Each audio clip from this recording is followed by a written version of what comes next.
Huh.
Oh.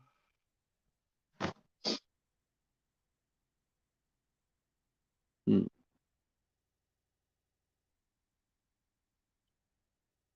Well, it says there's somebody here already, but there again, I have not a clue if there really is or isn't. Um,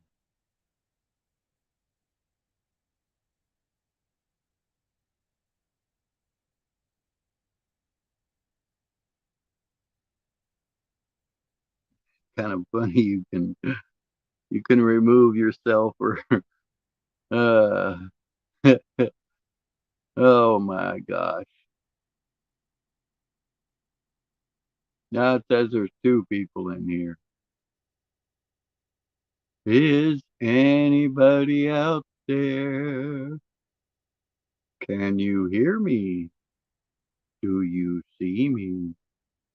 Is there anybody at home? I know I can't sing. I know I should quit my day job. Or shouldn't quit my day job. That's what it is. Duh-er.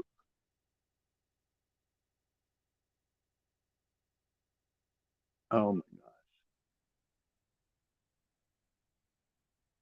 Kind of weird. I bought this phone thingy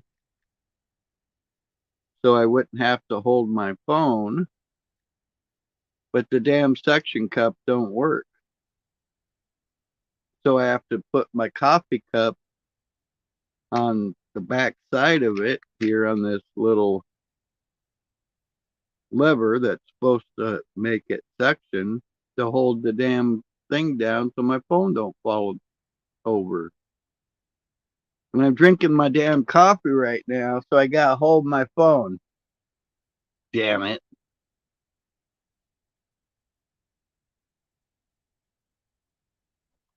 Man, there's a big time delay between StreamYard and YouTube this morning. It's kind of weird because some days there's not too much of a lag, and then other days it's like 30, 45-second delay. It's just crazy. So, are you guys going to talk to me out there or what? Damn nabbit. You Riley rascal, you. You better be careful. I'll turn Welfare Jack on you, and once he's loose, boy, you'll be hurting for certain then. So, best up, shut up. Oh, wait, you can't shut up because you're not talking already, damn it. And I hate that word, actually.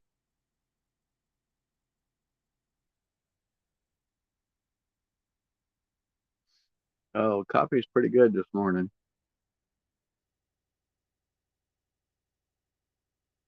Oh, God. So I don't understand myself. I mean, there could be a reason I'm not understanding or seeing, but why do people come in people's room? Because my train of thought is, okay, these supposedly two people that are watching me, they must be subscribed to me, because how else would they know that I'm broadcasting? So therefore, I would believe that they subscribe to me because some way, somehow, they like what I'm saying, for lack of better words. So my point of view is, on these assumptions, that, that's why they come here, is to hear what I have to say. But why aren't you communicating with the one that you saw um, interest in, maybe even benefit from? I have no clue, no idea. But it just seems kind of weird that you come here and just watch me and not participate. That part kind of baffles me. And if I'm way off base or need a clue, give me one. Let me know. Why is this happening? Relate to me. Well, I'm gonna put the phone down for a little bit because I'm watching it on YouTube, so I'll be able to see if somebody comes in the room. And I'm gonna sit here and drink my coffee until somebody interacts with me. That's all I can do for now. So, my train of thought, my position. If you'd like to join in and chat up on screen, whatever you feel most comfortable with. I am not going to dictate nobody. I'm not going to say you have to get up on screen. I'm not going to say you have to show your picture. I like it when somebody, feels comfortable, feels relaxed, and I want them to be able to do what they want to do at the time and place that they feel that they need to, not put somebody on the spot. So anyway, like I said, I'm putting my phone down. I'll let you look at my light here. Oh my God. Oh, yeah. I know it's all beat up and what the hell over.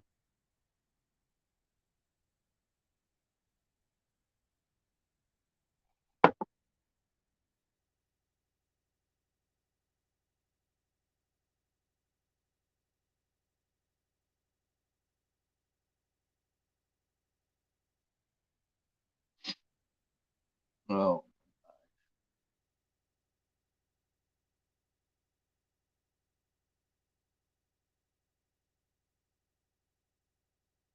oh, God, be good.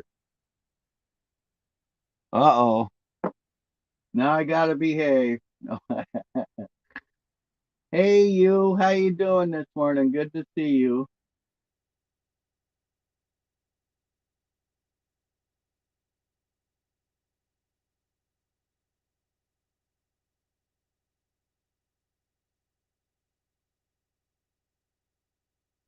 Hope that just put a smile on your face.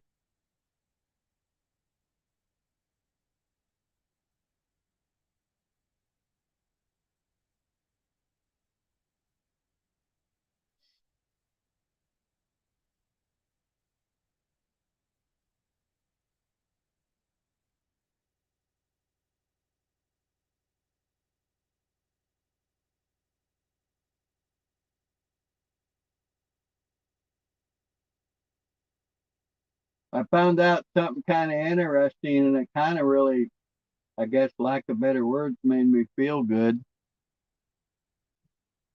I was checking out my, I guess, lack of better words, stats on my channel, And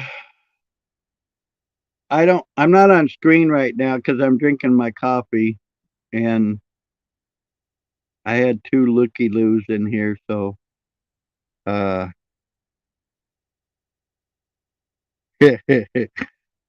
so anyway, like I was saying, I was looking at my statistics, and two things have happened that I never thought would be possible. I wanted to become a YouTube streamer for basically since I've been on here, and I've been on here for probably 10 years on YouTube. And I now have, I think it's like 40 subscribers. I never thought that I would ever reach that amount. It's kind of weird, though, as I can only see about 10 or 12 of them, but that's besides the point. But what I thought was really interesting and actually pretty cool is the demographic of age group that I've hit or people have checked me out. And I have every damn age group from 18 all the way up to 65 and over. My hot spot, for lack of better words, we'll say, is I think it was like 30 to 45 age group, something like that. But I thought that was really cool that from 18 to 65 and up is interested in this being. Um, to think that uh, what I'm saying is interesting and stuff. I don't know. Well, get that damn here. I got some cold water I can throw in your face. Give me a second here, and I'll be on camera. I just want to finish my coffee here, and then I'll be on. Sorry.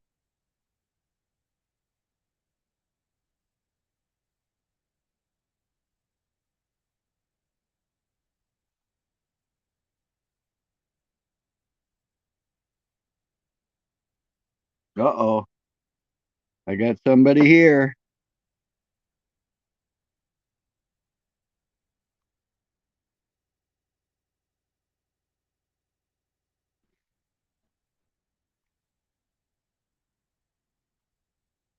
Ooh, you got black screen too. So you're doing the same thing I'm doing, drinking your coffee, trying to wake your ass up, and not present for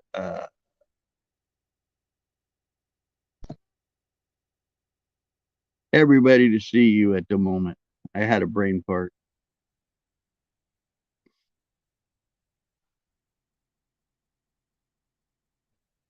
Hold still. You're bargain. You're borging.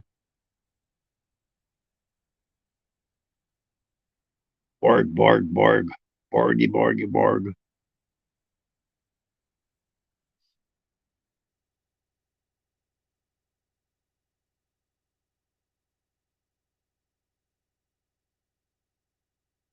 Being told I live in. Linda, you're borging really bad. You're in and out. Like right now, I can't hear you, so I don't know if you're talking or not talking. All I hear is I'll hear like two words come in for a second, and then you'll blip out. And when you do come in, you're like all borgy. You're borgy.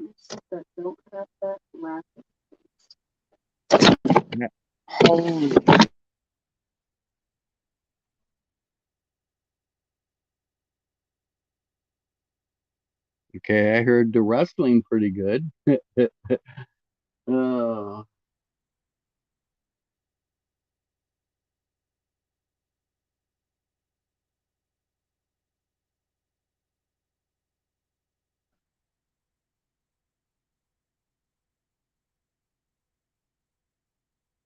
you might have to go out and come back in. Cheers. Who am I talking kidding?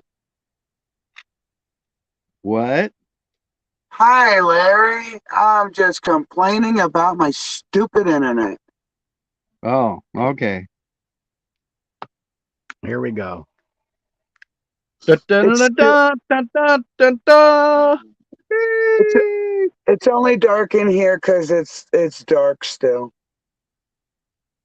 I have a total black screen. I can't see like your. To me, it looks like your camera's off on my side. Whoa! Okay, now I got some light. There you go. Um, I don't know if you noticed, but I just made you a moderator, and as a moderator, you can let people in, you can kick people out. You basically have almost as much control on my channel as I do. Thank you, Uh, Larry. well, there's a number of reasons. I made you and Linda both moderators. Yesterday, I made Linda a moderator because I was just tired and, people wanted to talk or whatever. And I trust both of you very much. Uh, I've been kind of getting a little shit about me and my women and my harem and stuff like that. But Oh, they're just jealous, Larry. well, I don't know. I That's one thing I've seen on a lot of other, lack of better words, we'll call it channels. Uh, there's never really very many women up there, and I honestly believe you guys need a spot where you feel comfortable, where you can express your opinion, your lifestyle, your family, whatever you want to show us. I think we all need a place where we feel safe, and I feel very honored that you two, lack of better words, are feeling what I just put out, safe in a place that you can express yourself. I really appreciate it, and I'm sure Linda does too. Because, like you said, as you watch these lives start to develop, it's really it's a hot dog party. You know what I'm saying? It's and Moose is here giving me some shit, waking my ass up at good. four, 10 minutes to 5. He's already whipping me in line, telling me to. uh, But a woman's opinion sometimes could really soothe the waters if some of the panels of men would allow it to. right. Hey, while we're here and my link is up there, why don't you go ahead and copy? You know how to copy and paste, right? Yes.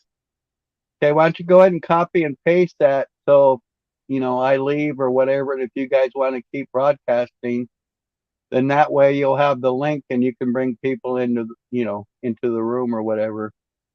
And you know what's funny, Moose, is I don't honestly remember giving you a wrench. I didn't know how to do a wrench here until recently, and I'm glad you do have one. Don't take me wrong. Uh, I I would definitely, if I didn't give you one or whatever, I would definitely give you one. I uh I know you didn't want this mentioned, Moose, but I watched your interview last night, and I felt it wasn't half as bad as. Excuse me, for some reason I got the belches and the hiccups at the same time. Uh, I felt it went really good. I think you expressed yourself, some feelings and emotions that I've been thinking since I heard some things kind of got reinforced, and that's why I labeled my broadcast this morning "Things on My Mind." Um, but anyway,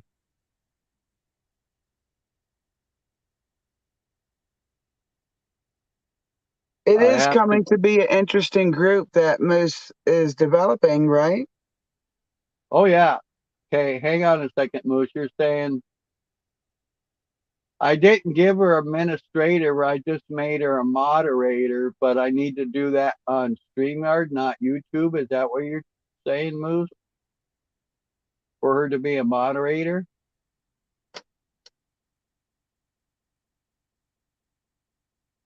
Oh, I know you said what was in your heart, brother.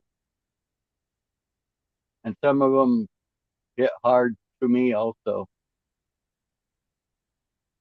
So, okay, but as far as I knew, administrative rights and moderator rights are two different things. Now, since I gave her moderator rights here on YouTube, can she or can she not bring people into the room as I thought? I'm racking your brain at 5 o'clock in the morning. I'm waking your ass up real quick, like, damn it.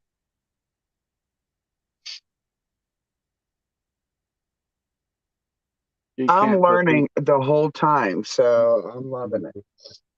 Okay, so how how do I do that? How do I make her moderator on StreamYard? Because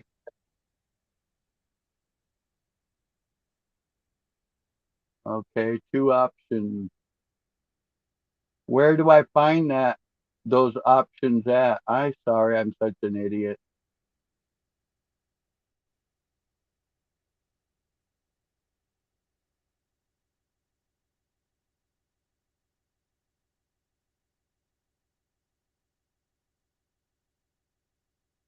Um, It's not in like the more or them three dots. I got on my morals, I got guest, post, comment, layout, private chat, broadcast info. I wonder if that's it. Settings and cancel.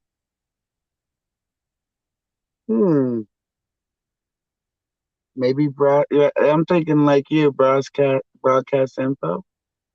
Yeah. See, like I told him last night, I'm afraid to push stuff because I'm afraid I'm going to either one, quit, you know, stop the broadcast or kick somebody out by accident. That's why you see me popping out sometimes because I've accidentally hit a button.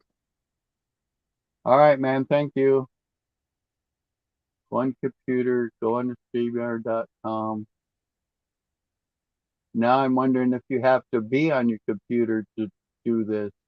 I think that's weird that you can only do certain things on your phone and then other things on your computer. That doesn't make any sense to me at all. To me, it really limits what you can do with your phone when you can't Right. use. It just means that they haven't figured out the algorithm for the most in the website. Oh, let me tell.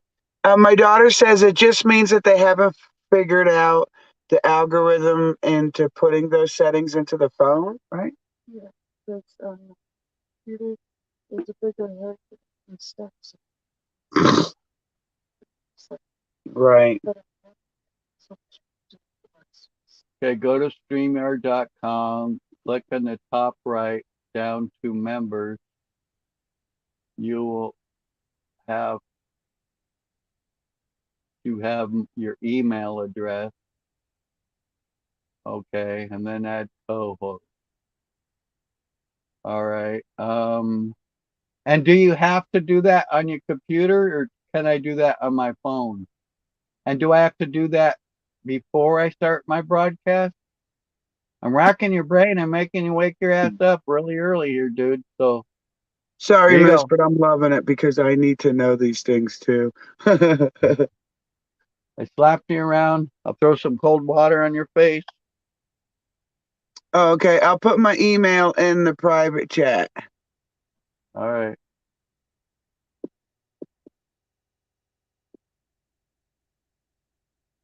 All right. Appreciate all your help, man. Austin Murphy. I don't believe I've seen you here before, bud. And if you have been here before, I apologize for not noticing you. Good morning, Austin. I'll put the link in the chat. you're more than welcome to come up. My policy is if you like to stay and chat, that you're more than welcome. I'd love it though if you come up here and talk with us. You do not have to show your face if you do not want to. I just want everybody to be comfortable and enjoy the show. And Larry's a unique, wonderful person and thinks of other things that others, more popular people, don't think of. There you go, telling on me, girl. I got to see my granddaughter again last night. How old is she? She's 4. Oh my gosh.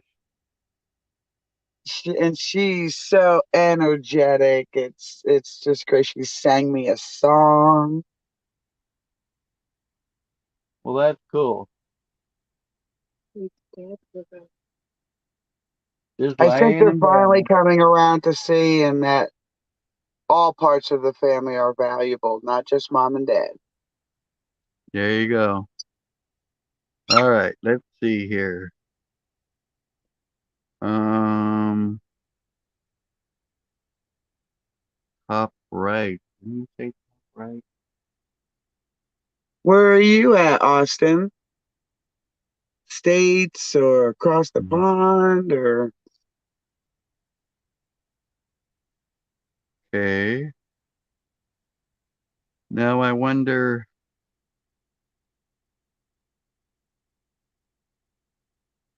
I'm gonna try to email you so we can get this accomplished. okay, If I get booted or whatever, I'll be right back. okay. Sacramento, how's the weather? I've heard about such flooding out there.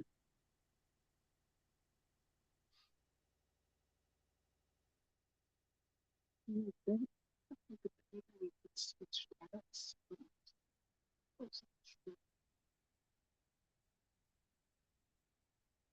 I think it's trying to.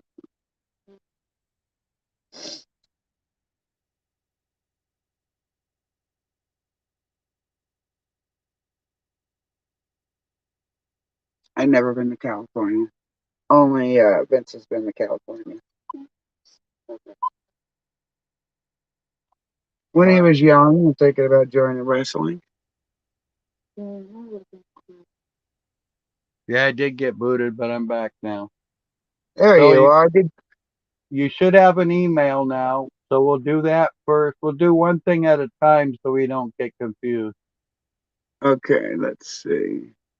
You'll probably get booted too, unless you open up another tab.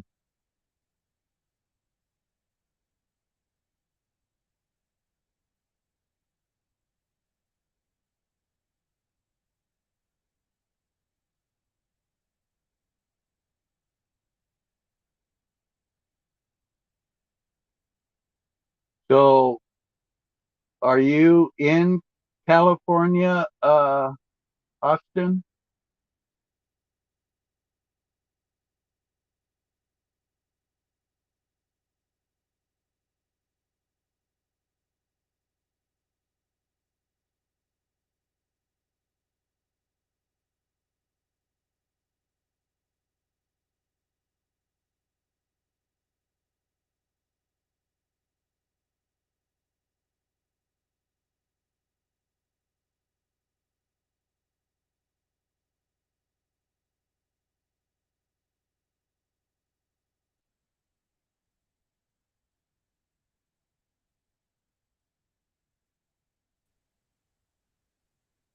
Yep, I got booted, but I got the email.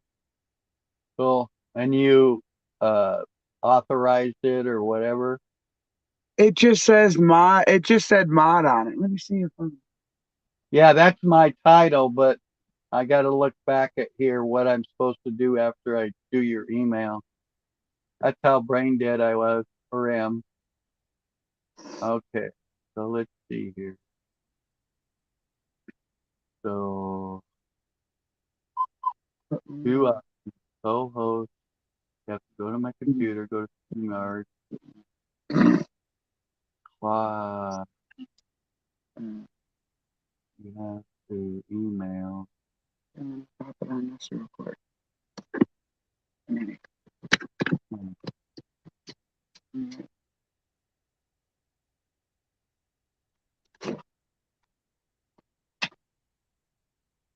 Trying to set up the other phone so that I don't have to leave to look at the email.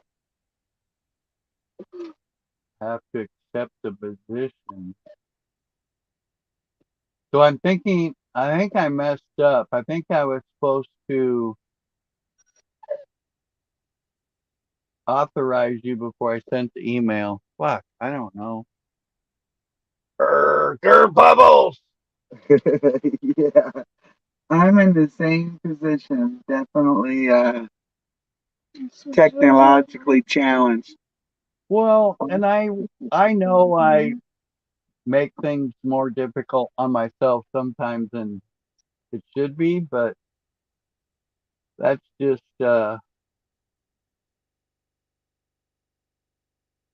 it's just yeah, she got the email from StreamYard, but I didn't do anything to that email except mail it to her from here. I didn't get any option or whatever. I don't know. Am I making sense? To me, I'm kind of not. And thank you so much, man, for all your help this morning. I really appreciate it.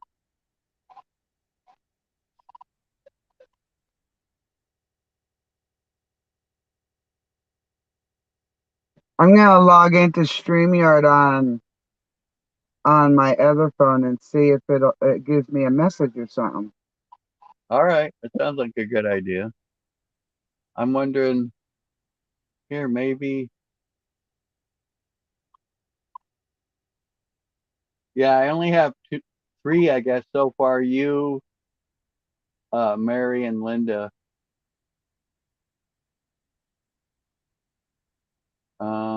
Let's try this. Go here. Let's go here. Let's go here. Okay, members. I think I see now. Okay. I have one seat left. Invite member. Um, all right, let me see here. Damn it. Um, I think I'm kind of figuring it out here. I just need to, where's the private chat in, huh? Um,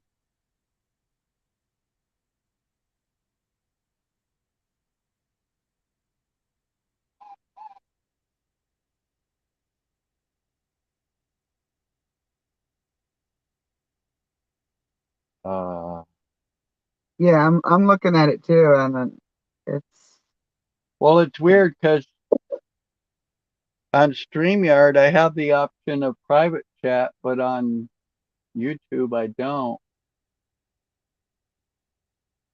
So let me think. Let's go back here. Go here. Go here. Go here. Um, Go there. Okay. Let's see if this works. I did what? Okay.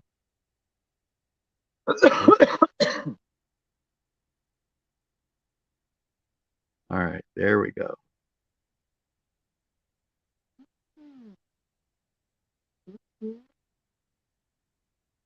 Touch my screen and see if it says anything, Mary. Oh, she left. oh no, I'm here. Let's see.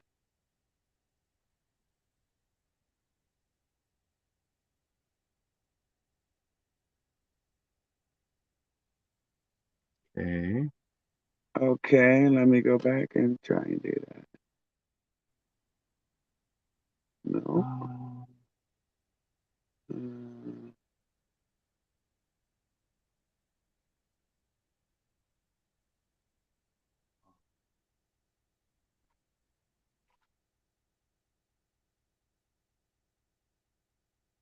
Uh, I just went in the chat. That's just my regular Gmail.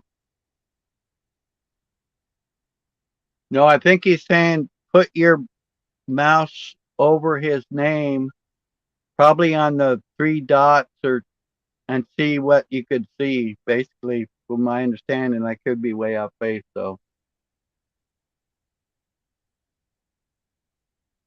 Being that I'm on my phone, I can't click very much. Like Do you see three dots all the way to the right? to Name. when I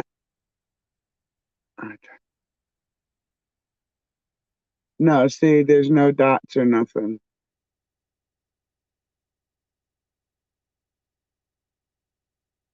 Chat, comments. Nope, no dots next to anybody.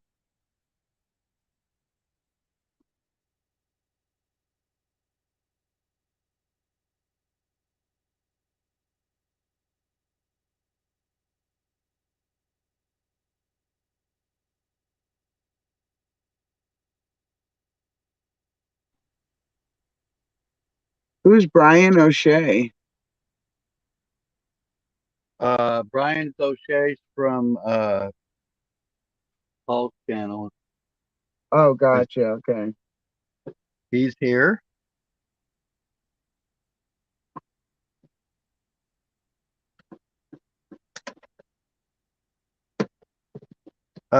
Moose says try to remove him from the screen from the stream. Okay. Get rid of him. Oh, there we go. Okay. It says open image, preview image, copy image, and download image. So I don't think I have any other powers that be. Right. I'm trying to get to my Gmail here and see if it's weird though. We're gonna spend 20 hours figuring this easy thing out, and I feel ignorant. I'm just a big dummy.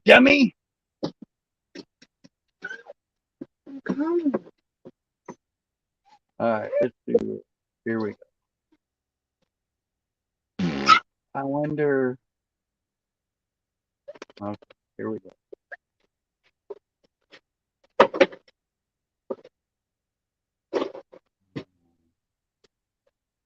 Damn it. Come on, you fuckers. How come? Urgh.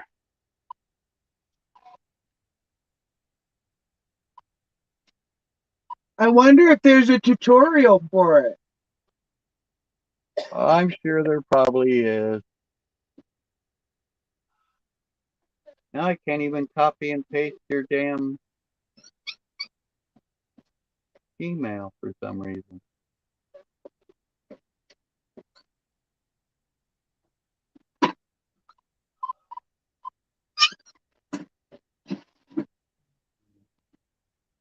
This is why I was waiting to do any lives because I am as unfamiliar with it as you are, Larry.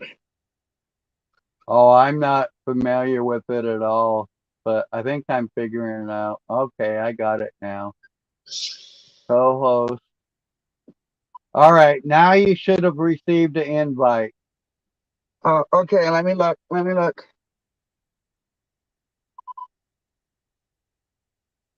Hey, I did it. There's hope for me after all. Woohoo! Okay, so now I should be able to.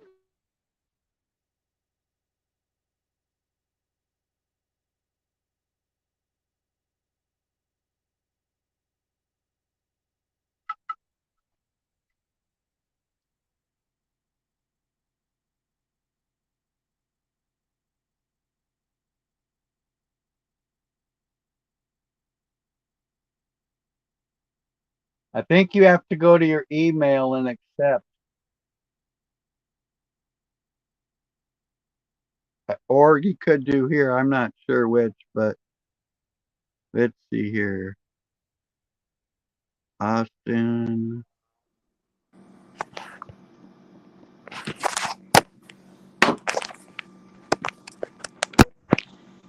Hey man, how you doing today? Good to see you. And welcome to the show. I'm all right. Just can't sleep. That's no good. I've been there, done that, man. I went for like 8 months on 2 hours of sleep, and after 6 months, I was like a walking zombie. Yeah, I woke up. I went to bed at about 7 o'clock last night and woke up at midnight. And I've been up for about 5 hours just watching YouTube. Yeah. Yeah, I go to bed every night around 8 o'clock, and I get up around 3 or 4 o'clock in the morning every day.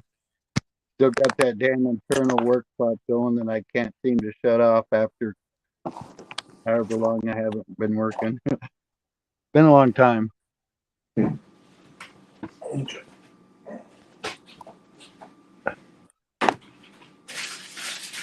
Look what happened. I got ickies all over my tool. Where did buy private chat?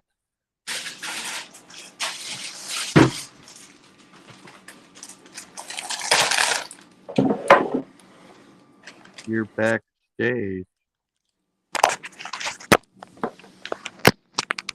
I keep having to wrap my dog up. She got cut last night. If you can see. You should, Mary, when you're backstage, you should be able to click on your picture, and there should, I believe, be 3 dots all the way to the right, and it should say, oh, I know, you go to the more, and then you go to guest, and then you go add stream, I believe. I could be wrong. Okay, so I accepted it on my other phone. Maybe I need to back out and go back in for it to be activated. I think that's what Moose was saying in the private chat. Why don't you read that before let so me you, do- because my comprehension sometimes isn't spot on. Instead, Okay, so he said I checked this out.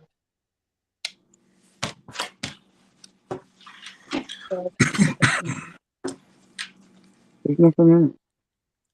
Oh, good. And you really call that All right, I'll tell him we found it. Things, things on my mind. That's you, right, Larry? Yeah.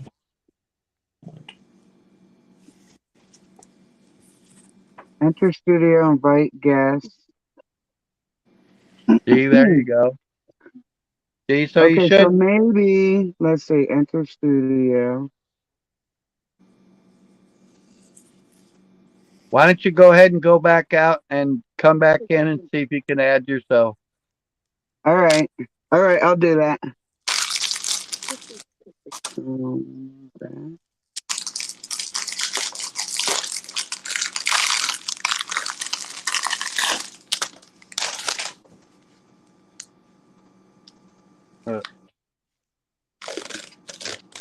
Oh shit, I missed a lot of stuff here.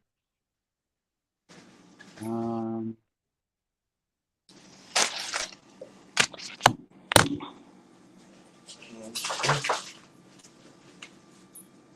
come here. Stay. Yeah, all that. Star Wars.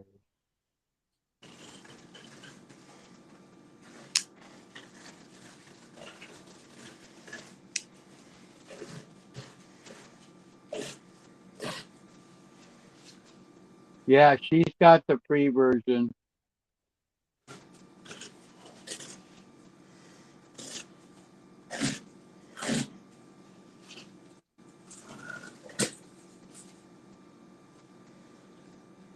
Oh, damn.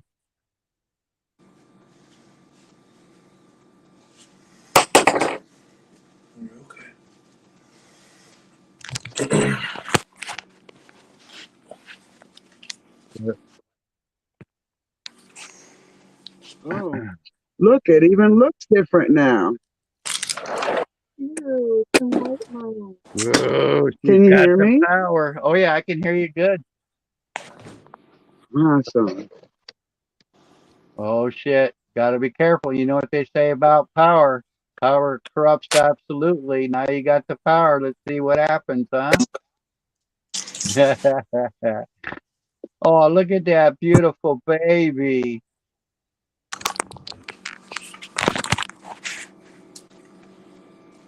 That's a Oh, cute look at that, a little fur baby. She that's a got. cute We were at the dog park. We were at the dog park yesterday, and she got a big like cut or gouge. So I had to wrap her up just now. oh. Oh, Is that like an ace bandage? It's just like a wrap. Yeah. Cool. I got a bunch of these wraps. So I guess I gotta do the same thing I did with you with Linda then. okay. So don't hit the wrong button. Oh, one thing I want to tell you, like if you go into another screen to do something, don't ever push the back button. You'll always see an X on the right hand top of the screen. You always want to hit that X. Because if you hit the back button, you'll actually miss Is it the rooster sauce? And then we walked over to get, remember the, I think I did it. I added moose. walked by us? There you go. We got hey, I'm not sure who we're getting background noise from, but it's drowning all of us out. Bueno. And I think it might be you're not using it? Moose. Oh, no, go ahead. Moose, you're getting told on.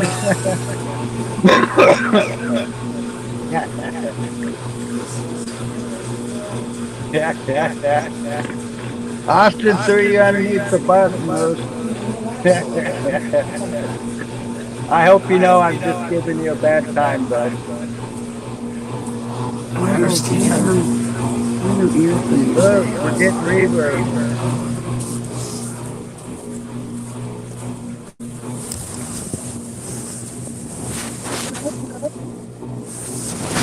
I don't know how to turn these on.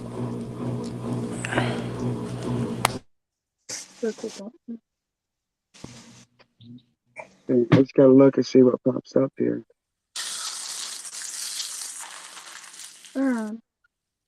It's the skull candy one, so it should have a special. So did you hear what I had to say about the age Bottom. group this morning, Mary? Stuff pops up.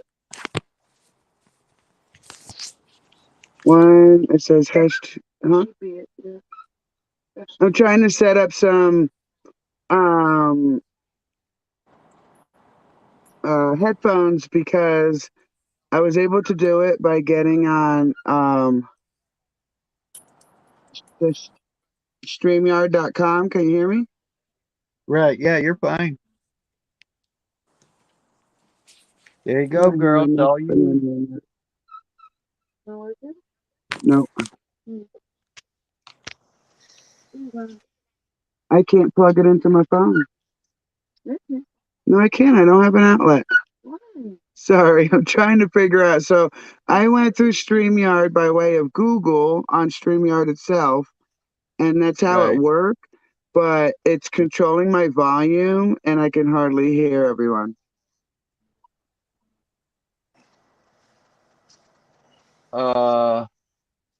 You might have to go through. Well, Google should be Chrome. Just try to bring your volume up and see what happens on your phone itself. It says it's at its max volume. Let's see.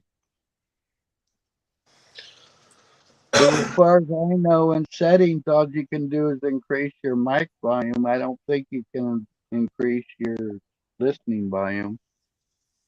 So when you're on StreamYard on my phone, I have to go into the breakdown of all the volumes of my phone, and I had to raise the music one. Oh, okay. Right on. But I Or can it's hear muted. you now. It's called media, isn't it?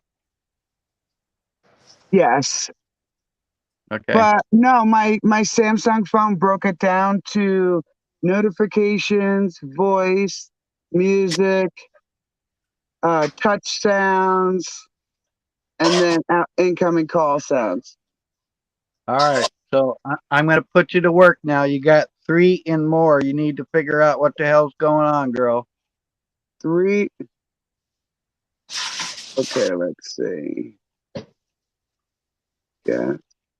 We'll make you do all this while it's fresh in your mind, so then later when I'm not here, you'll know what to do. I'm going to be on the side. I just some people yesterday pointed a point of view out that I'm going to try to respect. And since I've always dabbed, I think from now on, when I dab, I'm going to go off screen. So, like, if somebody has, younger children, they don't see me doing my evil things. I You just know, I feel was like they're. going to talk to Moose about that because the other night I was just smoking and I wasn't thinking, and then he had a Hey, conversation the next day about it. So yes, I also am probably gonna turn away or like keep my phone tilted so that I'm not advertising it. can you hear me? Well, yeah, we can hear you. I think. Okay, let me tell Mary how Go to do this real fast, Larry, if you don't mind.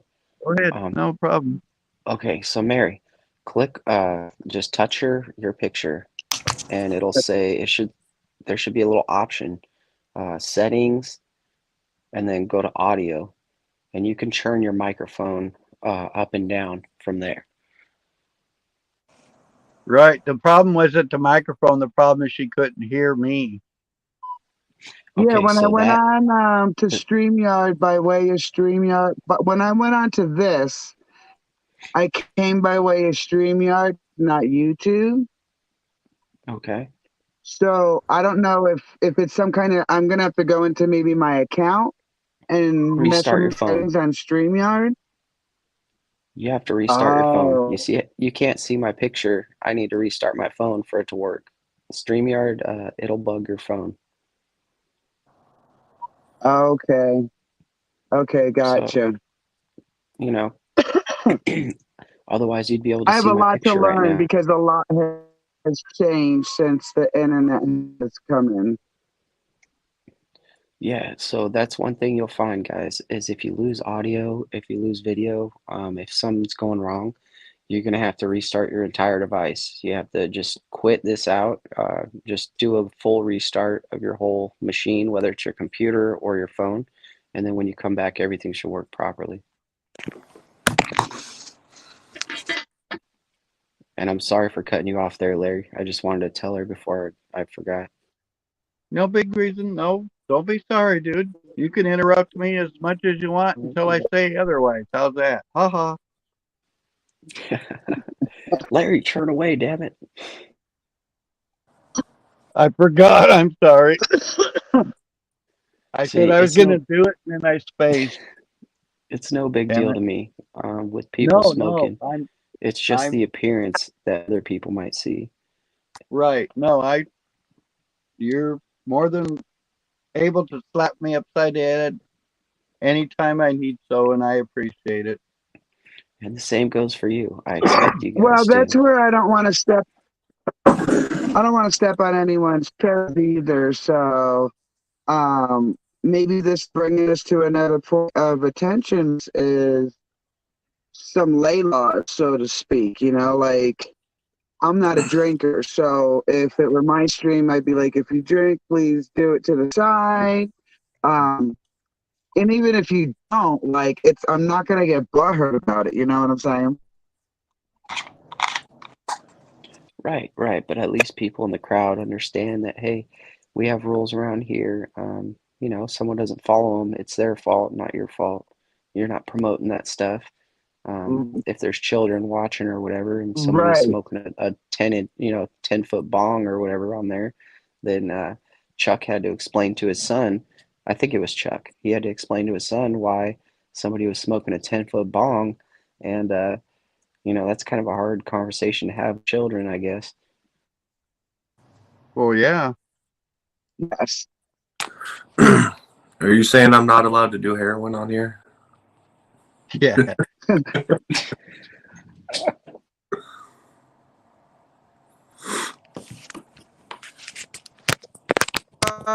If our contraption we're using is not on screen, but the smoke comes out of our mouth, like, do you think anybody would have issue with that? No. Because then they don't know if you're smoking a cigarette or whatever. Okay. Yeah, and that's the thing I was thinking too, is like, people smoking joints or whatnot, you can't even tell what they're smoking. You can't really judge whether they're smoking a cigarette or not, and you could probably pass that off as, oh, honey, he's just smoking a cigarette.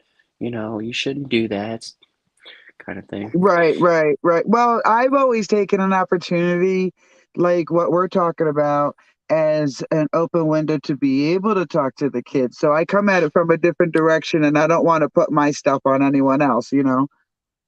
Yeah, we grew up educated. Stop it. Well, Well, I'm I, telling I agree with you, you, Mary, and I don't like self-censorship. The only reason I thought about this was because, we're getting worldwide. We're getting people from Australia, the UK. We're getting people from everywhere, and I don't want it to like stop our growth because, someone Hmm. comes into the channel and they're like, "Well, I like everything you say, but, if my boss walks in and you're toking on this huge bong, I got to start explaining myself." Yeah, and to that And point, I didn't Moose, know I how don't know if much of that. Go ahead, Larry. to that point, I don't know if you heard this, I was telling Mary I was checking my stats and I was very impressed and with myself and the range group of the people I'm reaching everything from 18 to 65 and over. And that made me feel really good that I'm reaching that, huge age group. And then after, the gentleman brought it up about he had to explain that to his son, I'm like, my light bulb lit up. I'm like, holy shit, because I'm all about, try to respecting others. And I didn't even think about that until he mentioned it. And then, idiot me, I said I wasn't going to do it. And then I went and did it again. And I really appreciate you waking me up at that moment because that's going to help me in the future. And I expect you guys to check me too. If I'm being a jerk or I'm being out of character, I'm having a bad day or something, or I'm doing something wrong, like I give you full reign to tell me, hey, Moose, Mike, calm down, man. Like this Hmm. is wrong or whatever. I'm not gonna take offense to it. It's just people you love around you that's saying, hey, man, you gotta not do that. Right, with Right. love. And I just want to put a disclaimer on it, with love, because one of the things that turns me off with extraordinarily passionate people like Paul is that sometimes when a correction has to happen, you're not changing your voice. So if you were shouting before that, you're probably shouting through the correction.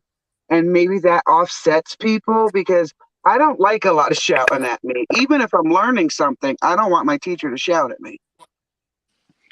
Yeah, definitely. I'm too used to people shouting at me. I grew up in a house where I was getting shouted at all the time, and as an adult, I'm not going to take that from anybody. Right. Well, actually, I can't say that. I have taken it from people, and that's why that video last night, it was healing for me, but it was also kind of embarrassing. It was kind of it was humbling. Right, right, right. Good morning, truth and lies. Truth, not lies. Sorry, I need new glasses. oh, yeah, I forgot about that. I totally forgot too. And I just want to read what Hotboxer was saying to what we were speaking. And she says, well, it also came to my mind that some conversations aren't meant for kids. Some topics Right. we talk about aren't for children to worry about, considering we talk about adult topics. That's true, Well, but the thing is, you can't stop who's watching your stream. Like Larry said, he's got 18-year-olds watching. Well, 60% of my viewership is between the 50 and 60 range. So I have a lot of my elders watching, and I know damn well that there's a lot of my elders out there that would be put off by me pulling out the big hooter, you know? It's Right. and I have nothing against that because I'm the dude who does it, you know? well, Right. that Or was kind of shouting. my point of view is what I was thinking, and I'm thinking now it might have been narrow type thinking, but my thinking was one of the reasons I did smoke on here is I figured most people wouldn't want to have their young children seeing some of our actions and demeanor and so on and so forth. But then again, kind of like Moose, where he's got a young child and he's, picking that child up and, taking care of it.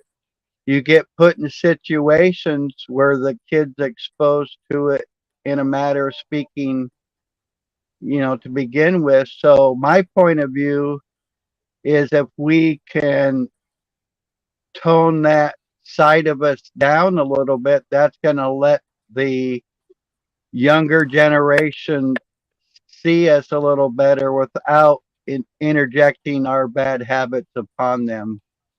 But Right. Absolutely. And I guess I've hesitated so long to come on live because I don't want my bad habits or having a bad day or something like you guys were saying.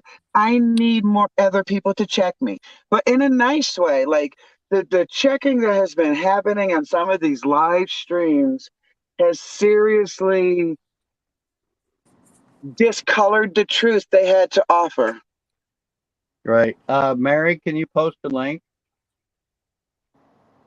Let's see what you want to link to. In chat, I want to link for the people that are in chat to be able to come up on paddle for us. So you go down to where you type a message and you should right click and then paste it if you copied it. Okay, let's see. Post comment. I lost my link, so that's why I'm putting you to work. Haha. Okay.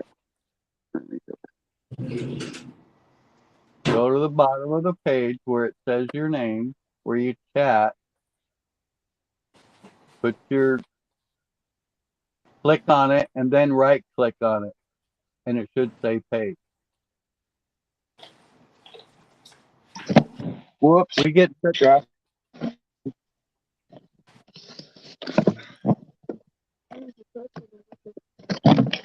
Hold on, I'm trying. I dropped the phone, Eddie. Let me. right. That's kind of what I was getting at. Wait a minute. in the chat box if you want to say. Oh, okay.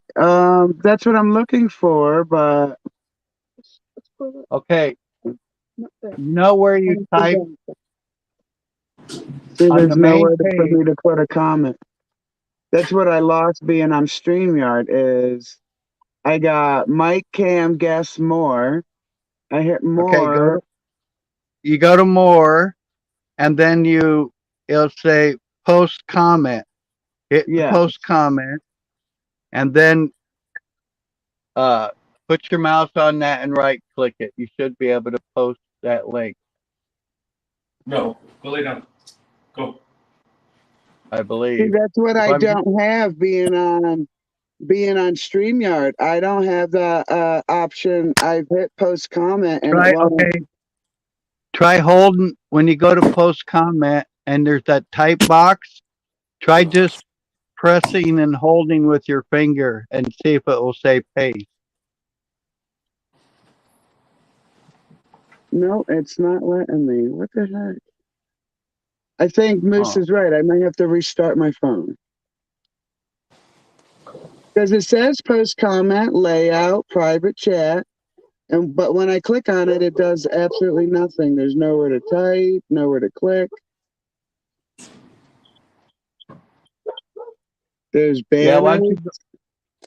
why don't you go ahead and go out and come back in and see if that helps. We'll get it fingered out sooner or later. We might spend 10 hours trying to do one little silly thing, but we'll Right. get her done. Okay, I'll be back. All right. It's good to see you again, Hotbox, Miss King and Queen of Chat, and always will be. Except if that's gonna be, girl, you gotta get in here a little bit more. See, I'm gonna give you a bad time like I give everybody else. Uh-huh.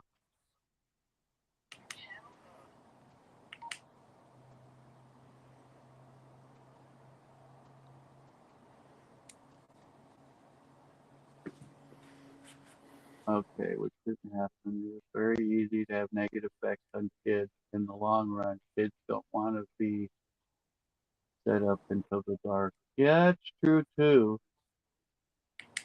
That's what's that's what's tricky about this subject is there's so many sides of the coin. It's like you're kind of in a situation if you're damned and you do and if you don't, because I don't know. I'm gonna try to refrain from it as much as possible. I'm sure I'll have to be woke up a few times, but I personally feel that I do not, or I don't wish to show that side of me to younger children, and just leave it at that, I guess.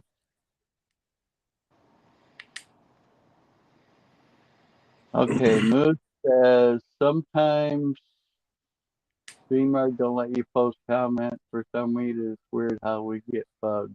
Yeah, I know. StreamYard, you would think as long as they've been around and as much money as they make, they would have this stuff figured out or operating a little smoother, let's just say.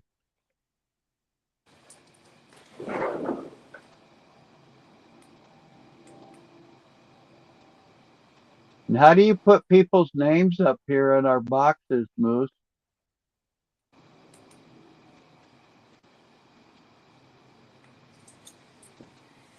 We're just racking poor Moose's brain this morning. We woke his ass up at 5 o'clock or whatever it was, and we just been rattling his brain since.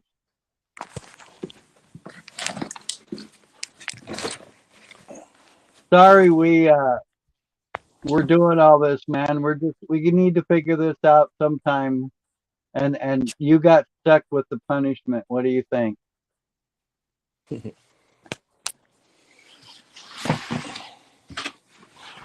We've been meaning to do this for a long time, and it just seemed like every time we thought about doing it, we'd get conversation going, and then we didn't want to interrupt the conversation. So,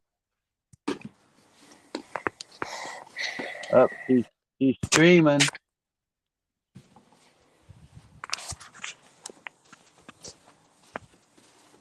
Uh-oh. All I see is a circle.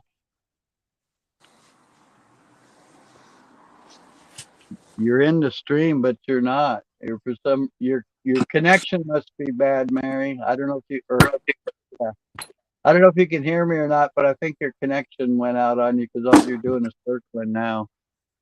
Did you restart your phone or did you just go out and come back in?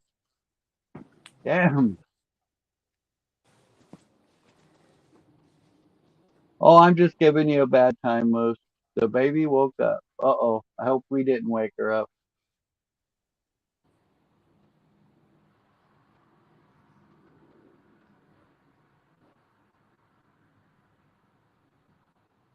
Yep. Wish I knew how to bring people's names up. Um,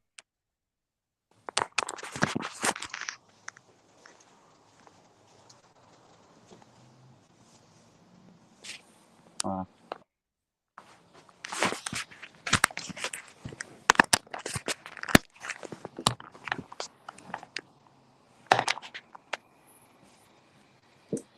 got 4 or 5.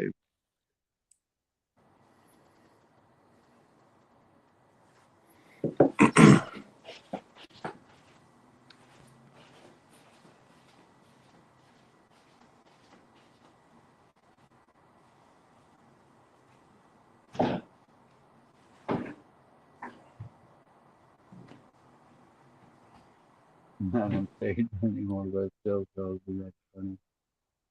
Don't put your link up. There's no one to click on it and post link and then link page back to you.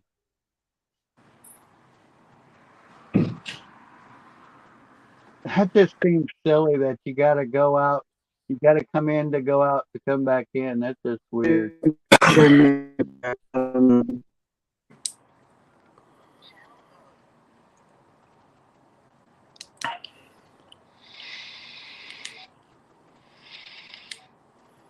Okay. All right. Let me see what I can do. Pull me back up. Okay. I did it. I think I did it.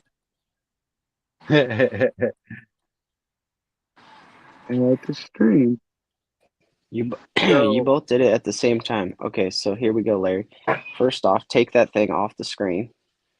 That thing What is not thing? helpful to anyone. The StreamYard Oh, thing. okay, right. It I know just you can't click on Oh, I that. think I did that Yeah, I accidentally. think. no, it's fine. Now, see everybody's name is there, so that fixes that problem. And then now, what you're gonna do, Larry, is you're gonna post the link, and you should do this before you start your stream. First, you start your stream up, and then you go in, you click out of here, you go into the YouTube in the comment section, post the link of your StreamYard, and then click it like right next to it. Not click the link, but click right next to it, and then it will say pin this comment. And for the rest of the stream, you'll have that comment pinned at the top of the thing. So that way you never have to like post the link the entire however long you go. Did you comprehend that, Mary? All right, I'm too step one. stoned. Step one, I'm gonna post the link for you in the chat. I can't do this for you because I'm not you have to be the owner of the channel to do this. So I'm gonna post the link. Now you're gonna leave StreamYard, go into YouTube and go into your channel. Go into this stream that we're on, click right next to the link.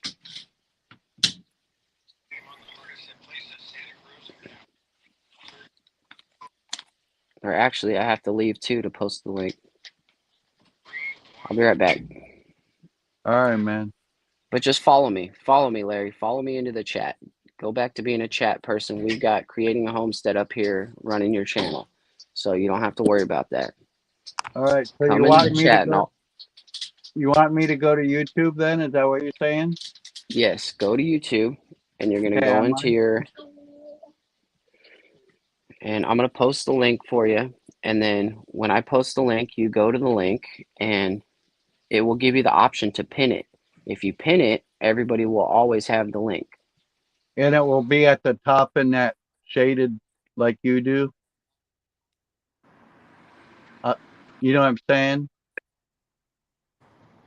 Okay. And send message. All right. Did that actually? I didn't have to go out. I just had to click the 3 dots. Did that? Yep. There it is. Okay. So the next time, how do I do it with my name? I just click on my name. I put in the chat, and I do the same thing. Yeah, on your name. Right. Okay. So everybody can see that link at the top of the chat now. Right. Go to see if you can see the link. Mary. I'm having my daughter go look and make sure what it looks like from the outside, so I don't have to. All right. All right. Cool. There's a method to all of our madness. Maybe we'll become one mad and we'll get it together. What do you think? Yeah. I'm glad to have people to do it too, because I was sitting here like I want to join, but I don't know nothing about that stuff. It's up there. Well, Moose did a Yep, very you did it, awesome Larry. job. It's tuned. Cool. Moose did a very awesome job of explaining it to us, and I think a lot of these things, it's going to have to be like he just did, step by step, because especially when been smoking a little bit, sometimes your brain doesn't like to follow well. But that was awesome. Thank you very much, Moose. That was cool. Thank you, Moose. I hope I got an A in that class, though. We'll give you a B plus. I'll take it. I'll take it.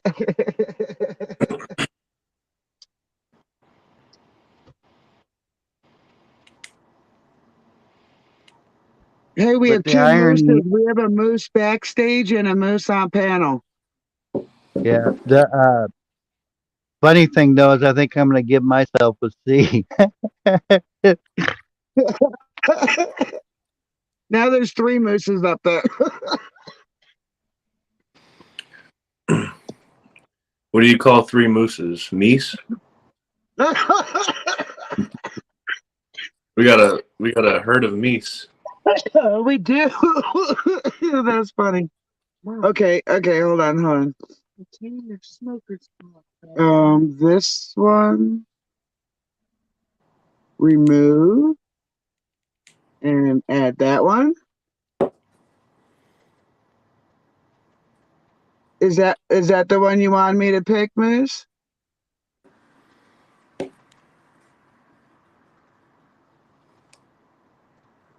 You're muted, by the way. He might be because he's the kids up and he wants Oh, to yeah. probably.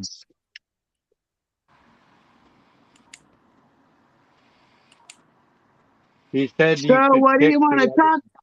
Oh, go ahead, Larry.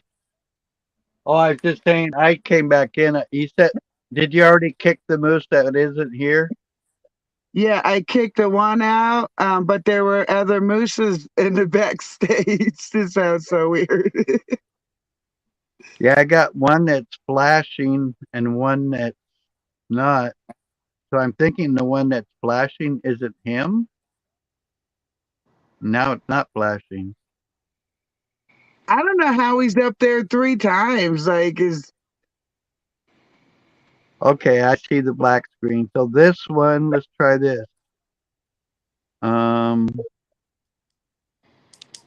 I can only add. Oh, wait. That's weird. It says I can only add them.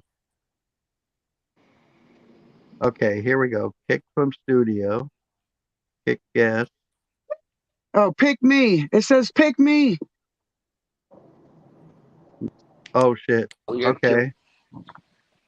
Then Okay, I'll remove I'm back. that one. That's the whole StreamYard messing up thing. When someone leaves and then they come back and they leave and they come back, sometimes it gets stuck. Can you hear me? Like a Yeah, residual image, right? Yeah. Okay. So Larry, you get a B minus. Mary, you get an A. You've both graduated. I think that if you guys need any more help, if I can help you guys, I will help you guys. And if Hey, you are we ever still need anything also, Moose, feel free to pick our brains. planning on a Saturday or Sunday learning session? Yeah. I'm gonna try to. We need to get a good time for you, and sometime during the day will work. I think that'll be good. Right. I'm open. You say the time and place, and I'll be there.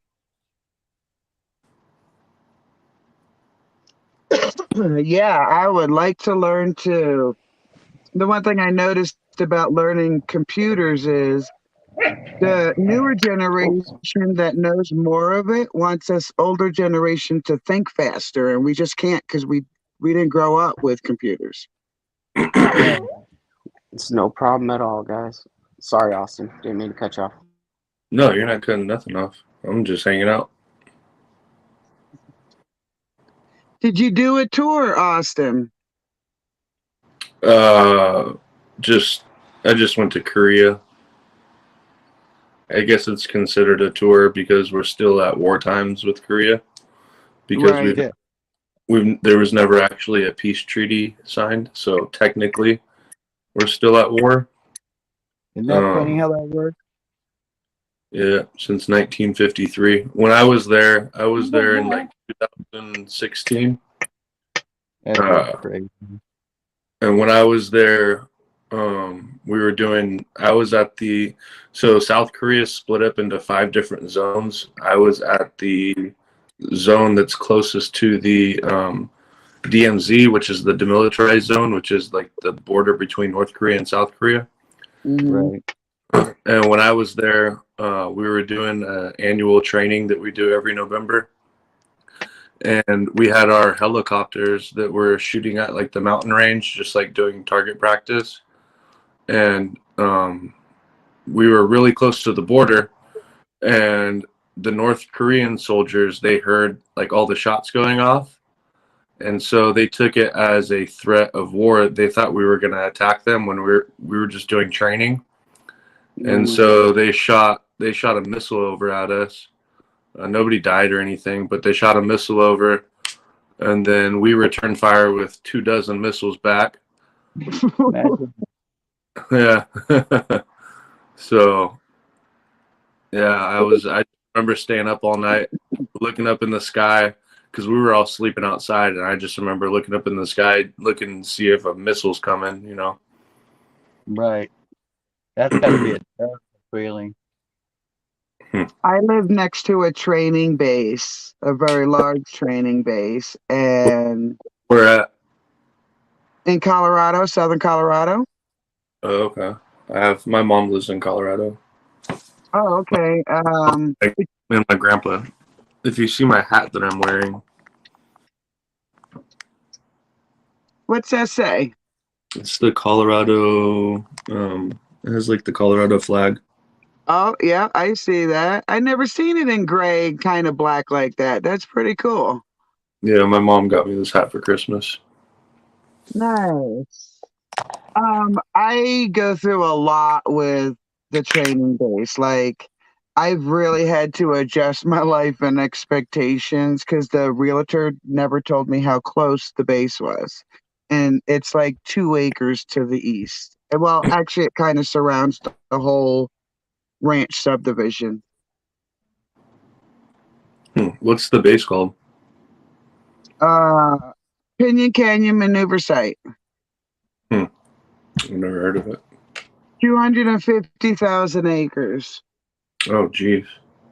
They tried to take over the land in which I sit on and all my neighbors because it's like a cul-de-sac coming from the highway into the land. Like there's military to the south, there's military to the east, there's military to the north. So they were trying to get this cul-de-sac, and they tried to do it by eminent domain, but the residents here at the time, I think it happened in 2010, were so loud and so no, this is our right, that the military base lost their fight to take the land by eminent domain.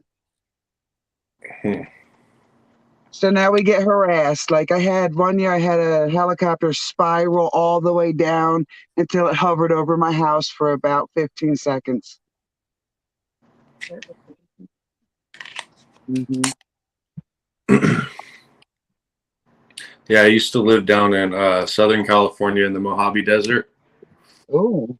I lived in a town called Ridgecrest, and the town borders the largest land owned by the Navy. Navy. Yeah, the Navy. It's about 1 million acres, and the Navy owns it, and it's out in the middle of nowhere in Mojave Desert, and 90% of the base is underground. Most people don't have access to the base. There's a lot of weird stuff that goes on out there. I think I've think seen videos of that place you're talking about. I think that's but- why people don't believe when Denver Airport says There's nothing but luggage and cargo underneath the airport. There's nothing to see here. Don't you worry. And the rest of us are like, you're up against Cheyenne Mountain. I mean, when you add 1+1, it generally equals 2, and they're like, no, it equals 1.5. Yeah. Well, most of the money used to build that airport was used for underground projects. Most of the money, Yeah. it was all underground. So when they actually had a news agency come out and they were like, here, we're going to show you, we're an open book. Sometimes I watch the mainstream just to laugh or just to see the ridiculousness that they want people to believe. And I Right. just sit there shaking my head like, I know people are believing this and I can't change everybody's mind, but goodness sakes, is that a bold-faced lie? Larry, that base that I was talking about in the Mojave Desert, it's called China Lake Naval Air Weapons Station. China Lake, that's what it's Do called. they have their like own transit system and everything down there? I think the one I saw did. It was like it was their own city underneath the city type thing. I believe so, but I never had access to that. I've been on the base and stuff. I lived right next to. I lived in Ridgecrest, which is the town that borders the base, but I never. I was on the base. I just hung out on the base. They had like a water park and stuff, and the groceries. The groceries were cheaper at the store on base, so we used to go there. Me and my girlfriend used to go there and get groceries on base. Who doesn't Isn't love shopping at a good commissary? I mean, I'm just saying, I've been there. Isn't that funny though? How when they do all that stuff on top, oh look at we nothing but fun here, nothing to look over here. We're just having fun, and then Yeah. underneath all this scary BS is going right underneath their feet. But all we Yeah. see is the pretty lights and all the fun having, and we get hypnotized and puppetized at the same time. Yep. This was after I was out of the Army. I was a civilian, but I used to hang out at the bars or whatever with the soldiers that were stationed there, and they used to tell me that there's a lot of access points that go underground that people don't have the ability to go in, and the people that are guarding these access points are very strange people. Yeah. Like not normal people. And I came into contact with something like that too when I lived down there. It actually is. I just remember. I remember going. Okay, so there's this road. So when you go from the Mojave Desert down to Los Angeles, or down towards like Barstow, there's this like dirt road, and it veers off, and it's supposed to be like a satellite place where they do like, I don't know, whatever satellite crap, but it was guarded by this really strange person. And they asked me, I took this dirt road and I drove down it, and there's a bunch of signs saying do not enter, restricted access, da da da. And they claim that it's just a man, I can't think of the word. I don't know, something to do with satellites. But the person who was guarding it, I seen them. This is the only time I've ever seen anything like this. This person seemed like they were soulless, like literally did not seem human. Like I looked at them, and I was in my car and he was in his car, and he's like, hey, do you know what's going on here? And I could just tell he knew what was going on here and wanted to see if I knew what was going on there. And it just seemed, it was the weirdest thing that ever happened. I'm so glad you told that story because we're still new to Colorado. So we planned a fishing vacation over to across the Continental Divide, so to speak. So the west side of Colorado. And we're minding our own business like, ooh, this is Colorado. And we're checking out different fishing locations. And we came to this one that the parking area and the area for the civilians was on this side. But you could look this side and there's a ginormous gate and has all the warnings on it that you were saying, Austin. And we're like, what the? Is that an access point to the back of Cheyenne? Like, we were completely freaked out because we were hours away from Denver, hours west and south. And there was this giant gate in the middle of nowhere. And we Google everything, like Google Maps, so we know where we're going. We'll do like the satellite image so we can recognize things. And that thing was not on a satellite image. Just like when we Googled our land, when we were back east, and every time we zoomed in to get a good look at the land, everything would It's blur. blurry. Yeah, Yeah, we it gets couldn't blurry. figure out why because we don't think in the terms like, secrecy and stuff. Mhm. And because I was sold the land that the base was 35 miles away. And we looked and looked and tried to confirm that. And when we come to see the land, it's 2 acres that way. Oh my gosh, I would have never moved into like the belly of the beast, so to speak. Yeah. Yeah. How long were Yeah. you in the military? 3.5 years. Yeah. I did one contract, got out. And you said you met this person after you got out? Yeah, this was years. This was like 2 or 3 years after I got out. I was stationed in Texas, and then after I got out in Texas, I moved down to Los Angeles with my uncle. And then after that, I moved out in the Mojave Desert with this girl, and I lived there for 2 years. And that's where I lived next to the base and seen all this stuff. And yeah. All right. Well, where I'm kind of going with this is, okay, after you got out and saw this person, I mean, being in the military, did it really surprise you that there was this being in front of you that wasn't a being, if you get what I'm Oh, saying? yeah, because I've never come across somebody like that. It was just a really weird, really weird communication. I looked at them, and when I saw them, it was just like pure evil, pure Well, not, yeah, just subhuman. where I was What kind did of that going do with to this, your mind though? Because you've been in the military, so like, what was your thinking or like that initial feeling? Never Uh, experiencing that. yeah, I don't get intimidated by anybody. I don't get intimidated. I don't care who you are. You could be the president right here, and I would not get intimidated. But this person, it, up, I don't Thomas? know, just Ooh, subhuman. Yeah. Come on up, man. Links at just the that top. reaction, because I'll tell you what, Austin, I am a nonconformist. I challenge everything, and I'm in the Walmart the other day. In the state of Colorado, they got rid of all them plastic bags, so now they offer nothing. So I'm walking out with my arms full, like got a couple games for the kids and stuff.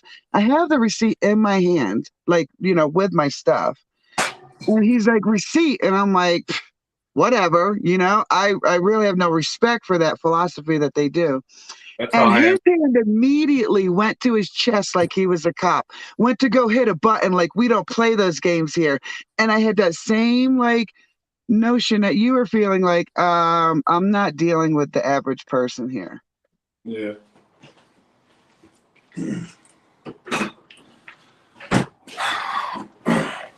Yeah, it was a very strange experience. Well, kind of where I was going with that train of thought is you being in that position or whatever. You know how the military programs people, and my train of thought was that being was just way more programmed than they were able to do to you, if you get my drift. More programmed than they were able to do. Yeah, I understand what you're saying. Um, Just meaning basically you were a stronger man, a stronger being.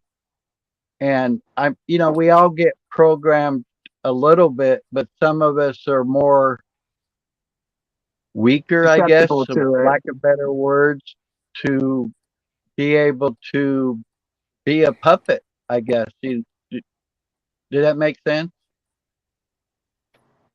yeah, but what I'm saying is I don't even know if this being was human. He could have. I mean, that's a possibility too. I mean, I've heard some weird shit. Yep. Well, here's the question, because I was young when it started, and there was no one around me that I could ask um, intuitive questions. Um, I know it's weird and it's an odd question, but Your so in voice my went out. mind, like You the cut out. humans have a hand in You cut creating out. this thing. It was not created in the Mary. traditional way. Like Oh well. I've never met someone that said I was a test tube baby. Yeah. Yeah, we lost part of what you said because you cut out there for a second. Yeah, Oh, you're gotcha. frozen. You're frozen on my screen. It's Yeah, no you are surprise mine. I have issues with my internet. It's the lizard No people. way. No way. Being out in the middle of nowhere, you got internet issues? I can't believe that. Some way. people's mothers. You mean we're having a conversation about some people not being human and all of a sudden the internet connection goes bad? No way. Yeah, that reality, Oh, what a concept, huh?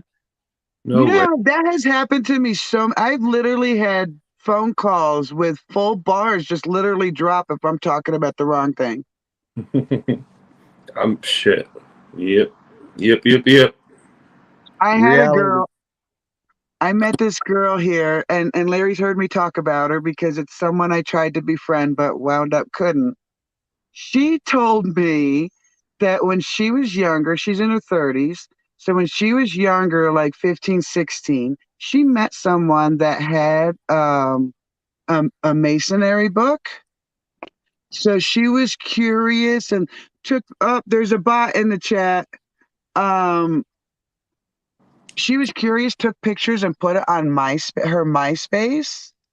And she had feds going to her mom's house. She was put on the do not fly list. Like she had a lot of things happen to her because she tried to put pictures of a masonry book on MySpace.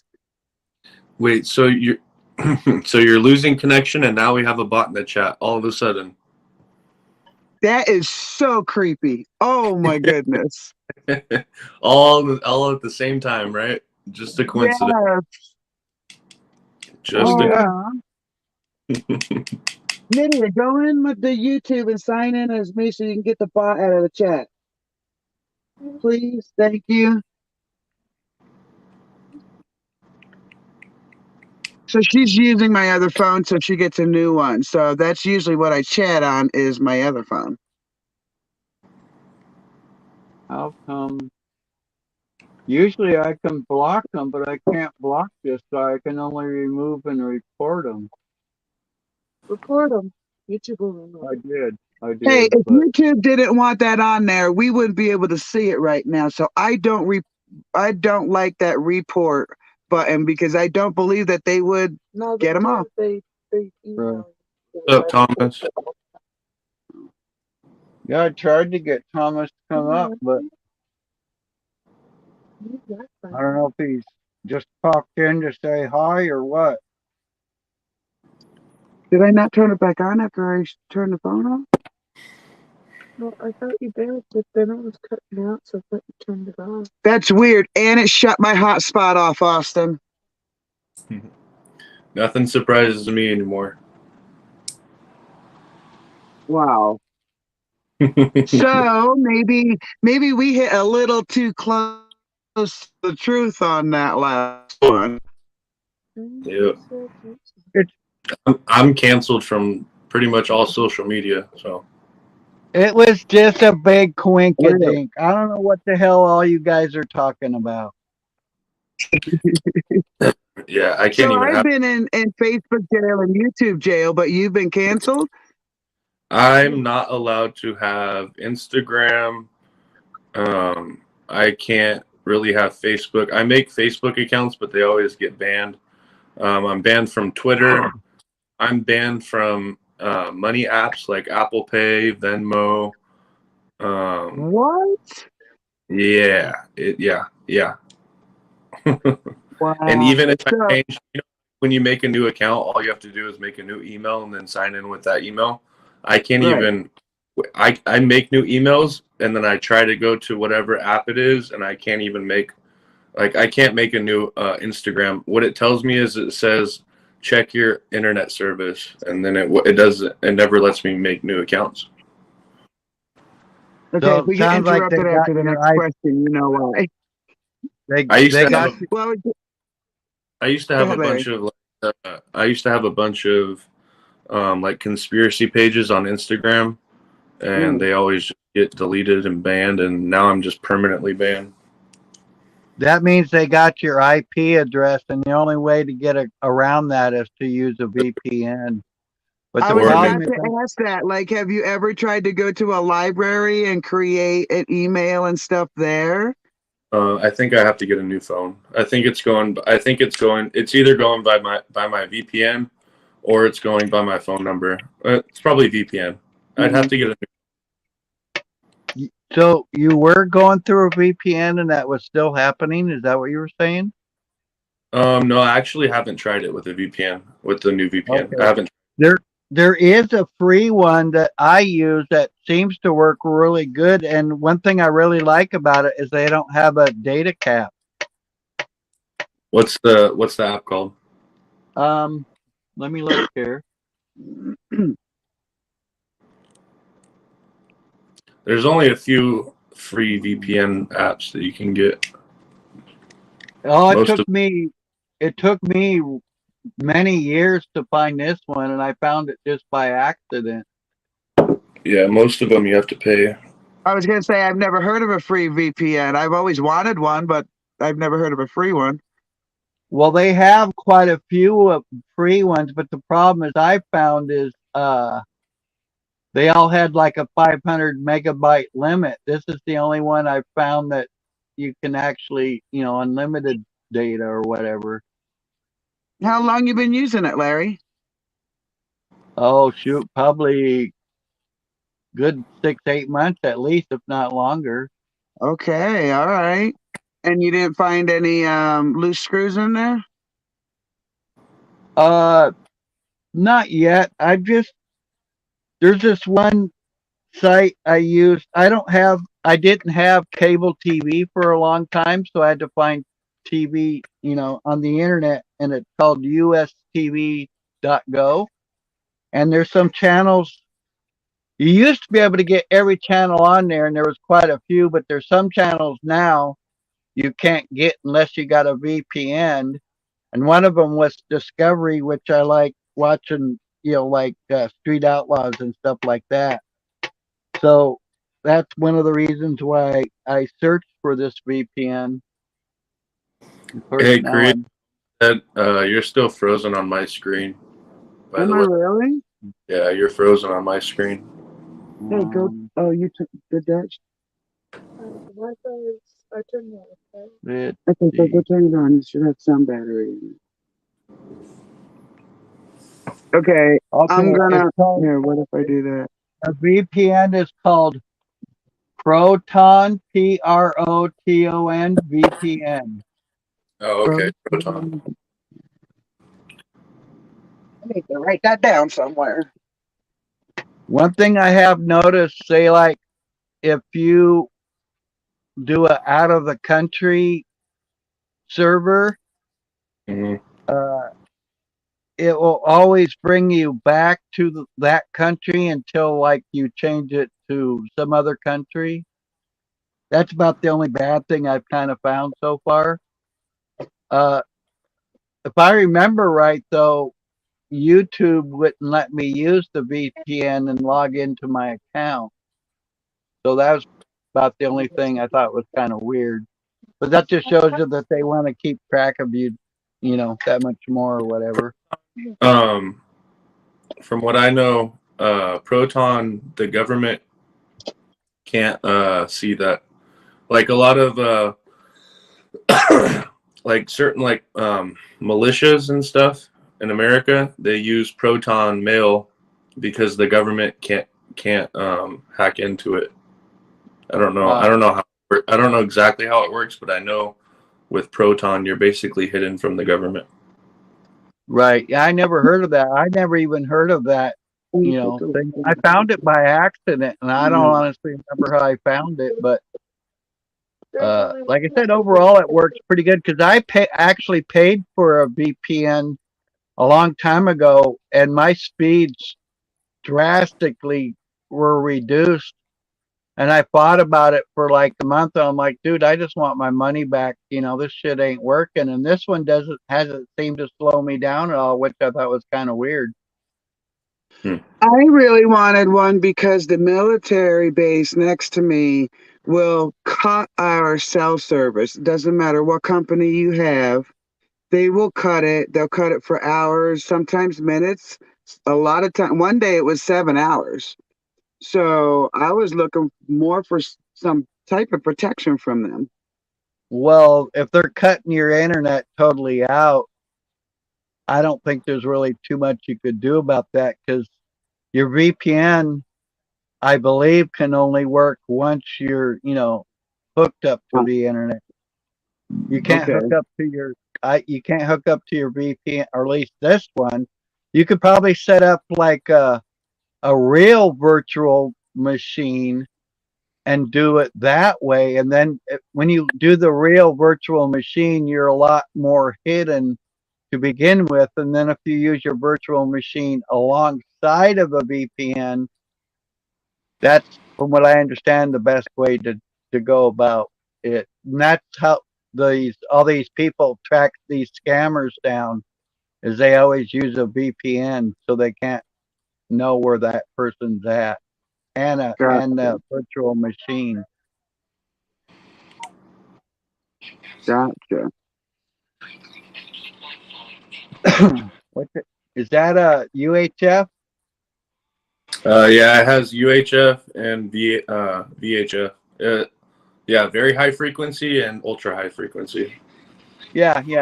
No, I know quite a bit about that. I got a ham unit here that's on right now, and I can't get to UHF or VHF, but I've known about them for a long time. We used to when I first started talking on the CB, you had actually a phone receiver on your built into your CB, so you could make phone calls off repeaters. Oh shit! And that was back in We the want to 60s. get a CB. We want to get CB just to have alternative communication because of where we live. Well, it's a lot of fun too once you get into it, because like I said, I've talked all over the world. I used to have a world map, and I had pins everywhere basically, except the state. It's weird because in the United States, whatever state is closer to you, you can rarely talk to the next state over, but you can talk to Hawaii real easy. It's really weird. Yeah, I don't know much about it, but my friend, who is he works for DoD, Department of Defense. Right. This was down when I lived in the Mojave Desert. He used to sell these things. He buys them from China and then sells them, and he programs them. He programmed this one for me. I have the Kern County Sheriff's Department. I have the EMS. I have tactical response. I have everything, and it's fully. From what he explained to me, it's fully transmissible or transmittable, which means I can actually speak to them back, which is obviously not legal, but it has the capability of doing that. I mean, if shit hits the fan, it doesn't matter if it's legal or not, as long as you can communicate with someone, right? Yeah, I mean, yeah, true. And what I understand, a lot of those police frequencies are scrambled now. Is that true? I don't know what you mean by that. They're scrambled? Yeah, so people because you used to be able to just go to like Radio Shack and get a scanner, and if it wasn't already on there, you could plug in the frequency, and the frequencies were really easy to find. From what I understand now, even if you have the frequency, you can't understand what they're saying because they scramble the signal. Oh, I see. To a degree, so on New Year's Eve, we had a huge storm here in Sacramento, and I pulled this guy out because I lost service on my phone. I didn't have any service, and so I wanted to see what was going on. And I turned this on, and I was listening to the Sacramento dispatch, Sac County dispatch, and I was able to hear about 75% of what they were saying. A lot of it was really hard to understand, and I was trying to figure out how the other person on the other line was trying to understand what the dispatch was saying, and I could barely understand it. So I see what you're saying. It could be like scrambled. I see. Right. What they do is they scramble the signal, but both sides have the unscrambler so they can understand what each or other is saying. Yeah, that makes sense. Yeah, that's what I was thinking. That makes sense. We- I was wondering the same thing too, because I used to ride around. I had to do like this community service shit, and I was riding around with the sheriff's department, but they had their scanner on in the van that we were riding around in. I couldn't even understand what the hell they were saying, but somehow the two people on the call were able to understand what they were saying. I'm like, I can't even. I really don't want to make this connection, but like, what if the dude you ran into, like the empty dude, like they could understand that. Like, we've never even thought about that. Like, what if you don't need a translator? You know what I'm saying? And you're kind of wired to hear that way. No, it's all built in. Like, I see where you're trying to go, but what he's talking about, like I said, there's a built-in. Okay, at the dispatch, they can both receive and transmit, and the radios that the other side has. So when they transmit, the signal is scrambled. So what they do when they scramble it, they break up the signal into small segments. So we hear yeah, Yeah. Like that. And Yeah. but then when the other person receives it, it has a little unscrambler chip in there. So then that person hears the full sentence, and then he replies, and it does the same thing. It goes across the airwaves, and you hear e. But then when the dispatcher hear it, it's like you and me talking now. That's how they do that. That would make a lot of sense. Yeah. It sure would, yeah. It sure would. That just makes everything even more nefarious, though. You know what I'm saying? Like, when they're that deep into hiding what they're doing, to me, it just feels like even a darker, deeper nastiness. Yeah. Oh yeah, yeah. You got to remember though. You got to remember they plan these things out. I think as far as 20 years ahead. Oh yeah. Oh, Maybe even more. I'll probably get dinged or something for saying this, but I'm going to say it anyway. I know for a fact, because I saw it before 2016, a certain individual was telling us there will be mass closure, there will be mass panic, if you see where I'm going with this. So how in 2016 he knew exactly what was going to happen if it wasn't pre-planned. time travel. No, he had the person I'm talking to. I think he was a time traveler. No, the person I'm talking about was a very rich individual, and they put shit out in front of us all the time that we don't see, understand, or even click on. But the information's there if we just open our eyes. But I think it's more than that, though. I think it's more than that, Larry. I don't know if you remember yesterday, I was talking to a chick about having like human conversations, like when we're out in public, you're like in New York, you're standing in line, you're standing in a long line all the time. Always conversations pop up in these lines. But the topic is what I'm talking about, which is you can never seem to talk about what we all experience, whether it's man, the police were out last night. You know what I'm saying? Does anybody know? Like that's a no to speak out in public, or some of the things we try not to say, like you were saying about the last 2 years, or about the year Right. 2001. Like they've conditioned us to not only Well, not speak about them, but to not even have an expectation that a conversation about them would happen.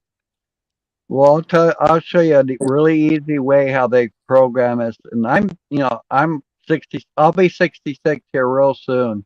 And I can remember in sixth grade, my school teacher that was teaching us told us, well, you guys better prepare now because in the year 2000, we won't be here. The earth is going to not exist anymore. And you just better prepare for that. And at that time, my frame of mind was, oh, I ain't going to worry about that. I won't be alive by then anyway, because that was the life I was living, that was put upon me. But that just goes to show you, even back, in the 60s, they were programming us then to believe whatever they were telling us and puppetize us and make us a zombie, basically.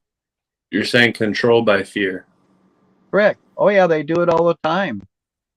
This may That's be an why. unpopular statement, but I'm wondering how many people, how many colonizers were controlled then in their own way. We can't be the only generation or the only country experiencing that mass control.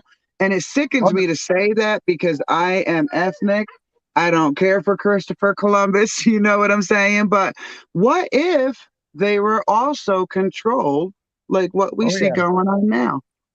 They've been doing it, I believe, basically since the beginning of time. There's always been, I mean, if you look at the Rome stories, how that fell and how it got so strong. And it's always 9 times out of 10, it's always the rich doing the controlling of us puppets, basically.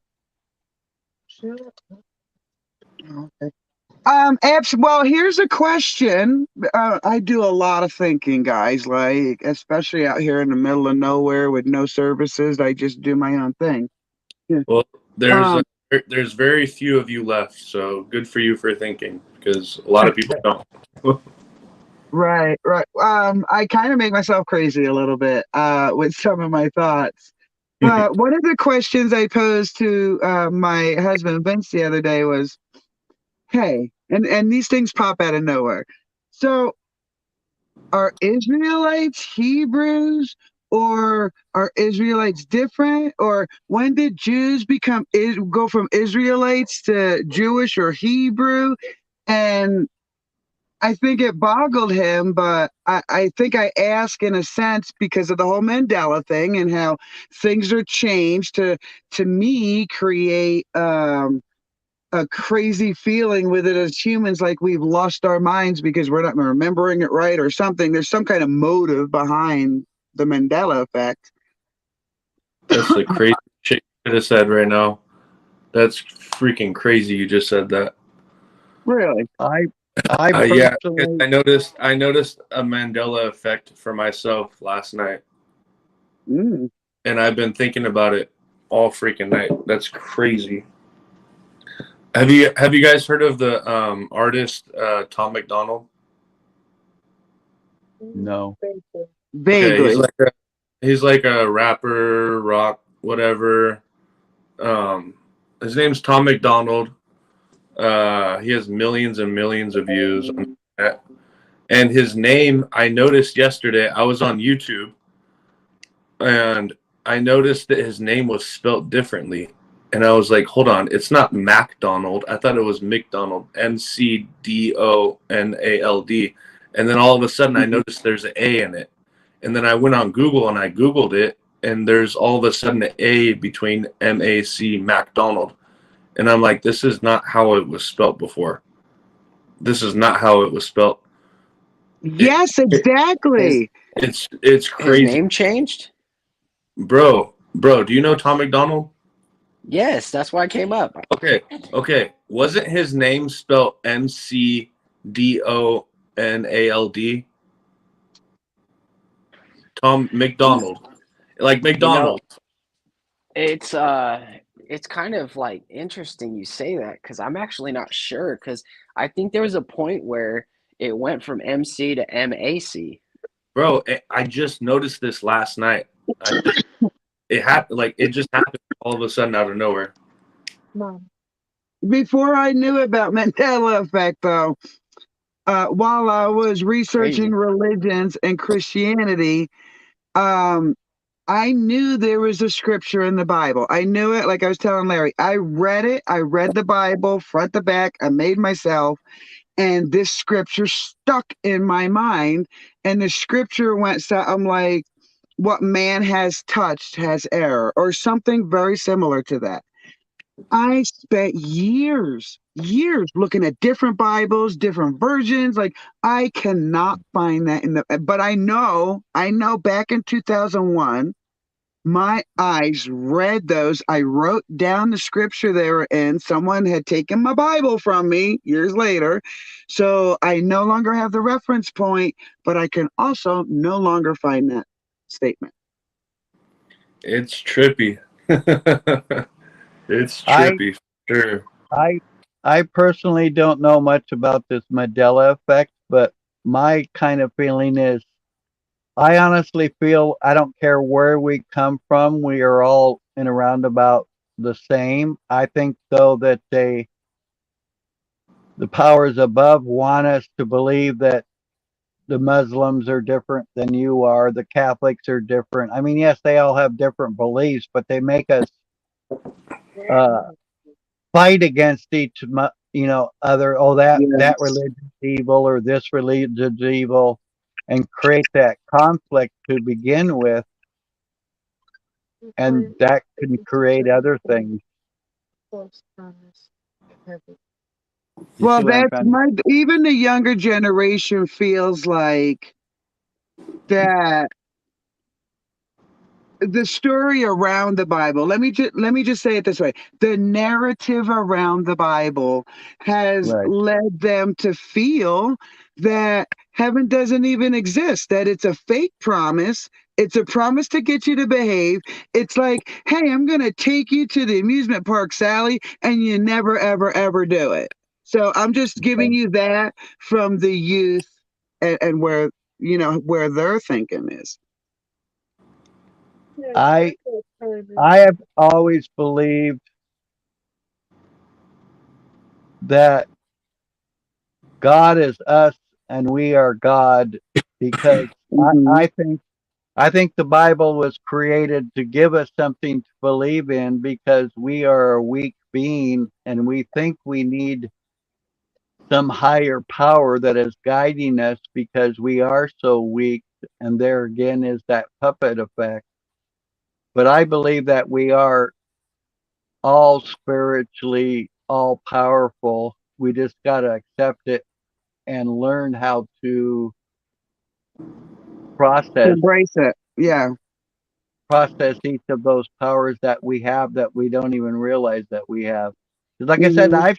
I've seen people literally move objects with their mind that I couldn't lift. Right. Right. Right. Right. So that I've just done shows you, things that I can't explain either. yeah.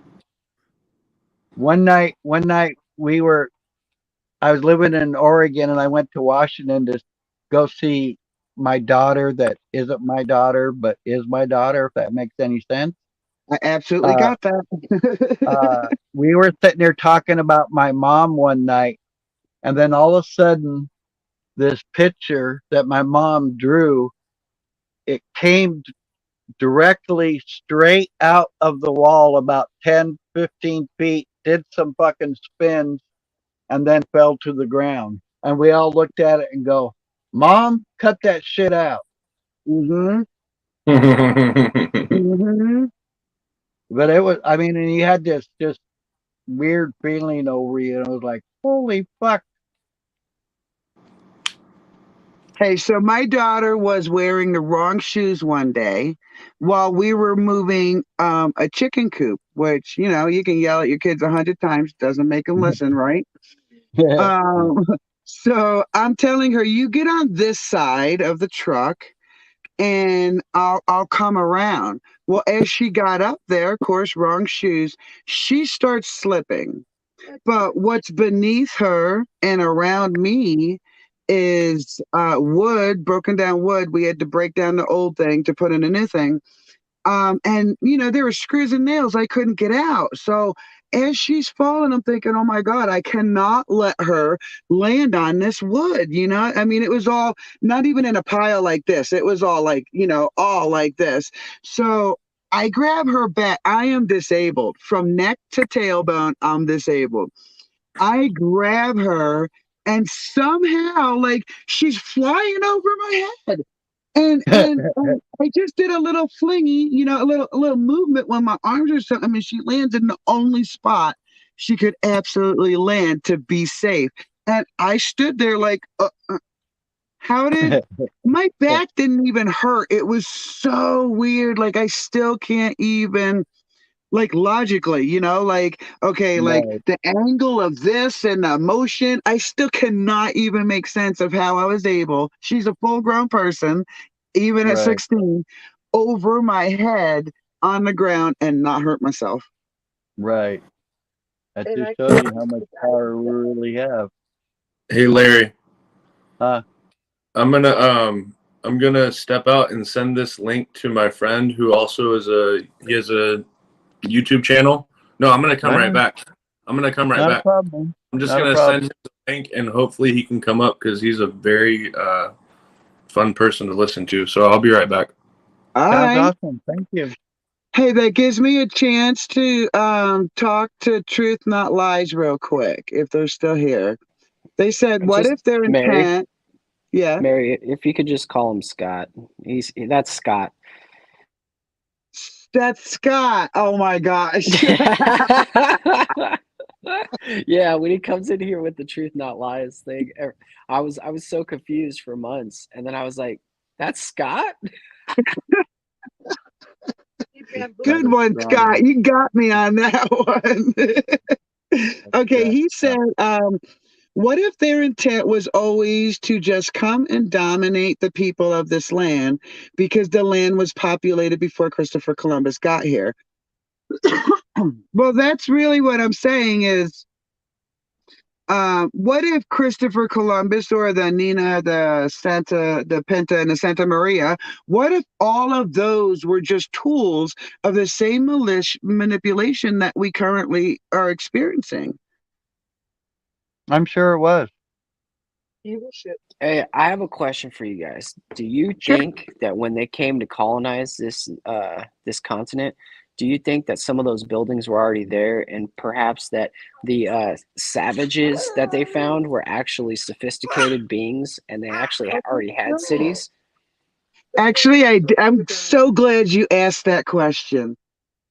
Me and Vance we do so much research that so much stuff pops up on our YouTube or other social media that we often find something new every month. Okay, throwing that out there, we ran across a 6 hour um, documentary into the tribes of the Americas, and I think that's kind of in the title. I'll go find it. I'll go find the video and have it on hand next time.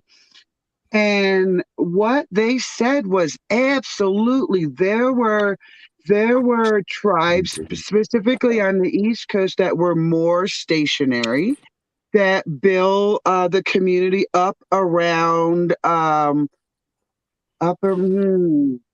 up around the human conditions they find themselves in. There is no other better way to say that. So if they were by the river, they would move the water to their crops, you know, and stuff like that. If they were by woods or jungles, they would do something called the slash and burn to create fertile land for them to plant their crops on. So they were planting crops. They had a hierarchy. That when these people come across the ocean, I don't think they had any idea the amount of people, the amount of organization, and the amount of peace amongst the tribes. I mean, I think those factors they were never prepared to deal with. Mary, I gotta Yes. quickly interrupt you. We have a newcomer. I believe I've seen this gentleman in other places, and if I'm memory's right, he's got a great wealth of knowledge, and I'd like to introduce him. Or actually, why don't you introduce yourself? How y'all doing tonight? I'm a Sovereign Soul Unchained Mind. Yeah. Recovering from a channel strike I got yesterday. I guess I get 2 weeks on that one. So I've been up What did we all do night. to you? Oh my God, yes. Medical misinformation. Apparently, Uh, you're not allowed to take information that's been freely given by the jab manufacturers along with other medical people if it doesn't go along with the official line. So even though it's out there, so I guess I got 2 weeks for that. Somebody mentioned something or whatever, but that's okay. I put up my backup channel and I made a Rumble channel too. So screw them. Hey, would you mind telling me your backup channel? Can I find it searching the same name as your other one? Yeah, you should. Well, actually, it's SSUM 369 at this say and let's see, trying to remember. Yeah, that is the actual channel name. And that's my nickname on the other one. So Okay, yeah, cool. Thank you. I'm gonna look that up. I'm gonna subscribe and I'm gonna try to promote it for you, brother. Hey, thanks a lot, Moose. That's right. I'm gonna look you up on that too, so I can. Let's see. I got this one over here. I got 2 computers going, so I can actually. Larry, Yes, sir. this is the guy I told you I was gonna try and get on. Yeah. Right on. Yeah, I've heard him Super cool speak guy. before. I'll be right back. He's a very, very knowledgeable man, and I definitely want to hear more what he has to speak about. I'm very interested, and I'm sure the rest of the people here are too. At least I hope so. yep. I'm about to mute to listen. Like, I guess you guys have been talking about like civilizations being here, more advanced here in the Americas prior to the. Yes, for thousands of years. Oh I yeah, just- I fully believe that, man. I was looking at that 1587 map. I've got a replica of it. It's 30 inches by 30 inches, but on the David Rumsey collection, there's this 1587 map. And you can really pull in the detail of it. It's got it shows Antarctica with animals and plants and cities, and it shows the Americas. I mean, there's no Great Lake. There's no Great Lakes. Really a lot of different things, the California is an island, that type of thing. So it's like, there's so much that's BS, and I'm giving just like an approximated date range, but between like 1812 and 1912 is really a hodgepodge of weirdness. And especially with this, I think this is just in a nutshell what I think happened. There was some kind of a cataclysm. They repopulated and wrote their own history and repopulated with orphans, these incubator babies. And an interesting thing that I see that came up during that period of time, especially during the Victorian time, was the construction of these insane asylums all over the world. And I theorized that those were a place where the people that wouldn't go along with the new normal were put. Until That's 100% right there. I absolutely agree with that. Sorry. So, and then tell us the whole cowboys and Indians bullshit story. And we know that's not right. And I'm finding information that there were Moors here, and that the takeover encapsulated the enslavement of Moors. You even try to run the numbers of slave ships, and it just doesn't work out. It just doesn't work out. I agree. Yeah, there's a lot to it that I've been getting into, and I'm still a little bit fledgling into it, but I've even come to an idea that it's very possible that the millennial reign of Christ has already come and gone. Oh my God, I've thought about that. Yeah, and this is the short season in which they speak of after where the devil is loosed. Because I mean, you look at that 1,000 years added to that they call the Dark Ages, where apparently nothing happened, and then we just bloom right into the Renaissance, and Yeah. it just doesn't make any damn sense. And some of the things you look at too, because what it says is that the resurrected will come back and they will be in a perfect body. And I'm sure that and it would be a paradise. And I used to joke around with like my father-in-law. He would say everybody gets to come back in a paradise, and I would say, well, what about the guy that's got to run the sewer? It doesn't sound like paradise to me. I said, so will people have to crap? You know, and I was joking around. Well, now I'm finding out these huge structures, and I'm going, wait a second.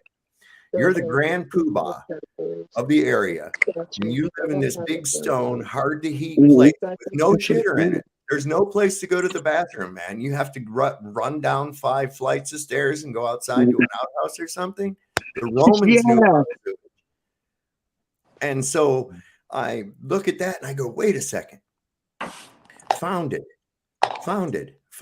dead, and repurposed. I'm like, whoa, hold on. I'm onto something here. And I start looking at the way I'm going, wait a second. Now we got this, what is it, 1846.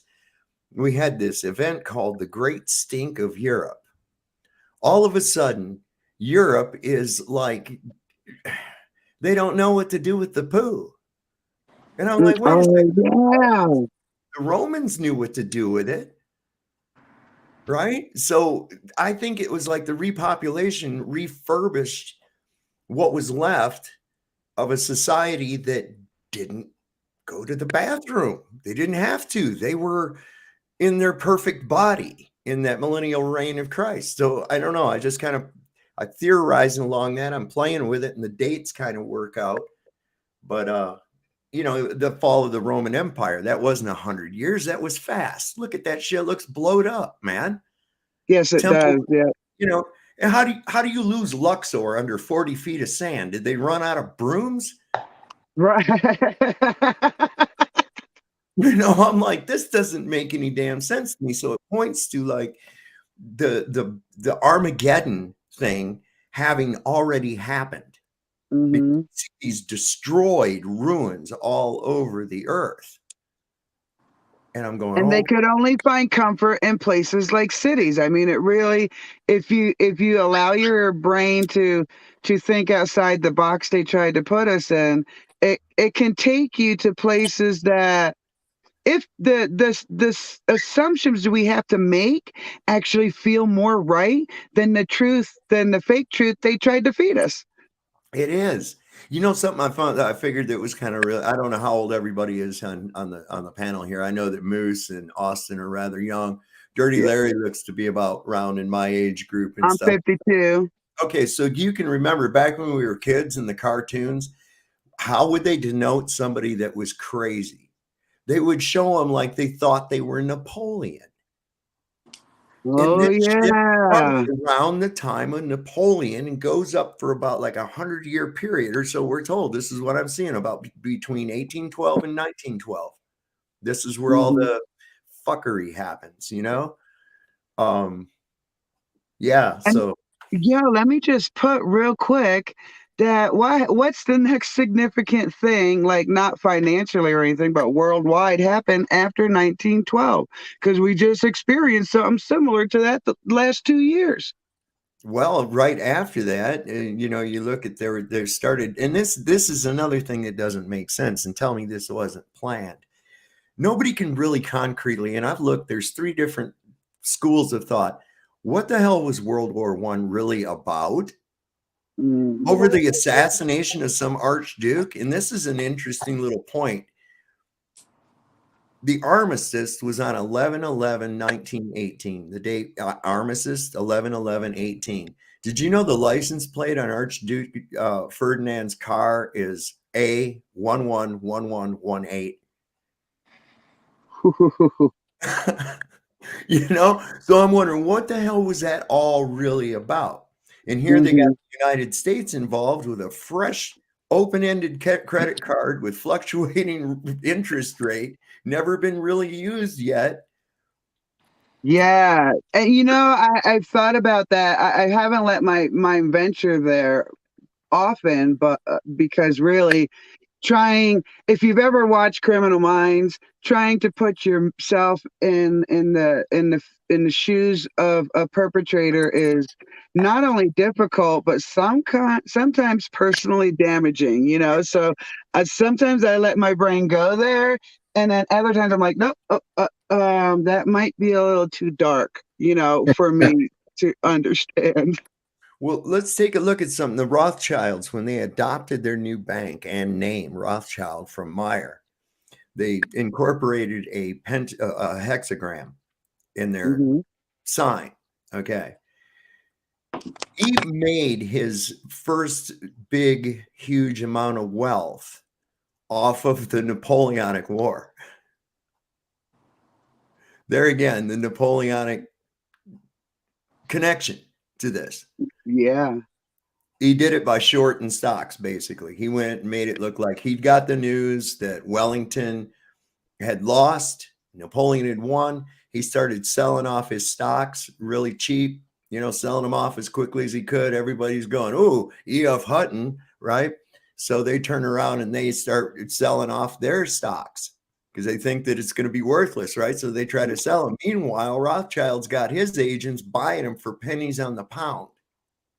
The news finally reaches London that Wellington had actually defeated Napoleon, and the stock prices went zoop right back up. By this time, Rothschild owned the Bank of England, man.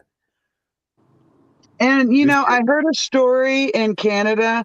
Um, there was a man who developed the very first electricity home to home system, and he owned other houses as well. And Canada, I like to say Canada, but probably the Queen broke his ass, took everything because, and I was thinking this as I was watching the show, ain't nobody gonna have power like the Queen has power, because Canada's still under that. Right. And they broke this poor man, taking everything. And it was a ghost show I learned it on. And they're even blaming the victim. Like I was so irritated hearing this story because we've all been burnt by the government in some way, some form or another. How are you blaming the victim because everything was taken from him by the powers that be? Well, yeah. Look, man, we were talking about this on my channel. I had people arguing with me. I'm like, you don't own shit, okay? Because you don't pay the taxes, somebody can still come and take it from you, right? You just could not get the concept behind that. Yeah, but they give us a grace period. It doesn't matter, bro. It doesn't matter. And I've Or come they'll to the say Let some of me those understanding people will that, be like, I got guns and they're not going to take it from me, and they try to be yeah, so resistant to what you're saying. let me tell yeah, you this what I learned about Colorado. Oh boy. So a corporation, anybody, any of you guys, someone from overseas can pay my taxes if I don't get there on that day. If they do that 3 years in a row, they own the land. Like they could petition the state to take the land from you. Like there's someone on YouTube, I don't remember his name. He experienced that. He had a medical illness. He didn't pay the taxes for 3 years. Here comes this company, stole his taxes out, his property out from under him. He's disabled now with no property. So I think they set it up for us to fail, well, it was always set up to fail. If you recall, they said that this fledgling nation, they referred to it as a great experiment. We know that King George funded both sides of the revolution. Right. I don't think we ever really left England. I think we are just that, a great experiment, and we've been at the hands of being able to be under England's grasp at any time with an illusion of international sovereignty. And there's been an illusion of international sovereignty since the 50s, since the UN, if you really look into it. Well, I think you're right. I was watching some archaeology show of some kind, and they were talking about a ship that had gone up the West Coast, and their whole goal was to come here and plant a marker. And through my research, I haven't seen where England's even done anything about that marker. If it was England, all the details escape me right now. I haven't seen through history where that marker was of any import. Like they never went after saying, "Okay, here's our marker. We're going to plant our flag." Nothing happened from then till now. And I'm like, someone's leaving a sleeping giant so they can come in and say, "Hey, nope, I still own this."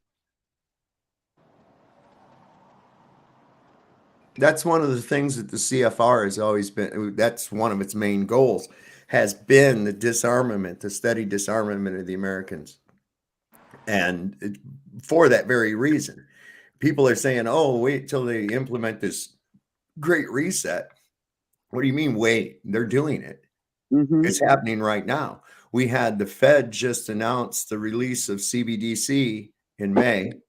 That's going to be a fun one.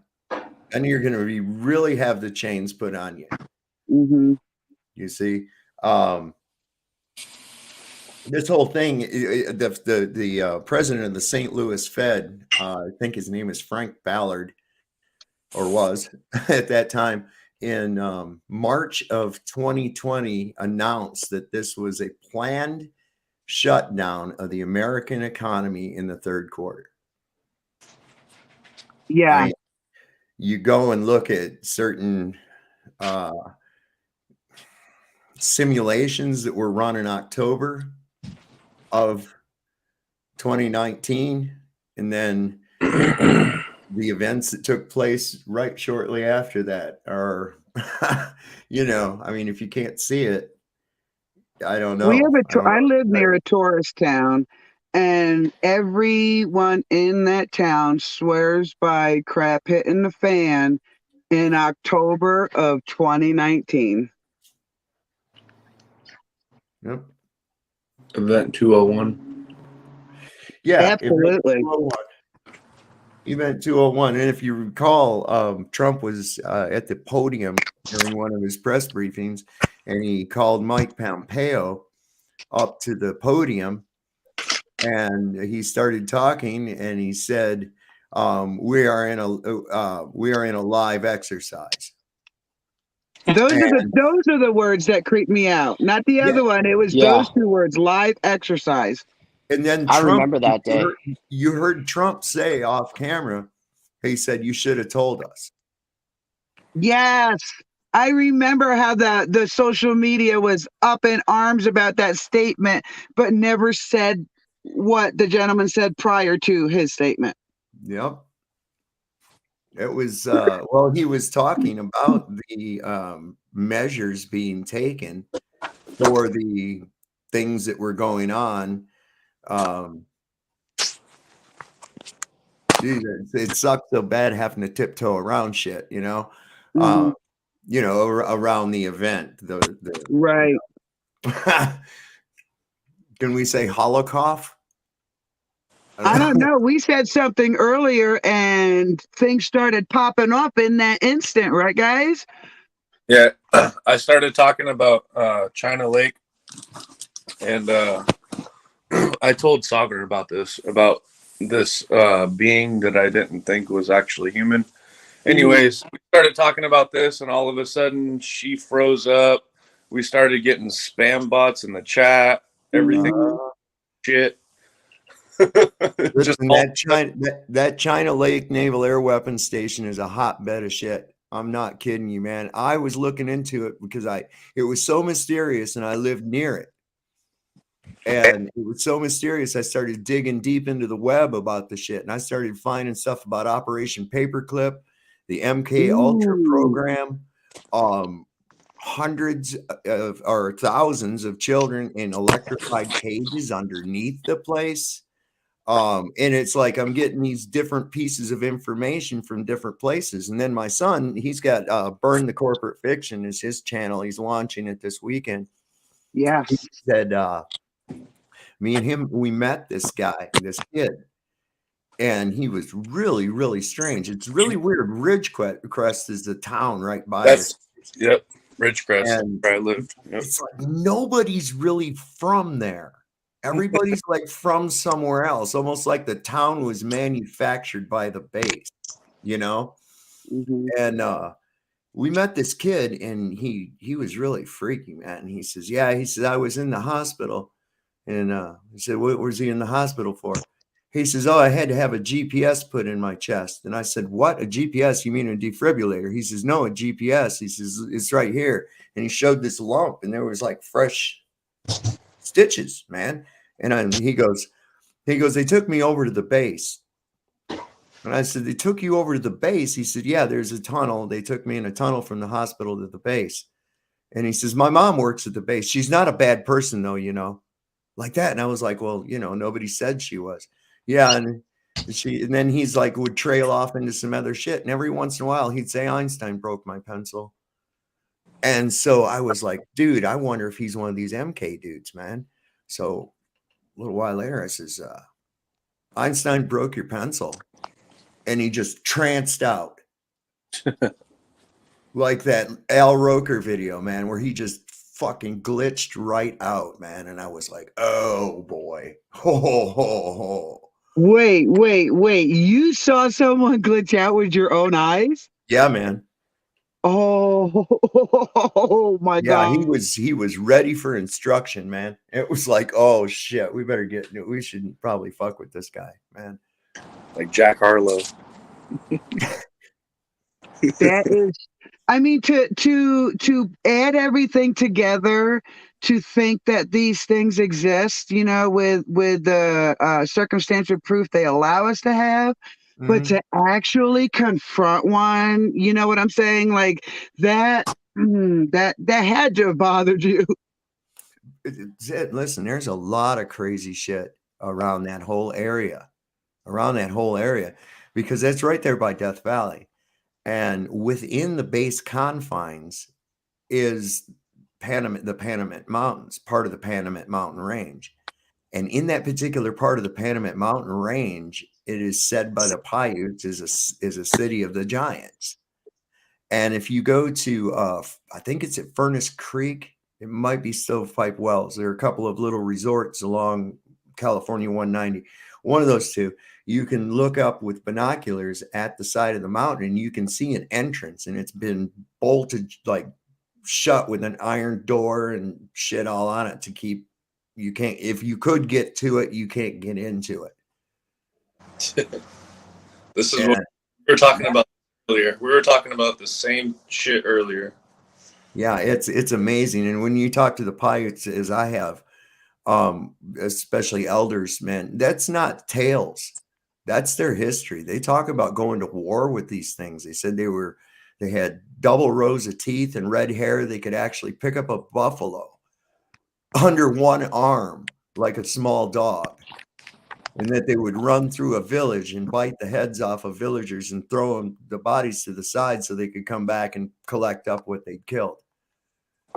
And so one day they went and had a war with them, and they got the giants to retreat into this cave, and they set fire at the mouth of the cave and killed the giants inside. And then I think it was like in the early 1900s at Lovelock Canyon, they were excavating inside of a cave for guano. They were mining guano, and they ran across these bones of big red-haired giant people with double rows of teeth and 6 fingers and shit, just like they said, man. And I just want to interject, this has to have happened after the cataclysm that annihilated the dinosaurs, because there's one thing missing from the dinosaur prints and areas, and that is big giant prints and stuff. Have you ever been to the Grand Canyon? I haven't, no. Okay, I'd seen pictures and stuff, and then I went. And let me tell you something, that didn't happen over a long period of time. Everything I could look at, clear my mind and look at, looked like it happened rather quickly. Yes, I agree. Yes. So yeah, I believe that there was. I think that perhaps even the biblical flood that they talk about was not as long ago as they tell us. And listen, I live on land that is ancient seabed. Like I could walk around and pick up fossils or mud fossils. So this is the kind of land I live on. And trying to look at that and my knowledge of lands back east and stuff, some of their stories, like you said, there's no way that the Grand Canyon, one river, did that between, let's say, the dinosaur times and now even. Well, see, that's just it. I don't even think there was dinosaur times. I really don't. I think do you know where the first dinosaur came from? The first dinosaur that was found. The Smithsonian. Sorry, I had to throw that out there. Someone's imagination. Well, it was a guy found a tooth here in the United States. And he got together with this guy that he'd been theorizing about dinosaurs or such things prior to that. And so he couldn't identify the tooth, and he sent it to this guy, and the guy ended up drawing like a dinosaur and said, this is what it came from. And they put that in the papers. They ran with it. That was it. Next thing you know, everybody's finding fucking dinosaur bones everywhere. So what do you think these big, huge bones we're finding are or were? I think that there were and still are very large animals that may or may not still be with us. I think maybe beyond the Antarctic, there may be still some. Right. As far as like giant walking lizards and all that, the bones they find are not the bones that you see. When you go to the museum, those bones that you see all put together, those are replicas. You're and not I allowed want to say, the real. I Yeah, agree. most of them aren't real bones. Bones that they've made that they think that should have belonged there, basically, from what I understand. Well, I think it's part of the narrative. I went to Orange County Community College in Orange County, New York, and in one of the buildings was a mastodon. And I couldn't put my finger on it at the time because of other reasons. But now that I think about it, that mastodon shouldn't have been able to fit inside a building if it were actual like dinosaur size, dinosaur time, like they were leading us to believe. Well, I'm glad you brought up woolly mammoth, because there again, this is another animal that we have evidence of them existing in flesh. We've actually found them frozen. But the interesting thing is they found some flash frozen. They've given us the hypothesis that these were a woolly elephant, and they were that way because of the ice age and cold weather. Well, close examination of the fur tells us that they are not. That's not for cold weather. They was just hairy fucking elephants. That was it. And they found some with food in their mouth still while they were chewing. They froze. They were flash froze somehow. Now, the dinosaur bones, like Dirty Larry was talking about up there, he says, yeah, they fill in the ones they can't find with what they speculate should go there. But even the ones that they purport are the ones they found. The ones you're looking at in the display are not the bones. Those two are replicas. You're not allowed to see the real bones because they're put away for, protection. Safety reasons. And what I'm saying, but what are they trying to hide in that? Like, what are they trying to hide in doing that? Because energy, fossil fuels. I think it has to do with energy. Our true history created that. Yeah, I think you nailed it on. You hit the nail on the head right there. And because I get these gut feelings, and they've been way more accurate than I've even wanted them to be. But part of it was through all the research any of us could ever do, and even add together and more research on top of that, getting back to a natural history is one of the hardest things I've ever researched because of the narrative that's going on. It really is. Darwinianism has really foreshadowed the real natural history of Earth. It really has. And if you don't study along those lines or research along the lines of Darwinian natural history, then you won't get funding you're not going to be credited. Nobody's going to listen to you. You see, There's it's the a big beginning of problem. the narrative, then, don't you think? Yeah. Listen, the Vatican has been paying people in Sardinia to dig up giant bones and destroy them. Sardinia was like a hotbed of giants. There are giant bones all over that island. Well, if we go with your philosophy, though, or with the theory we talked about as the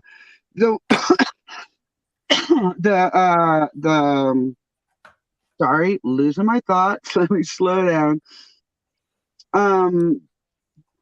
The war, the spiritual war that we think may possibly be over already. Well, the physical war. Yeah. Well, you see, you got the Armageddon. That's the physical destruction that takes place right after the fall of the Roman Empire. We ended up in there was I think it was 546 AD. I'd have to look at my notes, but you can actually Google the worst year in history. And what had happened was it was right after the fall of the Roman Empire, and there was 3 or 4 volcanoes that went off worldwide at the same time, blocked out the sun. Crops didn't grow. There were plagues. There was starvation. There was pestilence, just like it's described in the Bible in Revelation, Mhm. what we're supposedly waiting for. And that's when we plunged into the dark ages where nothing happened. And then, boom, 1,000 years later, 1,000 years, and they obscured this too, because you got to be careful. Pope Gregory changed our shit, man.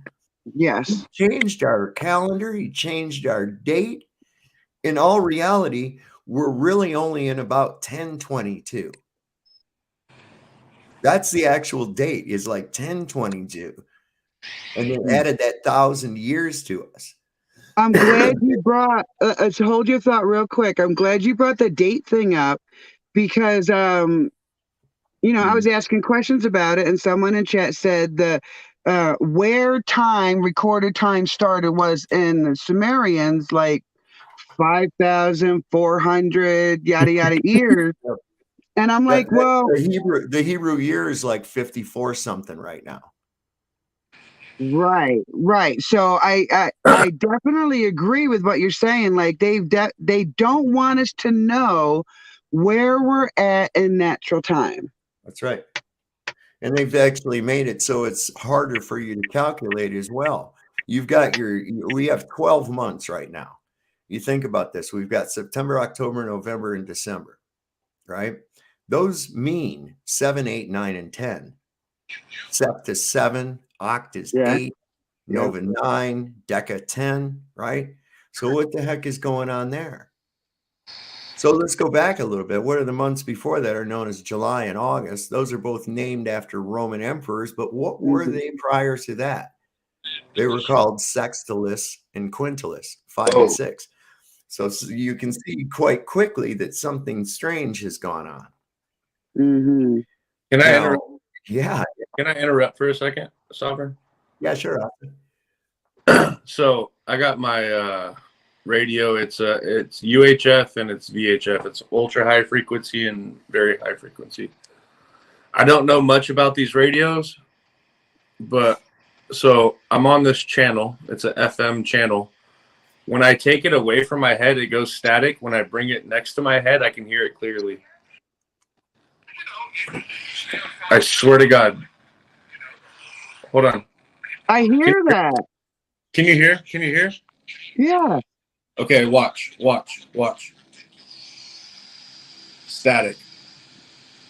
It goes static. Look, I'm not going to touch any buttons. I'll put my fingers on the freaking antenna. Watch.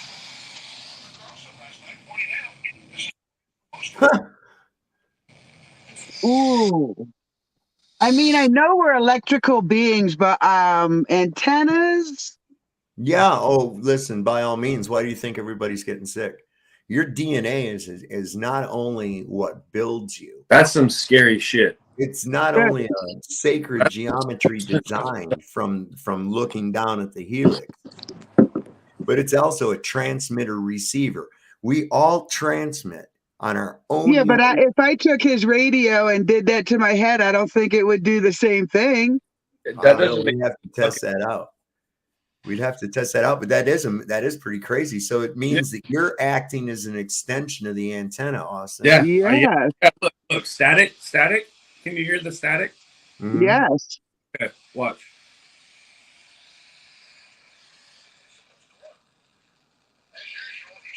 Is that on ultra high frequency or very high frequency, Austin? Sure, I'm not sure. It's on FM 105.500. Okay, that's a frequency modulation. Try an Yeah, that's just amplitude FM. modulation frequency in AM.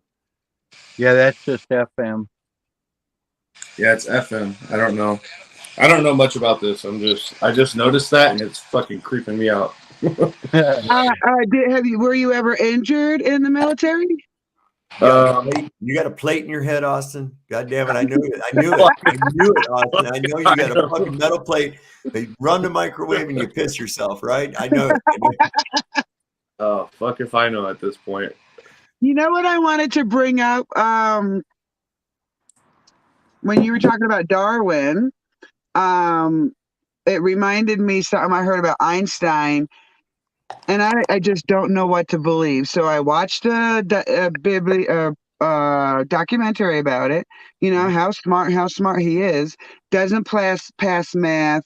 Really troublesome child in his elementary years, and that was just a seed that was planted. Because later I heard on a YouTube live that Einstein is a tool, a pawn, and within the narrative of the system. He's a fraud. That's right. Look for any footage of him speaking. The only time he ever spoke, he read. It wasn't his words. He was reading a script. And that makes me very suspect of who's the guy that was in the wheelchair? Hawking. Yeah. Hawking. How do you know he was just a vegetable with a speaking spell that somebody else was controlling? You know what I mean? Absolutely. Because I already didn't trust. My own youth showed me I couldn't trust the system. So when I re-educated myself, I didn't learn away from the distrust. I just found more evidence to put into that category that when I had my cancer surgery in 2010, I knew something happened. I don't know what, but I knew something happened when I was put under for the surgery. Like some attempt was made to change me almost. Yeah, man. You know, this is crazy. We were talking. They were talking about this on another channel, and oh man, who was it? It was Zetetic Warrior was on there. I'm trying to remember what the name of the thing was. I think it was the Truther Comedy Hour or Hour of Comedy or something like that. Anyway, they were talking about that, like this NPC idea, and you know, it was like. Dude started talking. He says, you know, when I was young, when I was little, he says, I used to wonder if I was the only person that was real and if everything else was around me to see how I would react and shit like that. And I was floored. I was like, oh my God, I felt that exact same way. And I can remember, you know, I was sitting on the toilet and I was so little that my feet didn't touch the floor. And I can remember sitting there thinking that, saying, you know, maybe none of this is even fucking real. Maybe they just put me in this and because I felt like I was being watched and I was like, oh my God. So I had this experience when my parents, I was about 9 and my parents had lost an hour. And I didn't find out about this until after I told them about my dream. So what had happened was they both woke up at the same time. The headboard of their bed was up against a wall, right? But the reason they woke up is because both at the same time, they saw a face staring over them from over the headboard, looking down at them. And they both woke up and my dad looked at my mom and said, oh my God. And she said, did you see him too? My dad said, don't say anything and just draw what you saw as close as you can. Well, they both drew what was we'd consider today to be a gray. And I was like, I found out about this after I told them my dream. So but more to it happened. The next morning, my dad worked at General Motors and he was the first shift. So they had to be in there early. So he got up, my mom got up, made him breakfast, cooked him some eggs and some hash browns and some toast, cup of coffee, and then went in the bathroom to take a leak. My dad looked up at the clock. It was 5:30 in the morning. He had enough time to eat and get to work. My mom comes back from the bathroom. My dad picks up his coffee, takes a drink of it. It's ice cold. He says, Sally, that coffee's ice cold. He went to take a bite of the eggs. They were ice cold. He looks up at the clock. It was 6:30. She'd only been gone like a minute. So that night I had this dream where someone had come in my room and woke me up. And I still remember this vividly. It's so crazy. I remember it so vividly that they came in my room, but I couldn't look at them.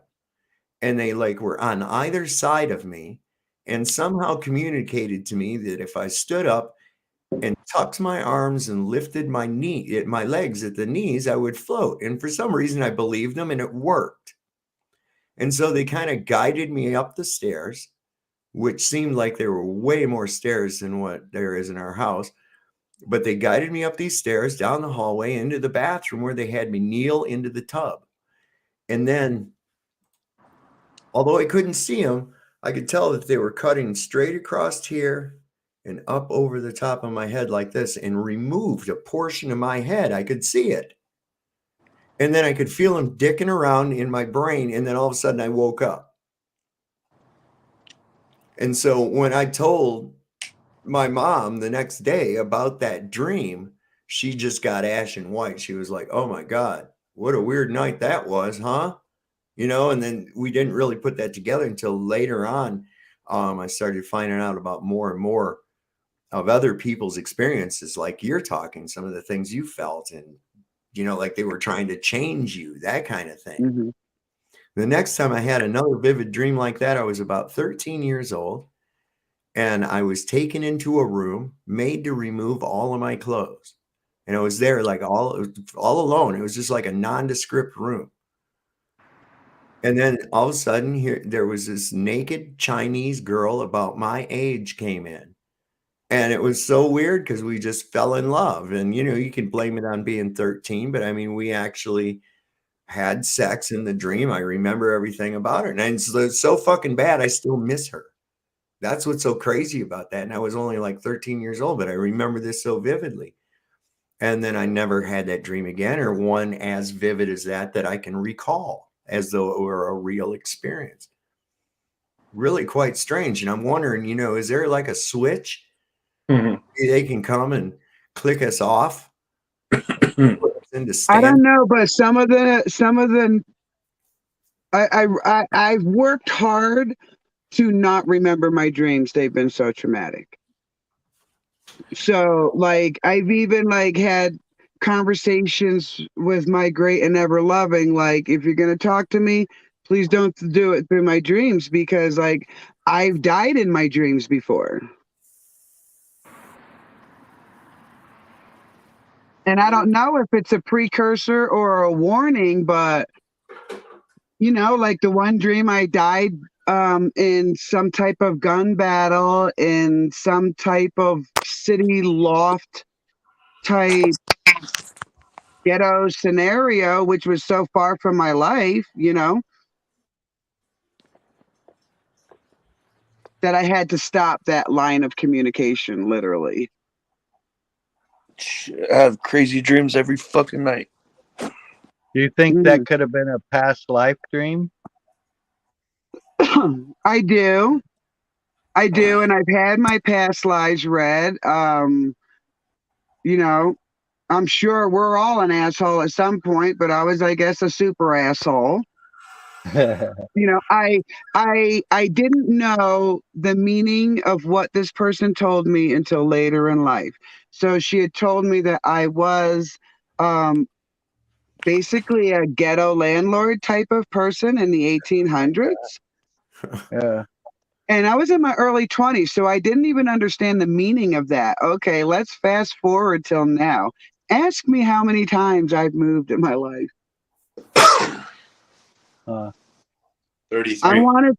I want to say between 45 and 50 times. Oh my God.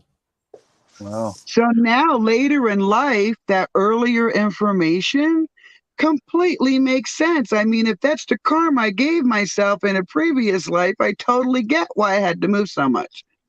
Right. Yeah, I get it. I get it. You know, I had one that another one that I remembered vividly, but only kind of like part of it. And it was really strange. It was like I was the age that I was at the time, I suppose. But in the dream, I could hear that there everybody was running around, my aunt and everybody. And it's weird because they say you come back into this soul reclamation thing around familiar souls that you've already been around.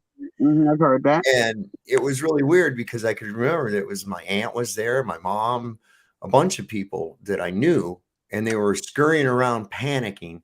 And I could only see their feet. And I was sitting underneath of a table with a tablecloth. And everybody was scared and going, they're coming, they're coming, they're coming, they're coming. And I could hear a drum cadence that was getting closer and closer. It was going, brum, brum, brum, bum, bum, brum, like that, fast, louder and louder and louder. And then that's all I can remember about that. And I wonder if that was a past life thing. You know, I look back at it now, still remembering that dream. I'm 57 years old. For me to remember that vividly, I can still see it in my head. That, you know, I wonder what's the realism to that if it can stick with you that hard, you know? Oh, we're Yeah, losing it. I wonder too. I had a dream. All I know is I was less than 8. I lived in a city, but that was the time period where all the city lights went out at 9 p.m. I don't know if you guys are familiar with that, but in New York they went out at 9 p.m. And I woke up in the middle I thought I woke up in the middle of the night from a dream, and I open my eyes and everything is black. Like no moon, no stars, no vehicles going by, no other house lights, like, through the windows. I could not see. I literally had to touch my nose to know my hand was in front of my face. Oh, wow. And the bed was high enough off the floor at that age that even when I hung my leg over the edge of the bed, like how you would typically start getting up, I couldn't touch anything. Oh, wow. So here I am, less than 8, just complete blackness. And if we're thinking that we get notions from past lives or past experiences, I think somewhere before our consciousness, before God created, before all that, I believe there was darkness, like complete blackness somewhere. Because where would my mind get that? I was an immature mind with little influence from television or anything in the late 70s, Mhm. and that scared the poop out of me. Maybe you astral projected. Mm. Maybe you was in the darkness of the night, you know, a little girl scared and you didn't realize what happened. Listen, the first time I did it, it freaked me out, man. What I was doing is I would meditate, and I would usually use 369 or 369, 432 hertz music and meditate. And when I would get to that state, I would feel, and I wasn't really trying, that I would get like a vista or a view would open in my mind. And it was very realistic. And as soon as it would start to open, I'd get a little excited and then it would close back up. And so I had to work really hard to just let it go with the flow. Don't get excited. Just let it happen, whatever's happening. And so the one time I finally got it to go, I'm like, okay, let it happen, let it happen. And the scene opened up, and I saw someone that appeared to be laying down sideways that was illuminated. It looked like in the dark by a TV Mm. or computer screen or something like that. And then as the vision came to me even clearer, I realized that the person I was looking at was me, and he wasn't laying down. I was sideways looking at them. Mm. And as soon as I realized that it was me, it felt like somebody dropped me about 6 inches in my chair, and I went poof, like that. I went, Mm. oh shit, I did it. Okay, now we need to keep doing this and venture further if we can. And it's kind of scary because you don't want to get lost and not be able to get back. Right, You know? right. So I dicked around for a long time, not really wanting to leave the room. You know, I would stay in the same room, and then I'd kind of venture out through the house a little bit and, you know, take note of things that I saw to see if it was that way when I came back. And Right. yeah, so I wonder if that might not have been what you did and you didn't understand what it was going on. And then that, I did you wake mean, up as soon as you got uh, scared? Did you wake up? I don't remember anything. That's all I remember. I have no memory whatsoever of sleeping after that. But that was a volatile time in my life. So, you know, the way I describe my childhood is I lived in a violent bubble. Yeah. So I didn't know, like there was no reaching out and talking to people that when we experienced something in those times, it literally was kept to ourselves. So I didn't see it as a nightmare, you know, but as years went by, the I would have some dreams, but mainly nightmares. And by the time I had my daughter, I found marijuana. I found that marijuana would not allow these bad dreams through. Like I still have good dreams, Mhm. but something about marijuana literally stops the nightmares. Because I've literally woken up thinking I was having a heart attack and stuff. Like I've had some, I don't know how many people are in my head, guys. I've had some really, like it's affected my living daily life without me knowing it. So I wouldn't remember immediately the nightmare. I would wake up, I'd go about my day. Somewhere in my day, something would trigger the nightmare. And in that 30 seconds to a minute, it all comes flooding back to me. The feelings, what happened, everything. You know, there's some interesting stuff. We were just talking about this earlier tonight, about this concerning this past lives type thing coming here. I think it's a soul reclamation system myself. I'm not going to go to the light this time, but I was listening to this podcast, and it was about near-death experiences as their main topic, but they were talking about crazy shit that little kids say. And this little girl, she went up to her mom. She was about 4 or 5 years old, and she says, "I love you, mommy." You know, the mom says, "Well, I love you too." You know, how sweet. And she goes, "I'm really glad I picked you to be my mommy." She says, "The last mommy I picked killed me." And I was like, Yeah. whoa, what the hell? I heard that story years ago, and it creeped me out because I was still trying to accept who my parents were. So the first time I heard that, let's see, 2003, 2004, I literally got enraged at the person that was telling me, like, wait, you're telling me I picked my parents. I can't even talk to you. You know what I'm saying? Like, I don't want to hear that.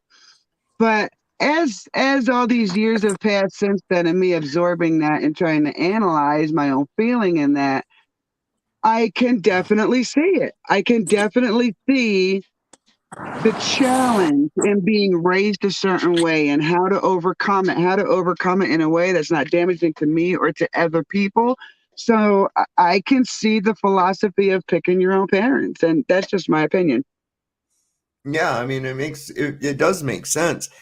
I think there's something else to being born in a hospital versus being born at home. I was born actually in a private hospital. It was pretty much kind of like a house. It was the only place in Michigan in 1965 that allowed the father to be in the delivery room with the mother. Mm. And on that night that I was born, the brand new television show, and I remember seeing Dr. Smith on a TV set after I came out from that was it just come on, and it was on a TV in the room when I was born. And I remember the doctor singing, "Play on your harp, little David, play on your harp," because in those days they didn't know if you were going to be a boy or a girl. Mm-hmm. And so they had a name picked out for me if I was a boy. And of course, that was David. And if I was going to be a girl, it was going to be Rebecca. I didn't find that out till later. And I found that interesting because as a small child, I had a invisible friend named Rebecca. And my mother had a miscarriage. So I don't know. There was some crazy shit there, but I can actually remember back as far as when I was born. I can remember crawling. I remember dark shadows on TV. I can remember when Days of Our Lives came on, I would cry because that meant I had to go take a nap. That music meant I would have to go take a nap. And I didn't want to because I'd miss shit. So I wonder if there's something about that, because if you watch little infants, they'll like look up in the air and wave and smile. They do that shit. They all do that shit. And it's like by the time they're 5 years old, 3 or 4 years old, they get this amnesia.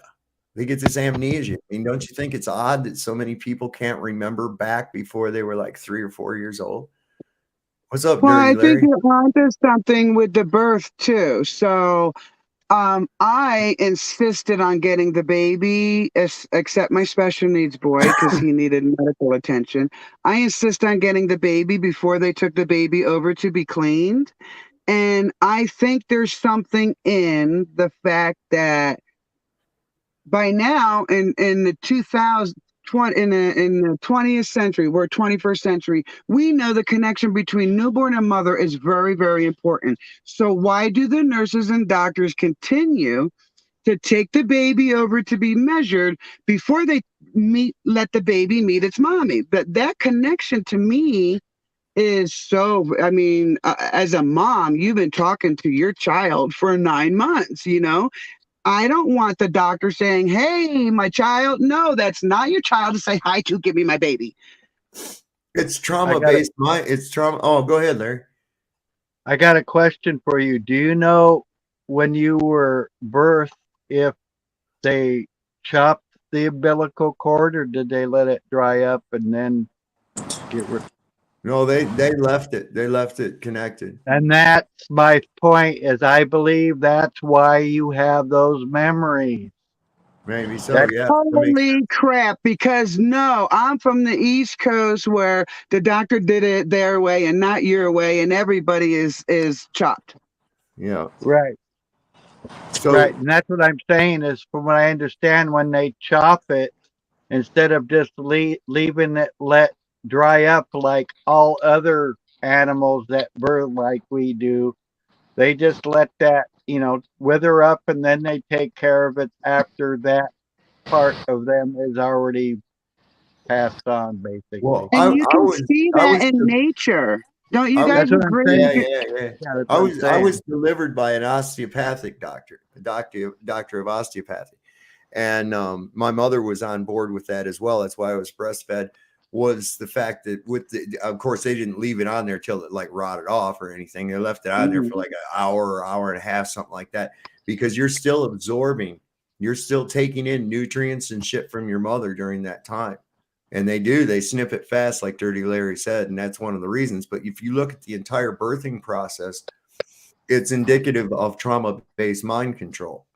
Yeah, when you look at the birthing process of other animals, it's absolutely what you're saying. There is a length of time. Let's use my dogs for example, because I had 2 litters this year. Thank you very much. The baby was born. She worked to free the baby from the sac. Okay, that takes time because though their teeth are sharp, they're not piercing. And then as she removes the sac and cleans the baby, it's probably 10 minutes or more before she even attempts to remove the sac from the baby. Well, you even look at the environment that takes place with the difference between births in nature versus today's modern human birth. Okay, an animal like a deer or whatever will find a safe, comfortable environment off by themselves. They'll deliver the baby, deliver the offspring, care for the offspring. It's all peaceful. It's all bonding. Now let's take the human.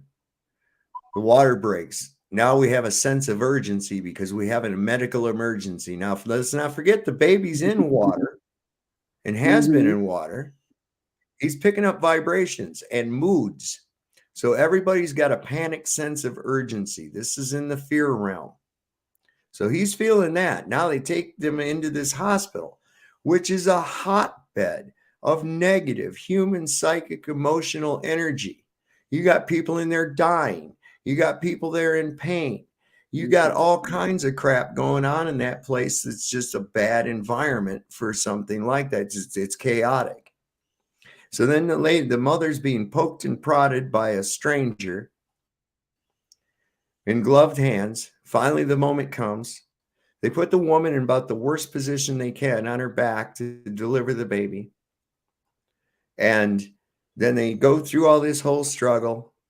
You come out of the womb with this panicked, urgent, chaotic atmosphere into a brightly lit room, into the gloved hands of a masked stranger who immediately cuts your umbilical cord, roughly towels you off, spanks your ass, and says, "Welcome to the world, bitch. We own you."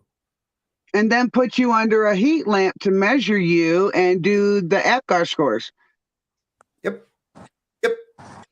And then for us males, they sexually traumatize you by cutting off your most sensitive body part. Yep. It's all, that's not even narrative, guys. That's not even narrative. That's their narrative in action. Like from the way people treat sex all the way into the way people treat even a newborn freshly into the earth. The first thing they want them to experience is violence. I don't know any parent that would choose that. Yeah. Willingly. But see, we've got everybody conned into it. And look, it goes even further than that. Because of the damage we've done to the human species through all the epigenetic influences that are placed on us, whether it be through inoculations, whether it be through the food we eat, all the shit that's within our environment. And suddenly we have an animal that can give birth but cannot feed its young in an overwhelming ratio. Well, I would switch the words. Let me interject before I let you continue. I would switch the words with cannot feed their young to unwilling to feed their young. Well, there's that too. There's that too. But there really is a higher amount of women that cannot produce enough or any breast milk for their children.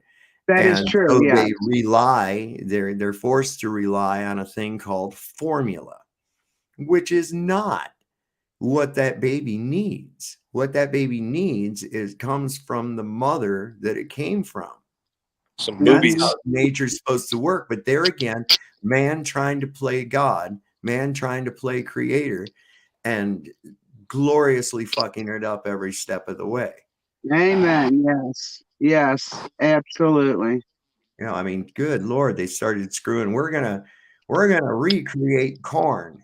Oh boy, was that disastrous? The outcome, and we're still suffering from. Right, absolutely. Now they want to turn men into women, women into men, and all this other. You can't do that. You know, it's like they say, oh, well, then all you have to do is get estrogen, right? Well, no. Women have testosterone too. It's a ratio, man. You can't just go and do that. Yeah. Now there's all kinds of problems and regrets, and the surgeries are turning out horrible. And, you know, every time man tries to play God, this is what happens. Hey, when they started bringing, the whole medical field to the forefront, they had, A++ doctors. Like every doctor you go to, man, he went through this rigorous thing, and they got everyone to believe in these doctors and the science behind it. You fast forward all these years, we got maybe C+ doctors out there. We got butchers out there. I've met one. I've met two in my life, one at 10 and one at 40, just damn butchers that did not care how my body appeared to me after their hands were on it. Yep. So I have They're, no trust. No, you shouldn't. I wouldn't. I mean, I'm not saying that for everybody. That's me. But you're right. It was as soon as John Rockefeller and the Rockefeller Foundation started funding the medical schools, as well as the pharmaceutical industries, we went from more of a pharmacological approach to any kind of medicine, or what they call medicine. And this is why we're at where we're at today. You see, we had the same people that took over our public education system. Same guy that said, I don't want a nation of thinkers. I want a nation of workers. They want a human doing. They don't want a human being. It's absolutely right. And this is the whole thing. They don't want you to be alive. When they talk about, listen, they conflate carbon dioxide with carbon. Okay. When they're talking in this climate change crap, right? Mm-hmm. Carbon dioxide is good. Plants love carbon dioxide. And in turn, plants produce oxygen. Okay. Mm-hmm. It's not carbon. You're carbon. You're the carbon they want to reduce. Mm-hmm.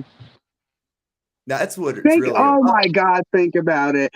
If in fact, let's just suppose this is, if in fact giants did walk this earth, I can see why they would want to limit the growth of the human being. Because they're scared to death of the... Go ahead. No, I said that just blew my mind. We're the carbon they want. We are the carbon they want to reduce. I've never heard it said like that. What if the giants, because it says there were giants in the earth in those days and after, what if the giants just went south and they're still there? Into regions that the modern day human is too scared to go? Oh, I would believe that in a heartbeat. It's not about being scared. Let me tell you something. You're not allowed to freely explore Antarctica. I believe that there is more land beyond Antarctica. Extra terra. And I believe that inhabitants of this extra terra could be considered extraterrestrials. And we're kind of like in a prison, you see, where we're kept under control and making a few very happy and wealthy through the fruits of our labor, through the use of a scam called artificial scarcity. This is how the entire market works. But what if you found out that beyond the Antarctic, there was vast, unlimited resources? What if you found out that instead of living on a stupid spinning ball flying around in space at phenomenal speeds, and you don't feel it because of math, instead of that, so imagine you realize that you actually not only live on a fantastic created clock, calendar, self-sustaining perpetual motion device, but it's also a battery with so much gosh dang energy that there's over 1,000 lightning strikes an hour around the earth, because we're not, that's overcharged. That's what we're not using. You're standing on the neutral or negative post of a battery with a land salt bridge, the oceans, right? And there's positive voltage that increases as you go up in altitude. This is even verified. Listen, I got CIA and other government documents talking about their study of the firmament and the positive electric at the top. You can, this thing about gravity, that's another one they got you with. They tell you that the effect you see is gravity, but when you ask them the cause, they say gravity. But when you say, what is gravity? They say, we don't know. So you're just telling me that the effect and the cause are the same thing, and then you're going to prescribe it to things out in the sky that you have no way of touching or get. What is this craziness? This is why I Right? don't believe in science, because to me, through everything I've learned, science puts all these numbers together to get a solution, right? It starts with math, I guess. And so then they start doing experiments, but they're doing the experiments to get to a certain solution. They're not doing experiments like I'm doing experiments on the land to see what would happen if I add this and I add that and I give it some time. I don't know what the end is going to be. I'm hoping to see what the end is, but in my mind, science, that's not science. Science is their assumptions plus their very specific tests to go to a very specific solution. Well, Can I kind of. make a quick- Go ahead, Dirty Larry. I'm sorry. You can just call me Larry. That's fine, man.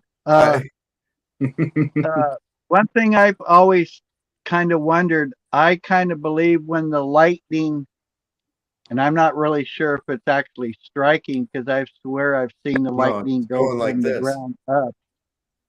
But anyway, I believe when that lightning hits the earth, it's actually recharging our magnetic poles.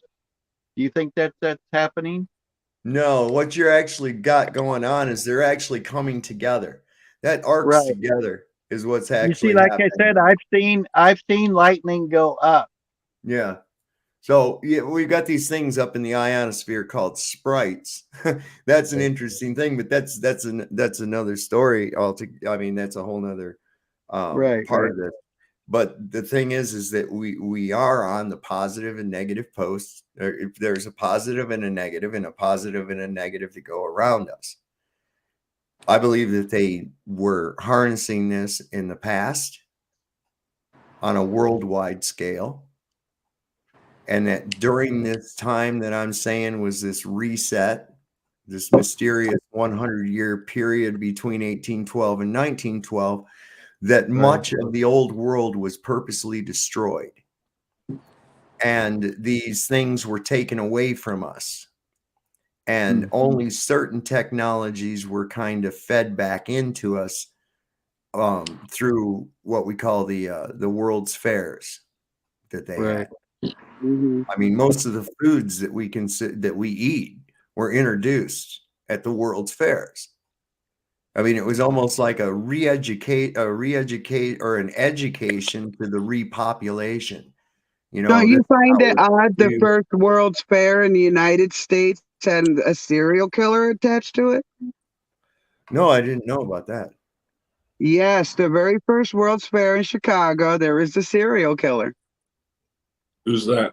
I don't remember the name. I'll find the information for you. I had learned it in criminal justice classes back in 2000.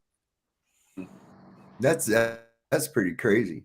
But yeah, as far as like with this energy, there is energy here, and it's like, well, like I said, they'd say, well, it's gravity. Well, the cause and the effect can't be the same thing. So we Right. all agree that when we let go of something, if it's denser than the air around us, it'll go to the ground, right? Mhm. But what is causing that? You see, you can't just say, Magnetism. well, kinda. It's incoherent electrostatic acceleration is the best explanation that I've seen so far. And we got the positive voltage above. It's like two Gaussian surfaces is like a Van de Graaff generator. And we can demonstrate with a Van de Graaff generator, if we reverse the polarity and put the negative or neutral at the top and the positive on the bottom plate, things like wood, hair, glass, plastic, anything will be drawn up and stick to the top plate. Okay. But it also has a factor of the buoyancy and density involved with it as well. They've shown experiments right now. MIT has a drone that flies with no moving parts whatsoever, and it can be controlled with a remote control. You do this merely by changing the positive or electric charge in various parts of the drone to get it to move and fly, levitate, drop back down to the ground. You can take a neutrally buoyant balloon and hook a Van de Graaff generator to it, increase the positive charge, and it will rise. Increase the neutral charge, and it'll drop right down to the ground. Would all these pyramids around the Earth be a tool in that process? Possibly. I do look at they're acoustically sound inside. I don't believe that they were tombs of any kind. There's no evidence of that. And this is an interesting thing about it as well, too. As you look at the descriptions of the Ark of the Holy Ark of the Covenant, right? And this thing has like all the characteristics of a electrical part, even with the two angels with their wings facing each other, like two posts, right?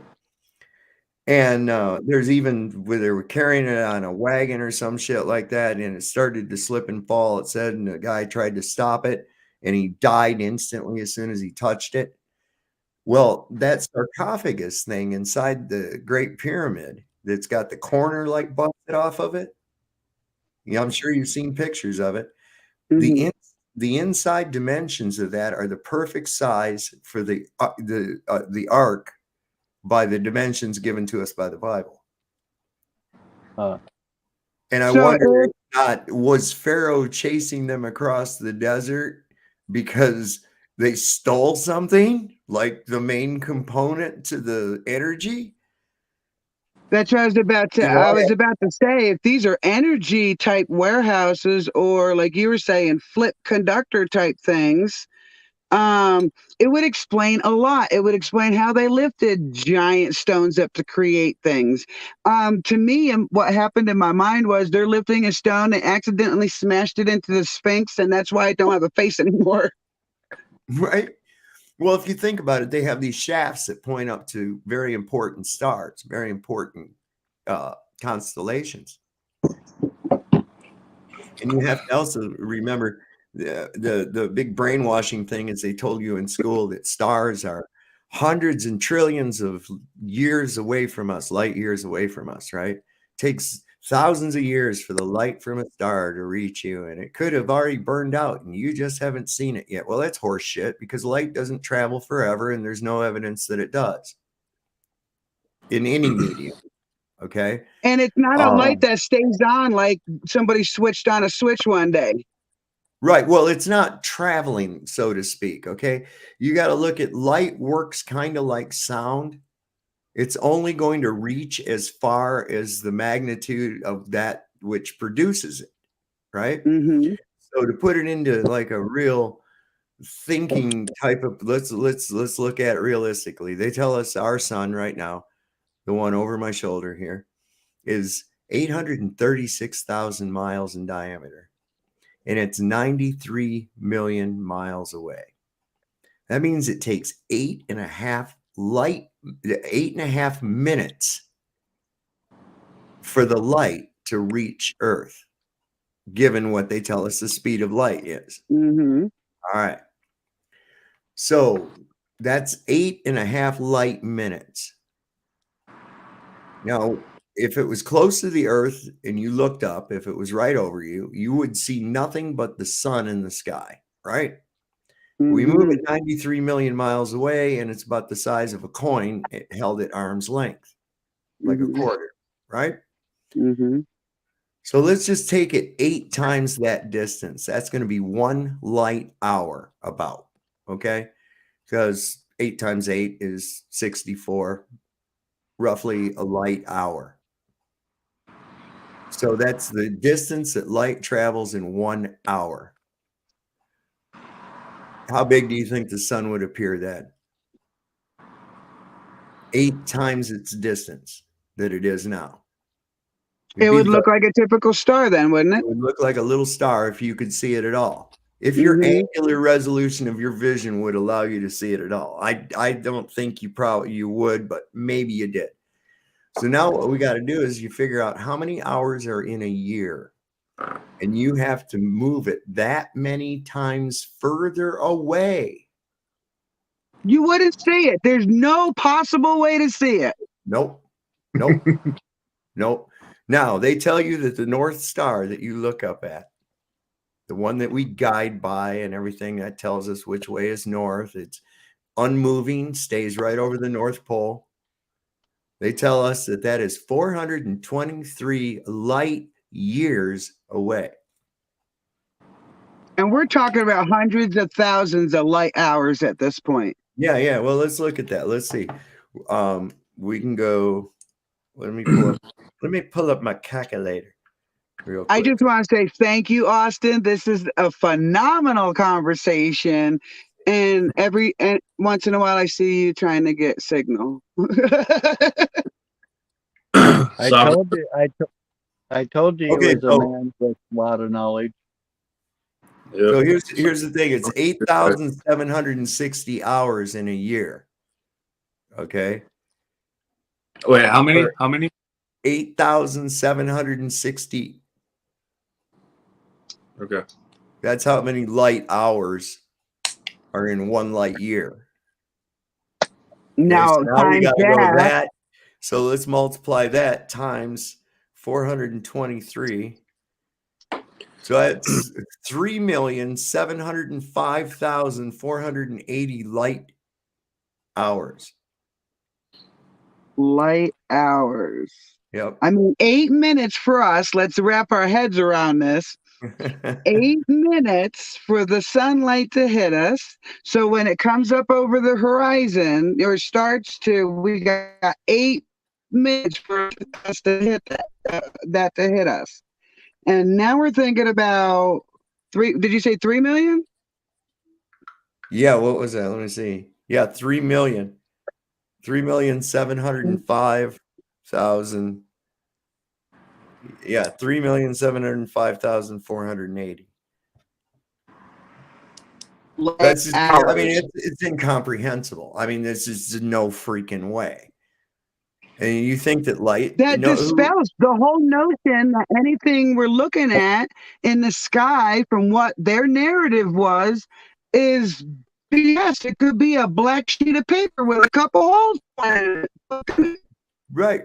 Okay, so check this out. When you look at these stars through like even a P900 or a telescope, when you really zoom in at them and look at them, they look like cymatic frequencies in water. In fact, how could you zoom in on something that far away and it actually get bigger in your lens?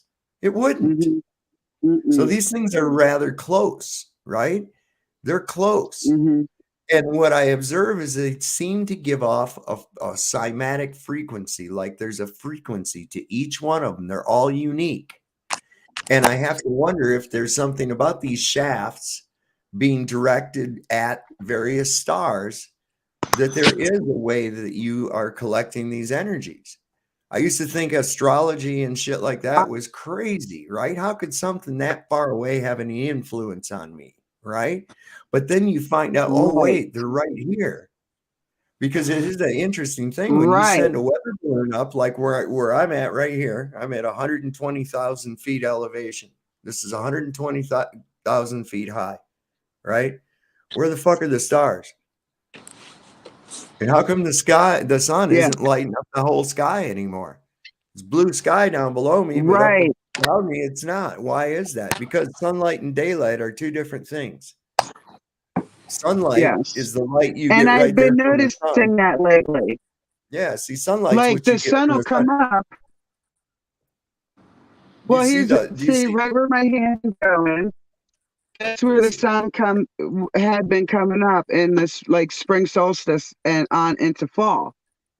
Now my sun is coming up all the way, almost a 45-degree angle difference, And Uh-huh. the clouds on the southern side are a different color than the clouds on the northern side.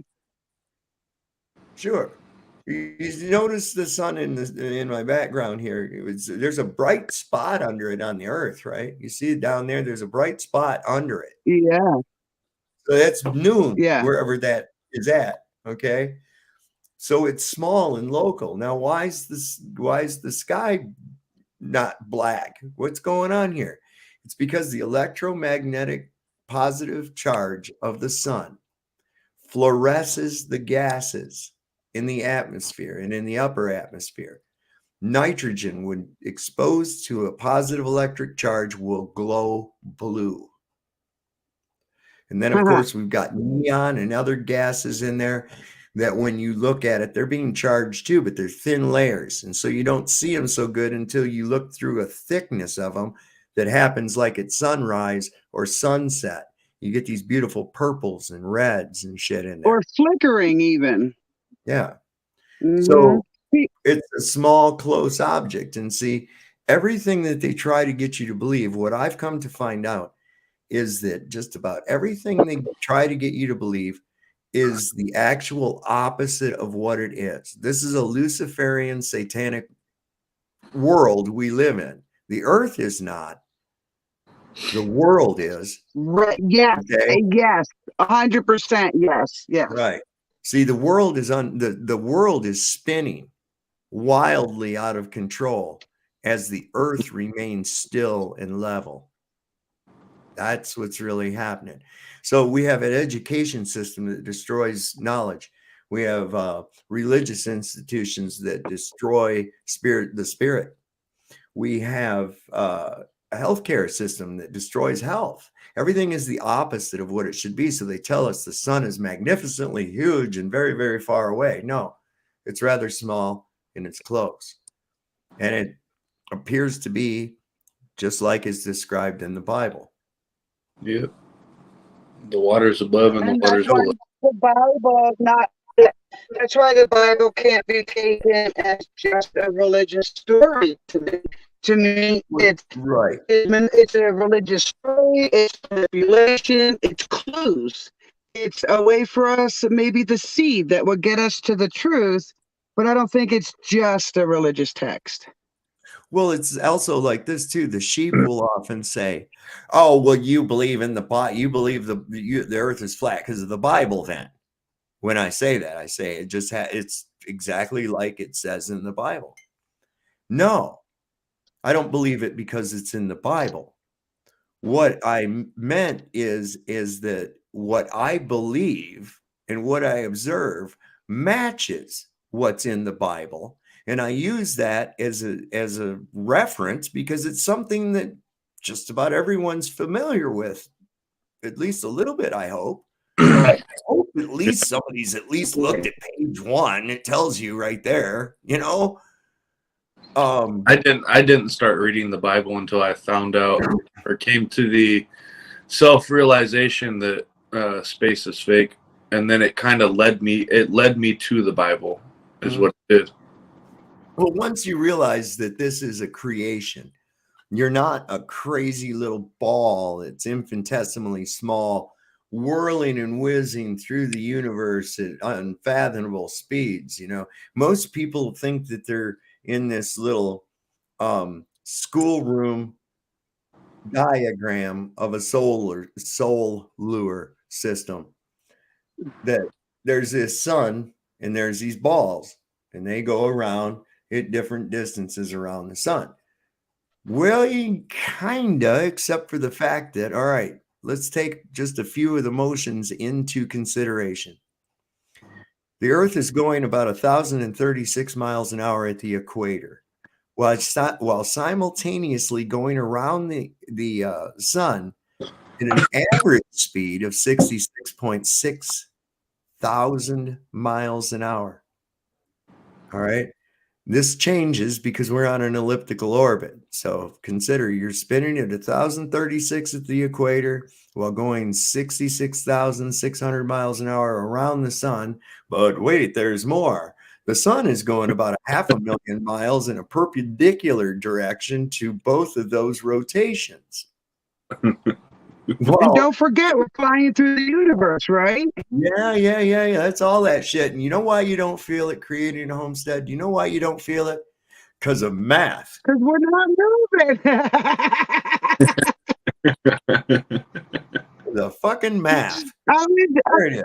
listen, my daughter, before I teach my children like a crap ton of truth they can't wrap their heads around, I work on our communication so that when we do talk about these hot button topics, we don't get into an argument like we see on other streams, you know. So yesterday she's like, wait a second. Here comes the indoctrination from school, right? So I was never very good at being indoctrinated or memorizing their stuff, but just thinking in my own logical, realistic thinking, this is how I show my video. This one's spinning, and this one's spinning, and they're going like this, and that's not bad enough. Now we're going like this. So there's no way that our skies can look the same for thousands and thousands of years. You're telling me that all the stars, all the lights that they want us to see, those things are still happening in the same place, doing the same thing at the same time every year. Exactly. It would be impossible. Listen, the reason you don't want to know why I know all these facts about the heliocentric model. Hey, Sovereign, can I say one thing? Because I used to believe it. Really, a lot more than many do. I mean, I was hardcore. Go ahead, Austin. I was just gonna say, creating a homestead, we actually can't. Well, I can't see you. I can't see you. I just see a black screen. I thought you got a picture up there right now. You might have to go. You might have to go out and come back in.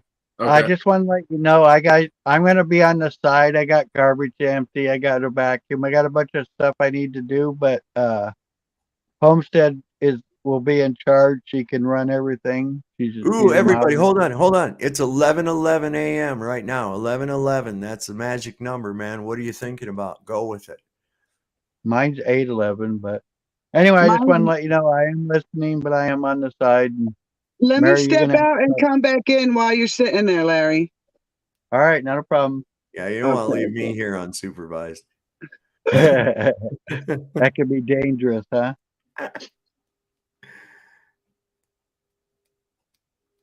No, I've really enjoyed all of what you said, man. When I first saw you, I'm like, oh, right on. I heard you speak before. In fact, you're the man I heard about the Star Forts. I never even heard of that stuff before. So that was cool. Hey, well, I got my backup channel. It's SSUM 369. Yeah, I added you. Oh, cool. Because I should be able to go live by tonight around 11:30 or something like that. And I'm just gonna do it to stick my thumb at fucking YouTube. I'll be in bed by then. I'm usually in bed by 8. I get up around 3 or 4 every morning, so I'm usually in bed by 8 or 9. But I'll definitely check it out. Over 24. I've been up over 24 hours tonight. Damn, that's not good. Well, I don't know. I just wasn't sleepy. You know, I'll probably go lay down in a little while and sleep for a little bit, and then I'll get back up. And it was a lot of work. I set up a Rumble account, and I uploaded some videos there. And then on my backup channel I created, then I stuck a whole bunch of videos up on there so that, you know, I can get it established and people can find it and this, that, and the other. So all right. Do you see Mary now? Yeah, I do. I see her. All right, I'm out of here. I'm going to be on the side vacuum and stuff. You guys have fun. I'll be back when I can. So I'm moving now. You can see my animation. Yes, we can see. I can see. I was telling you that I used to believe this shit wholeheartedly, right? And the way I came onto it was I was like, fuck these flat earth people. What's wrong with their brains, man? I can show them that this shit ain't a globe. And I ended up debunking the globe. I was like, wow. But I had to look at it from the way I look at everything. And so what do you think about Hollow Earth then? I think there may be a subterranean of this plane, but there again, it would have to be a ball that's spinning, and there's no evidence whatsoever, and it's never been proven, Earth's movement. In fact, Aries failure shows that, and everybody wants to go on about Bob Knodel and his laser gyroscope. But what they found was they actually did find that it's the sky that moves. They changed elevations and got a different reading, man. If the sky wasn't moving, it shouldn't have happened. So that's the interesting thing. And like you were saying, that the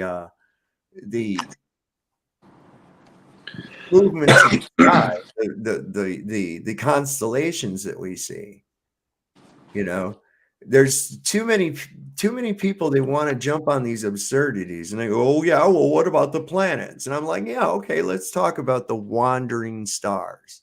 Would you mind telling me how a dusty red ball like Mars can shine like a star in the night sky when it's twice as far from the sun as I am? What reflective properties does this dusty red ball have that would allow it to look like a red star in the sky? Do you think it could be reflecting the sun, or what's the better answer? It's producing its own freaking light, man. Right.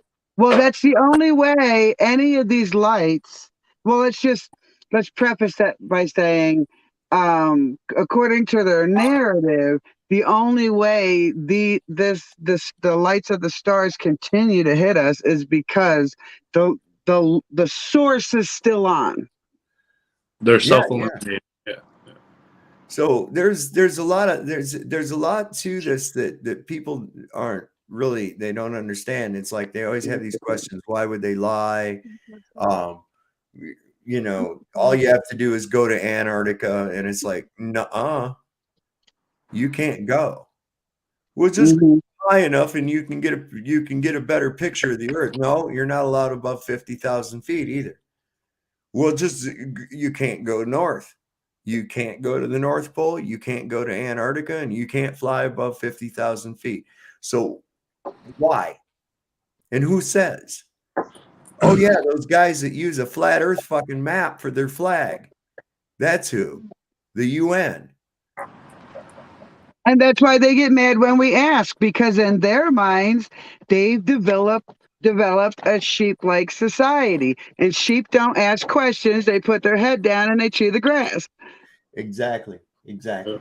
So you look at this, and this is what we've got these important ass people like John Kerry, or what's considered important, world leaders and heads of state and shit, going down to Antarctica. John Kerry goes down on election night, and that's like the Super Bowl for those dickheads. What the hell?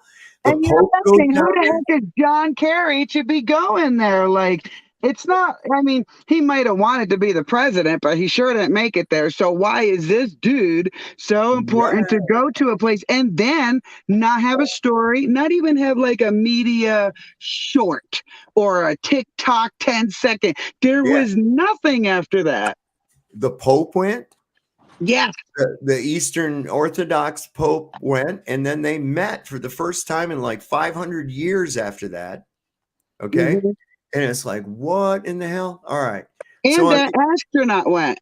Yeah. So here's what we got going on. I'm looking at this thing, and I'm looking at the UN flag. So who's in charge of the treaty that keeps us from going there? The UN, right? Mm-hmm. The world organizations.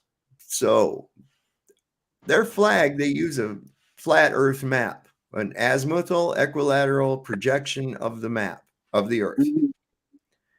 Every continent is shown, ironically divided into 33 sectors, including the bullseye. And every continent's represented except one. Take a guess which one? Antarctica. Antarctica. So on an azimuthal equilateral projection map like that, a Gleason's map or a flat Earth map, where is Antarctica represented? It's around the outside edge, right? Uh-huh. What's around the outside edge of the flat Earth on the flag of the UN? I don't know. I don't think I looked that closely at that one. The It's a wreath. wreath. It's The a wreath. Oh wreath. yeah, that's right. Like the Caesars wore. It's a crown. It's the wreath of Apollo, the sun god. It's the wreath of Apollo. So what's going on here? Why are you denoting Antarctica with a symbol of control? Why do these important people go there? And why do they go to a place that used to be called the Bay of Disappointment? What is it when I disappoint you? It means And they had to know something because these explorations of that started before they ever had the equipment to be able to survive to do those. So, somewhere there was some knowledge that the ice is new. The ice is new. The ice is within the last 500 years. I can show you maps. I can show you maps from the 1500s or late 1500s that depict Antarctica on that same type of map with animals, plants, cities, and rulers, man. This is no shit. Now, back in those days, you didn't make a map just for fun. People paid you big money to be a cartographer. Yep. So you could be a little bit artistic, but you did not depict things that were not there. Right. Otherwise, you got your head chopped off. These things, these maps were these people were relying on these maps for commerce, war, Absolute accuracy. trade. Yes, absolutely. And so if you just came up with some bullshit and they found out you were lying after they send a fleet out and it gets sunk because it gets lost at sea, you're a dead man. Yes. Okay, so that's one of the things I point out, that it's not just an artistic representation. This was an accurately made map by a skilled cartographer. Now, so I say the ice is rather new. Mm-hmm. The area I was talking about, that Bay of Disappointment, to be disappointed means that I had given you an appointment and then I took it away. I disappointed you, didn't I? Yep. So why are these important people going down there? Are they being disappointed? From They got the crappy, hey, you know how and no matter, like, mostly construction, but you mess up, you're going back down to demo work. You know what I'm saying? So in that philosophy, if they needed to get back in there, somebody forgot their wallet at home in the green Antarctica, you know, and now people are tasked to do the digging, to do the dirty, hard blood, sweat, and tear work to get somewhere that they've been disappointed from, maybe. Yeah. Listen, Admiral Byrd's expedition, they didn't tell you everything about that. He said in a Longines hour talk show interview on TV after Operation High Jump, the host asked him, he said, Admiral Byrd, is there anywhere left on this earth for explorers to explore? And he said that there's a land in the south, past the South Pole, bigger than all of America, that is rich in resources that no one has ever explored. Okay. Now, how do you go past the pole on the bottom of a ball and not and end up in an area that nobody's ever seen before, right? Well, he died shortly after that interview. Oh, yeah. So some of the footage that was put out from that expedition depicts a temperate area where they were actually swimming in the water. So perhaps it's only a short period of ice and then into another realm, another world, an outer ring, and we're in Middle Earth and someone is the Lord of the Rings. Maybe there's more rings. And we're in Middle Earth. Someone is controlling. They are the Lord of the Rings. I don't know. They put that shit in you. I'll be right back. My dog's got to go outside. All right. Come on, guys. Come on, guys. It's a lot That's of food well. for thought, especially when you're already trying to disband the narrative for your own self and your own personal life, you know? Yeah.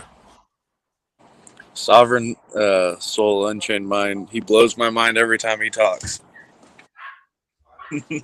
Yeah, he's got my mind blown. Like That's he's why. That's connected. why I wanted to invite him.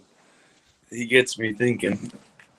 Like I had an idea over here and I had an idea over here and he just connected the two and I'm like, oh my word.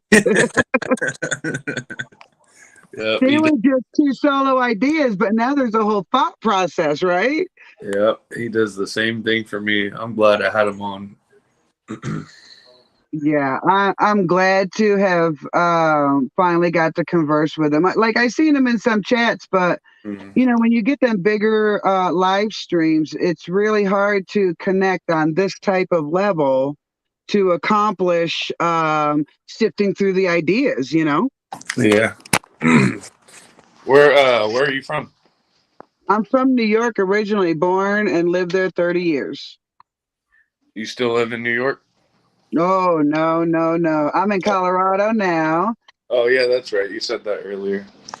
I hop, skipped, and jumped through a couple states to get here as a poor individual in the United States, you know? Yeah. Where are you at, Sovereign?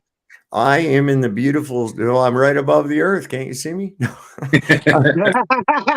He's on your the he's on face your I'm screen. looking at. He's on your screen. That's where he's at. No, I'm in the beautiful Shenandoah Valley of Virginia. Nice. I lived there once outside of Harrisonburg. Oh, well, cool. That's where my wife works in Harrisonburg at JMU. I'm just outside of Luray. Luray. That sounds familiar. I lived in Grottos. Okay, yeah, I know exactly where that's at. Yeah, Grottos is you can go straight up 340 to get to Grottos. Yeah. It was a hop, skip, and a jump outside of Harrisonburg. Yep, 340 is just up the end of my street. What? Just a synchronicity is just amazing sometimes because I was only there a year, but I learned so well. It was 2001, the year I moved there, a few months before the you know what. Yeah. And I wasn't even safe in Virginia because of the you know what, you know. So I was going through a little bit of a chaos, thinking I'm out of New York, I'm safe. I'm in Virginia. No, you're not. We got DC and all the shit around us. Yeah. Well, it's a good enough ways off. I think if they were to hit that thing, I'd just see a bright flash up to the northeast. I wouldn't Yeah, be. because we didn't notice anything in Harrisonburg. I was working there. I did security in Virginia, and there wasn't anything odd. I didn't see anything come overhead. Like it was actually eerily quiet. Yeah. Well, that's a whole nother can of worms, that thing. I'll tell you what.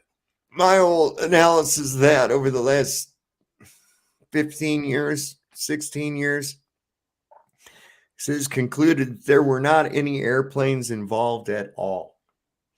Directed energy weapons were used to disintegrate the rubble of a controlled demolition that was 3 buildings. That was planned way ahead of time because there was asbestos in those buildings and there was not a darn thing that any new buyer could do about those buildings because of what was inside. It was planned 33 years prior when it was built. 33, 2 towers, Boaz, Joaquin. Ba-ba-ba-bum-ba-bum. Can you say Masons? It's a oh, he's barking outside. Let me mute. Let me go get my dogs back. I'll be right back. Man. All right, guys. What happened to you, girl? What? Okay. Gosh. What? Relax. Hey, relax. Okay, easy. That's enough. You be easy.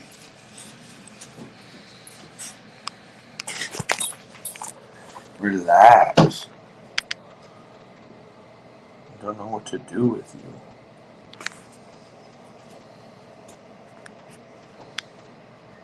you.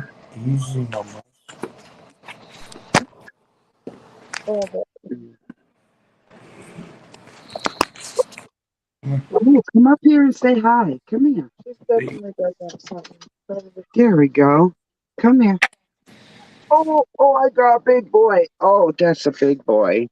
That's Oh, a big boy. No, you don't want to say hi to my phone? I don't think he likes being on camera. He's seen the phone and turned himself around. It's like I came to be loved by you, not random strangers. This is he's from the first litter of puppies that we had intentionally, and they're all being trained as homestead protectors. nice. How many dogs do you have? Right now, before we start adopting out, we're at 21. You have 21 dogs? And they're all in the well, all but a few I are only in the got 5. camper. Holy crap. We didn't want this. We didn't want them to mate again, so we worked hard at keeping them apart. Only they had already gone behind a bush. So now we got 11 puppies in there that we'll start adopting out. I don't know if I showed you already, but my dog got freaking. This happened to her last night. Oh, Got cut. I've been trying to wrap it up, but the wraps keep coming off. use super glue. A certain brand. Yeah, it's pretty bad. It's a certain what you can get it like from Family Dollar, right? Yeah. From Family Dollar, the super glue there. I have, And most, I have super glue. I've been trying to wrap it, but the wraps just keep falling off, so I'm not sure what else to do except for like I thought about stitching it. I don't know if I should stitch it or what, but it's a pretty big gash. for a gap that big, from experience, it would need both. So the super glue would be to keep any debris out of the wound, and the stitches would be to hold it together. What happened to him? We were at the dog park. I don't know. We came home. We went to the dog park last night, and she was running around with like 4 or 5 other dogs, and we got back and fucking I don't know. Wow. Does it look like maybe the fence or something might have I caught think her? it might have been a branch because she runs behind these bushes. So she was chasing a dog behind these bushes, and I think she must have caught one of the branches on the bush or something. I'm not sure. Them pit bulls don't let shit like that fucking stop them. They'll let it cut them. My little Peanut, she gets out there and gets near we got some of these bushes grow over the fence back here, got these thorns and shit on them. She'll get in that, come in, and she'll have thorns stuck in her and shit. She don't even give a shit, you know. I know. I just feel bad. Like she doesn't like it. She pays no mind to it, but like to me, I feel like she has to be in pain. Right. You would think so, yeah. I think so, but she doesn't seem to freaking react to it. It's weird. Dogs are weird. I don't know. I started watching training videos so that I would be able to raise these guys right, because their mama is pit lab mix. Oh, look, Nydia, look. Yeah. Oh, I'm gonna have to pop off. I'm gonna have to pop off of here because I have been up for like over 24 hours. I got that channel strike. I found out about 11 o'clock last night, and I spent a bunch of time setting up a new backup channel on YouTube, and I set up a Rumble channel and got all my crap set up on there. So I went over and I got a couple of videos uploaded over there, so I'm kind of getting an established thing in there. I should be able to go live on the backup channel like tonight around 11:30 Eastern.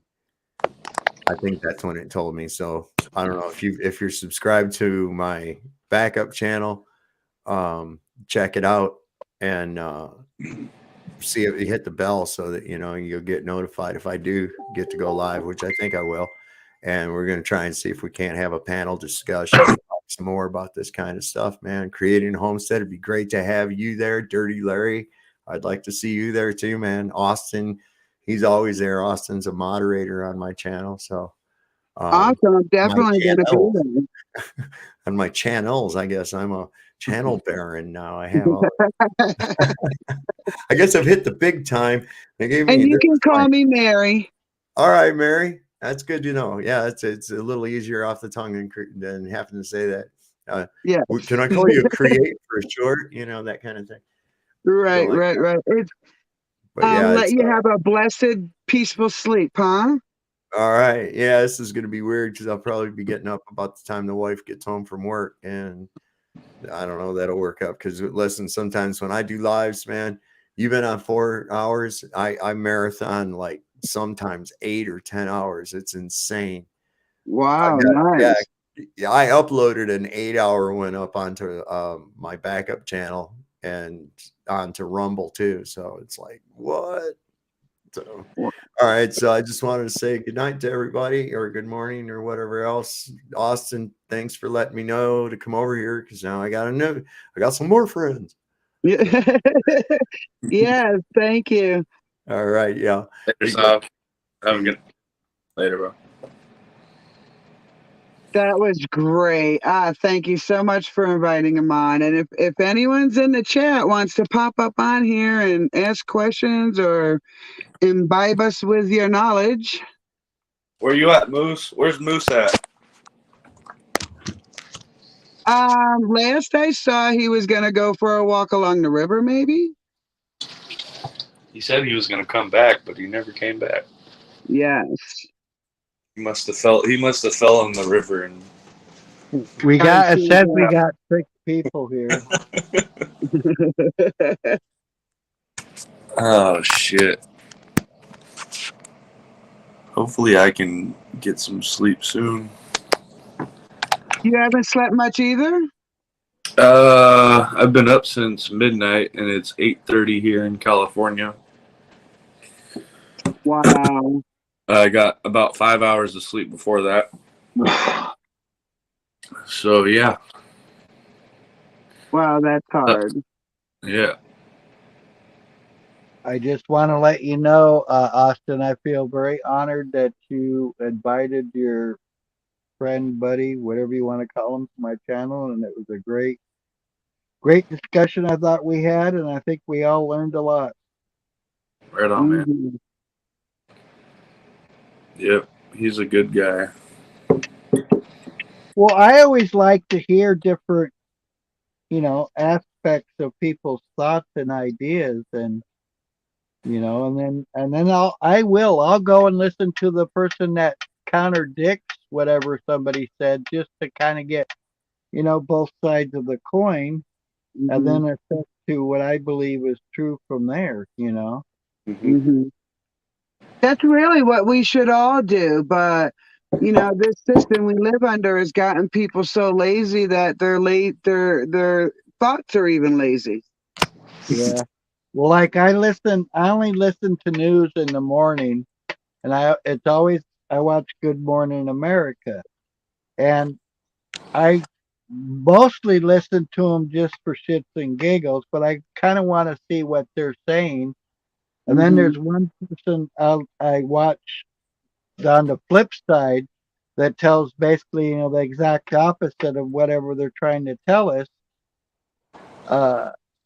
And I never knew, if this person was telling the truth, but at the same time, it was giving me that flip side, something to think about. But I have found the times that I have watched them that most of what he said, I believe now, is true. Right. And if you want that channel and assess it for yourself, it's called Redacted. It's on YouTube. Yeah, I've watched Redacted before. And I'm the same way, like that old school way. Like I'll hear something and then I'll confirm it elsewhere. And then I'll confirm the opposing thoughts before I decide to make a decision on it. Yeah, I think that's the best way to go.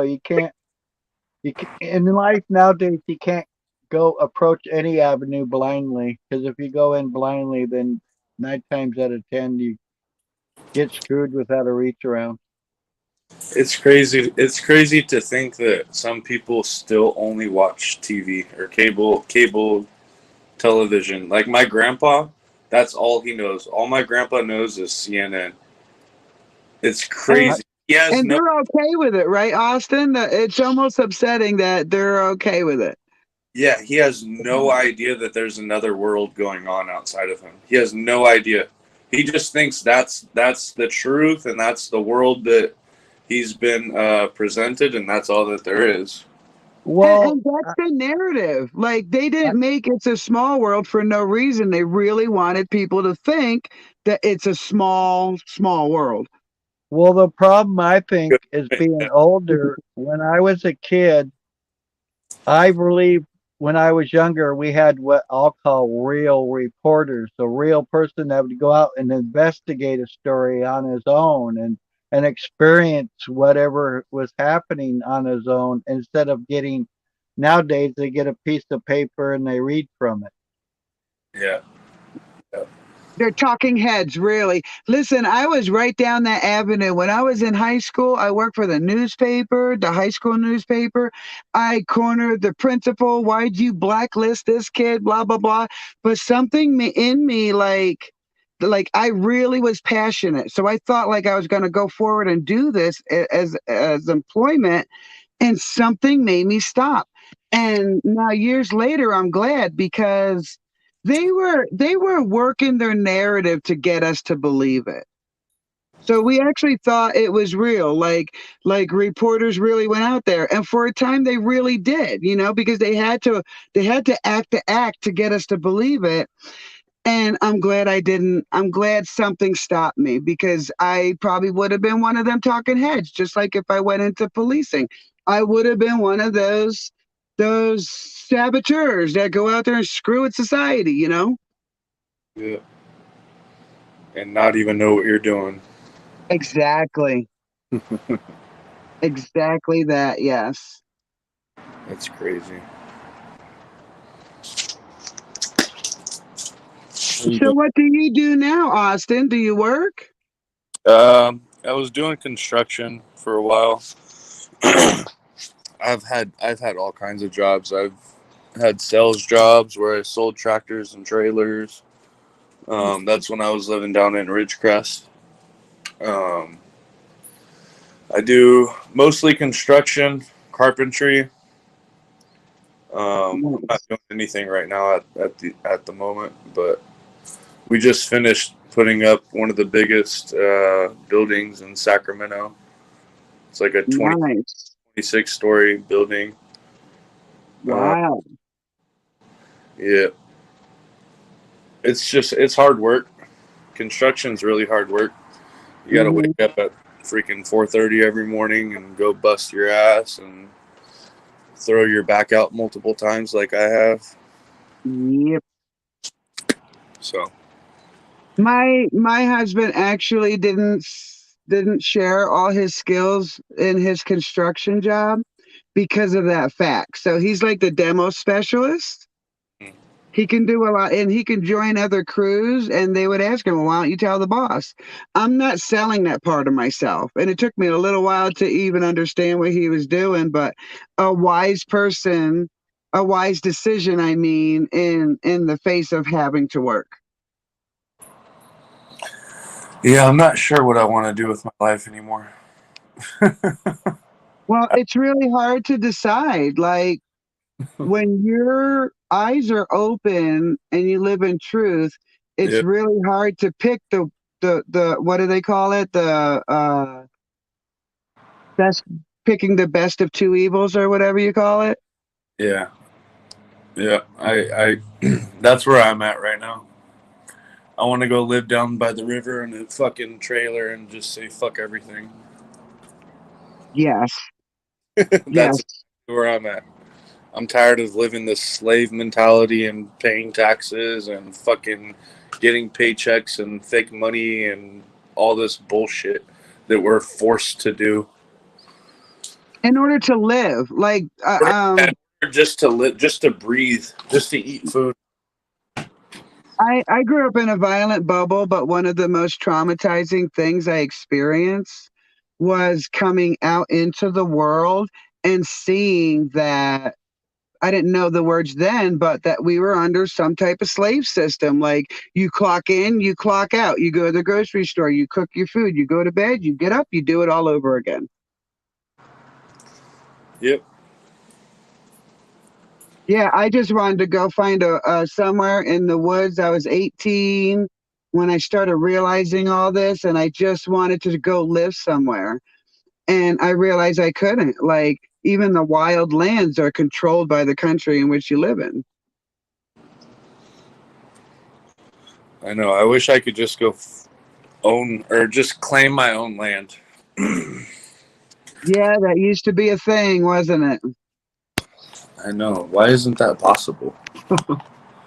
Because too many people went for it, and the people who started it didn't think so many people would make a go of it. And I believe that our great and ever loving put obstacles in their way for people to be able to slide through. And when you're on the other side and you're negative, you want all the people to be sheep, not just 75%.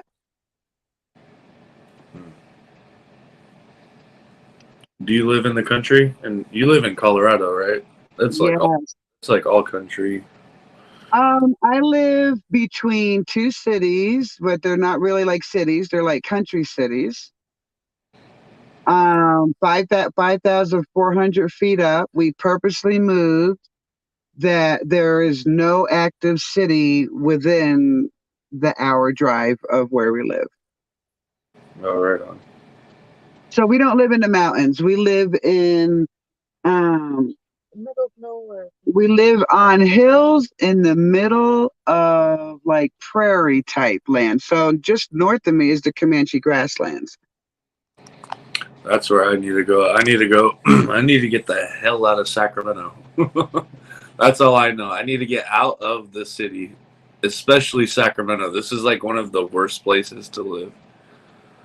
It's not like I had great things about it. Like, really, Sacramento is just another city in the list of cities that you really don't want to be in because of the state of things.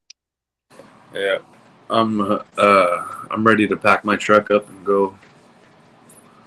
So when I was notified that I won the disability case, we said a prayer first, asked for guidance first, and then started looking. Like, if I were to describe my dreamland, this wouldn't be it. Like Where- when we saw it, we're like, me personally was like, oh, this is more desert than I thought. Like even 5,400 feet up. Wow. But as we sit and accept the gift given to us, because 5 years later now, we have our land paid off. Hmm. We're in a much better predicament to survive catastrophe than most people. Like even most other people are still paying on their homesteads. Yeah.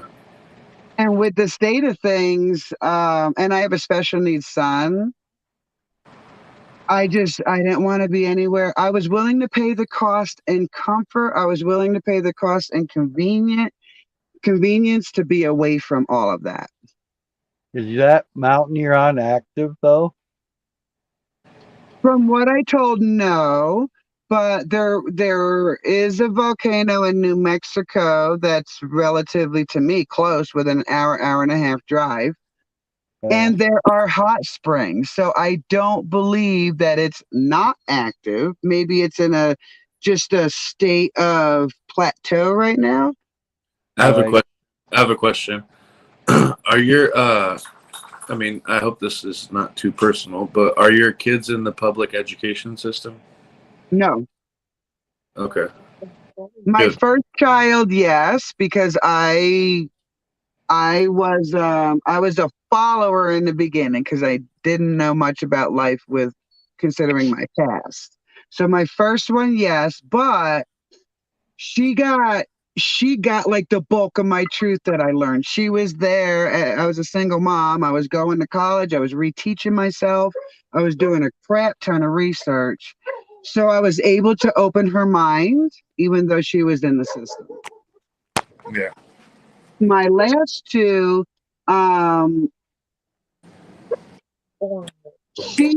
she lost her flair for education through watching her brother's experience being a special needs person.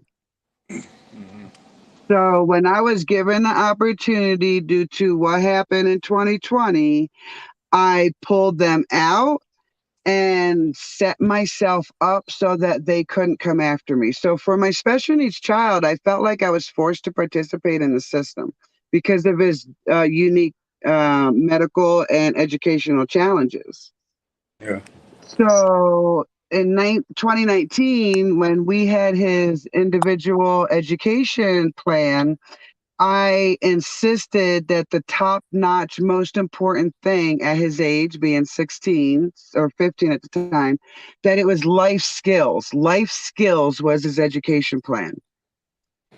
I did that because I'm in a state that does not have a special needs school. They are incorporated into typical education and they cannot teach him life skills. So if they come knocking on the door saying, hey, you're not teaching them right, all I have to do is say, where's your life skill plan? Where's your life skill school? You know what I'm saying? As a parent, you have to give me those opportunities because there's no way one person can just search out everything, not in this system. So I kind of am a fan of using a situation to my benefit in that case, and that's what I did. So he's finishing school in my life skill forum. Good for you. Well, I had to be scared into it, but I did it. Like, okay, so I've jumped leapfrog across the states a little bit as a poor person trying to get to Colorado. And Vince had gone to Louisiana to learn underground electric line laying. His cousin got him the opportunity. So when I did my case in court, realized that there would be back pay, I picked up out of Michigan and went to Louisiana. It wasn't even like the schools were bad enough. Don't get me wrong. The schools from where I came till now, they're all indoctrinated, and none of them care about the kids. I've had conflict with all of them. So here I am in Louisiana. Excuse me. I go to visit my neighbor, and at this time my son was 12, but he was only like 4'3". Like he was a very small boy. Very short arms. So she knew an officer that comes by and checks on her, see how she's doing. And my son had never been in the presence of a fully uniformed officer. So he was curious. He was standing right by me. We were 8 feet from the officer. My 4'3" son took one step to point at the officer's weapon, and all he said was, "What's that?" This officer put his hand on his gun, turned his whole body like in a 90-degree circle away from my son, like my son was attacking him. In my mind, I was like, oh my God, my son's in danger. My son is in danger being amongst the people of society because such an innocent question and movement was taken to the extreme that this officer put his hands on a deadly weapon. That's how their brains operate. That's how they operate. Yeah. Absolutely. So that happened literally 3 months before we started looking for property. And that was the alarm bell going off in our head is we need so much space between my son and the active society where the officers are active every day, every hour, driving around.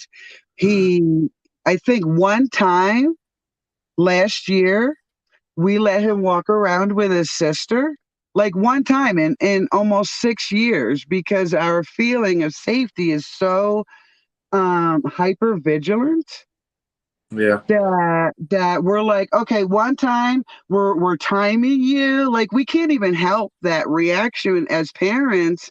And we like tell my daughter, like, this says nothing about you. This is, we know we can trust him with you. We don't know we can trust him with society. Yeah. Yeah, it's that's where I'm at too. I don't trust any policy enforcer. Well, like I said, I was at Walmart and I didn't want to show the receipt because I had my hands full of stuff. And this guy was like immediately grabbing his chest, and I think in my mind, yep, you were a cop. So bad because he was Yeah. 5'7". I don't think any human being should rule over another human being. Period. That's it. Game over. When people say, when do you think trouble started? I tend to say when one person thought they knew more than any other human being walking this earth. And you're talking to somebody who's been in the freaking army for years and followed all these crazy things, and I've been there, done that. I'm awake now. Absolutely. You had to take the worst of the jagged little pills because they want you to willingly give up your blood, sweat, and tears and independence to do that job. Yep. Just be a good little slave. Yes, like people got so offended because my opinion about the military. I don't hate the people in the military. My heart bleeds for them. I hate the system of the military. System. Yep. And when I get deep into it and I tell them, listen, they make sure to break the people that voluntarily signed up before they ever put them into action because they want to make sure they can control these people. You don't feel bad about these people? Yeah. That guy, David King, or Sovereign Soul Unchained Mind, who was just in here earlier. Yes. He was in the army. He served. Yeah, he was in Germany. He's that's the thing. Most of us who were in it figured it out and realized it's all bullshit. But by then you've already been, pardon the word, but tainted. Like I was married. My first daughter was to my husband that was in the Navy. And anytime they shipped out, they would have to make sure their inoculations were correct and up to date. And that kind of startled me and made me start doing math. I hate doing math. And I start doing the math of all these multiple things. And I'm not left to wonder what's wrong. That's one of the first things that happens to you when you join the military, like me. They jab you with a bunch of needles and they feed you a bunch of pills. That's literally one of the first things. You stand in a line and you're not allowed to ask questions. They say, here, boom, here's a shot in your arm, here's a shot in your butt, here's a shot in your other arm. Eat these 10 pills right here. You can't ask questions, don't ask. And if you do, then you're going to be outed and you're going to be reprimanded and this and that. So just do as you're told. Take these shots. And that's literally the first thing that happens. And to me, all that is for compliance. Like they want to make you a soft, cushy, good-feeling person just to continue to walk through the line, just to see where is your line. They want to see your line of toleration. Yeah, plus you already, before you get to that point, you sign your signature on a dotted line. So you already sign yourself over. You sign yourself over to them. Yes. Then they do that to you. And you're made to believe it's honorable, and you're made to believe that it's for the good of other people. And the rhythm of their mantra, because I only experienced this through looking and taking criminal justice and going through that process to become a cop. Mm-hmm. It's a mantra they want you to repeat in your head, and they do not want a thought to go in between any of the mantras. I mean, they're so happy to see you walking through the hall saying your mantras. Good old person, you know, and they put soldier on it, and they put officer on it, and they put doctor on it, and they put a whole bunch of titles on it so Yep. that you feed your own ego into this belief. Yep. That's why policy enforcement titles are lieutenant and captain and sergeant. Those are all military terms. If Yes. you're a policy enforcer and you're supposed to be serving and protecting, why do you have military terms? Who are you Yes. at war with? Who are you at war with? Who's the war? Who's the Yes. enemy? Who's the enemy? The people. Yes. The And people I you're think supposed to be serving and protecting are the enemy because you're the sergeant, lieutenant, captain, blah, blah, blah. yes. And unfortunately, I didn't come to the whole like I've been adding it up through my life, but I didn't come to it like to a full on conclusion until I watched the demonstrations at Standing Rock. Do you know anything about that? Standing Rock? No. In South Dakota, um, the reservations and the indigenous were protesting against a giant pipeline, not just put over burial grounds, but going through the whole reservation. It was supposed to be in Bismarck, but that was shot down, of course, because it's a city, because it's owned, because there's a plan for it. But what I saw done to the demonstrators, and I'll never call them protesters, they were demonstrating their displeasure with being poisoned, with the possibility of a poison, with things going over the burial sites. They were doing weather modification, and the facts behind that were 2 weather modification pilots died that winter. So admittance of weather modification was then come into mainstream, but of course they weren't allowed to touch it. It was just a momentary story. Yeah. They took out water cannons during the storm they created. Think -10, 20, if even more than that. And they were spraying people. One woman had a what were those things? A beanbag. It wasn't a beanbag. I don't want to say the key words, but pull the pin and throw. Okay, you get my drift with that. Yeah. Okay, right to her arm.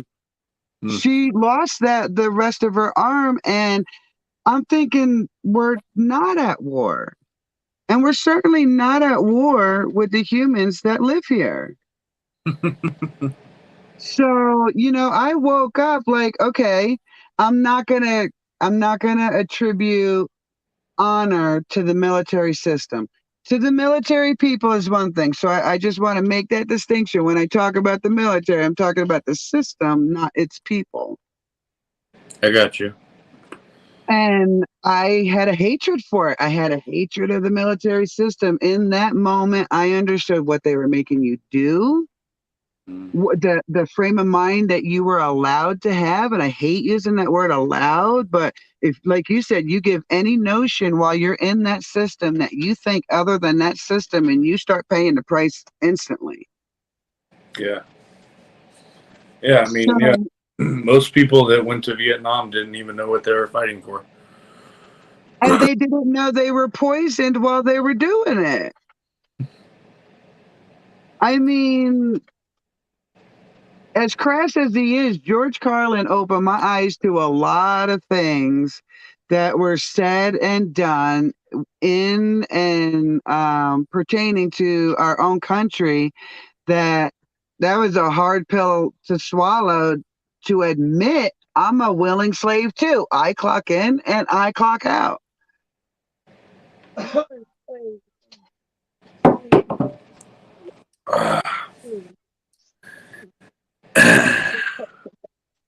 My daughter says the name of their system is Oprah because they hand out slave papers and slave notes and slave money, and country was made off of slaves when this country first started. Yeah, absolutely. Yeah, I don't, it's funny that David made us think about all that stuff. Because we have to admit, as much as we hate how the United States came to be, they could have been as much of a slave as we are. You said David? Right. David is Sovereign Soul in Chiang Mai. thank you. Thank you. Thank you. Thank you. So yeah, he made us think and even venture the notion that the slave system we talk about is probably not hundreds of years old at all. Probably more like thousands of years old. Yeah, I think the I don't know. I don't like to pretend like I know everything, but from what I've researched, the oldest document that we have is 600 years old. And they want us to believe the Sumerians created recorded time 5,500 years ago. Well, they want us to believe that that the Earth is millions and millions and millions of years. What is it, like 96 million years old? Right. There's such a space in between there's such a gap that Oh you my just God. It's just crazy. Like, think about that. Think about 1 million years. look, Like, Larry how wants long? to come in. Hey, what's up, Larry? What's up, man? Hey, I just wanted to apologize. There's, some things in my household I can let slide, but there's other things like, my cat box, they don't understand if it's full. And if it's full, they'll proceed to find somewhere else if you get the drift. And, and stuff like that. And I had to get them done because hopefully Wolf Lady's going to be showing up and stuff. And I like to get all that stuff done because I'd say probably 7 to 8 out of the times I try to cook for her, she'll, cook the other times when she's able because of her back. But I just wanted to say you guys are having an awesome conversation. I've heard most of it. Some of it I couldn't because of the vacuum. What's funny is even though I vacuumed, I still got to vacuum again because my vacuum got clogged up. And I had to vacuum because I had DE all over the carpet that had been sitting there about a week or so. So I tried to let it sit, for a few days before I vacuum it up to take care of it. Might be there.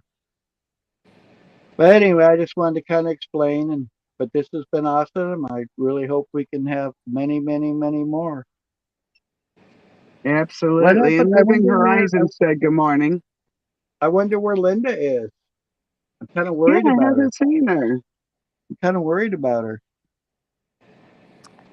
Maybe she's knee deep in dirt because she wanted to get those seedlings started and all. Good. I like your name, by the way, Creating a Homestead. I think that's a cool name. Thank you. I tried to I don't want my government name on there, and I'm like, what do I call myself? I didn't want the Facebook one on there. I wanted to be autonomous from each other. And I'm like, well, what am I doing? I got question for you also, Mary.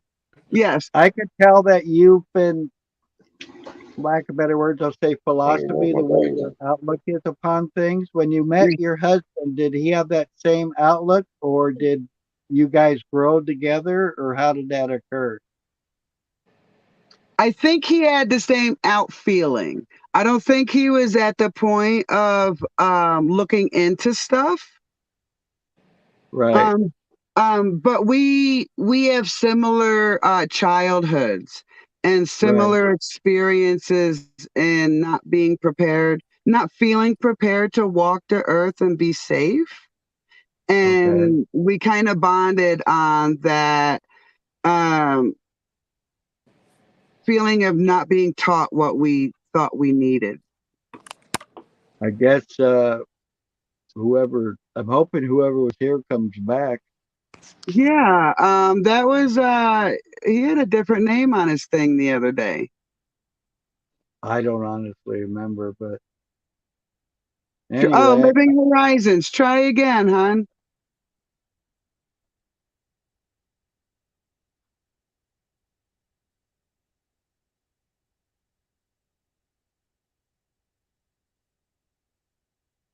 I think that's who was trying.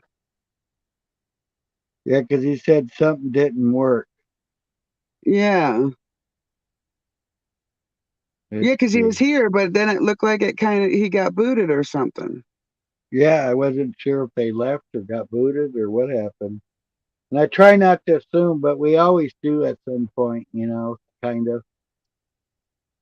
It's hard not to. When you realize you've been lied to, then some of the waking up process is kind of an assumption, and that's only my opinion. You guys let me know. Can you No, hear I me? think, I can yeah, we hear can hear you. you. Okay. I was trying Well, to turn one of the volumes down. I didn't know which one I was supposed to turn on. well, damn you anyway. Well, how's everybody this How you morning? doing?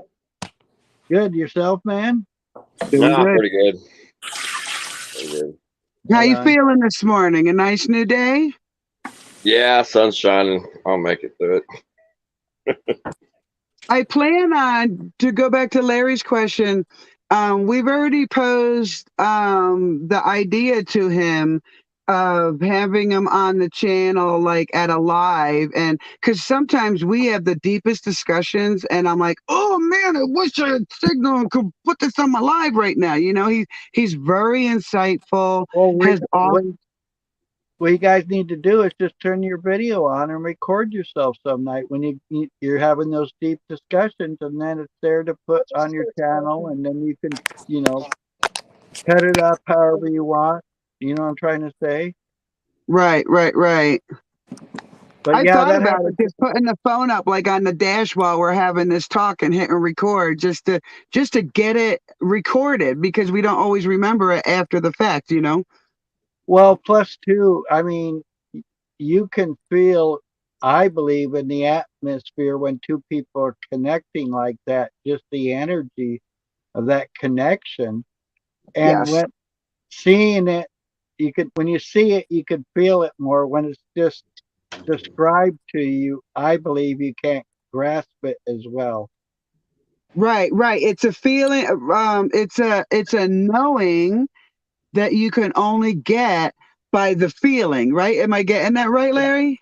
Yep. Yes, I agree. And You and can't repeat those kind of moments. They just Yeah, happen. You, right. yes, exactly. The only problem is because it is going to start happening a lot more that we've started figuring out the live chats and stuff on YouTube is that the saboteurs are also attracted to that. Oh yeah. Oh yeah. That's why I And say you might, Fuck. before you actually put it out there, you might want to watch the whole thing and edit out the parts that you believe could be, in lack of a better word, used against you. right. you know what the hardest part about coming on a live is? It's when your house is What- a mess and you like don't know where to put the camera. Yeah. But you're among like minds because the three of us are in campers and we all know the move and shuffle of things to make room and do this and I can't fit in here. Yeah. I just went to You know, Lowe's and I got me a tape measure and I'm in there measuring these crates and stuff. I got me a couple of these little crates that'll fit back in this cubby hole spot by the bed and they'll fit just right in there and I'll have some place to put my clothes. Because my wife, she wears that's a lot of dresses and stuff. She's a school teacher and this and that. So she's got to have a big closet and I'm building her a big closet and I'll just live out of boxes because my Nice. biggest problem is clothing. Put all the damn clothing, especially now that she stays here on the weekend, so I got to have at least a couple drawers for her. And I know I got way too many T-shirts and I need to get rid of a bunch, but I just haven't. Just one Hey, of those. I'm in a camper with over, and I'm not exaggerating, guys. I went around and counted every single one. There are over 50 doors to cabinets in my 24-foot camper. Yeah. And people are like, oh my God, I want that much space. But they never let me finish because They're these, little bitty spots. What are you gonna put up there? I mean, like, okay, they're that deep, guys. Right. They're that. I mean, you couldn't. You know how like you don't want wrinkles in your jeans, so you only fold them in half, right, and then put them in. You couldn't even do that. You have to fold them in quarters to get yep. it to fit and shut the doors. So 50 cabinets, great, no I space used to do still. thirds, and they fit in the drawer just right. But I have to like you said, they had to be quartered now. Absolutely. Oh, it Or drives roll. me nuts. I might start rolling them. I used to do that, but now I got a place. I used to Look at roll 'em that. up. Look how the universe works. We ask where she is, and we say we're worried about her, and she shows up. Yay, Linda. Morning, I was, all. get- I was getting worried about you, girl. Yeah, I'm trying to figure out how to put this so we can still function. Ugh. I thought maybe you were knee deep in dirt. I'll sit this down for a second because I gotta Of course, play I some tell more y'all. Fortnite. Bear On with me. YouTube, she's frozen, and on StreamYard, she's not. Oh, there she goes. Oh, the duties.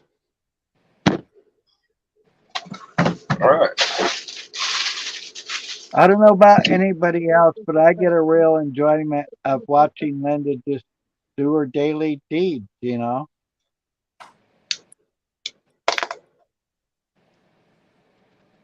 Well, thank you. Sorry Daily about the deeds. technical difficulties, but I am It's trying to fine. set you up in my.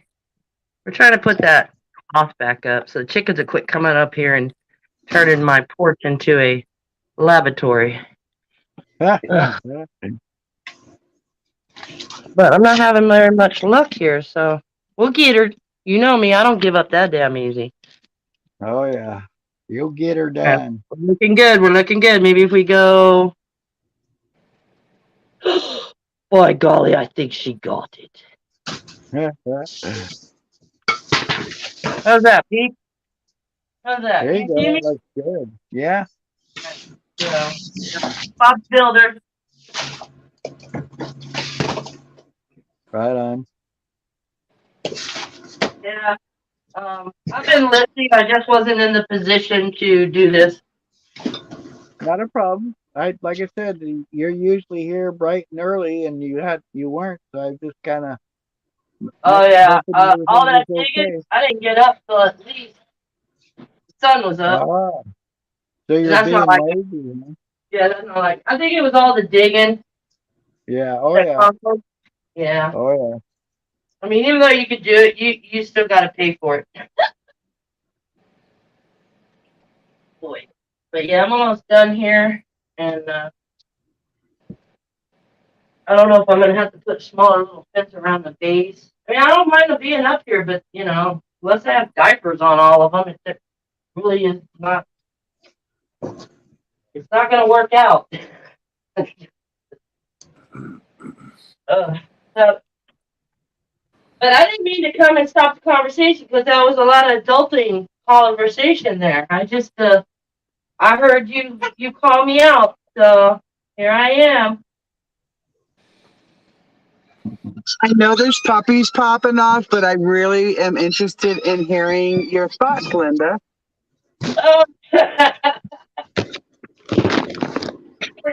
Oh. Yeah, they're eating the leftovers last night. We had fried chicken, or no, chicken fried steak, gravy, mashed potatoes, and green beans. They're getting their treats on right now. Yummy.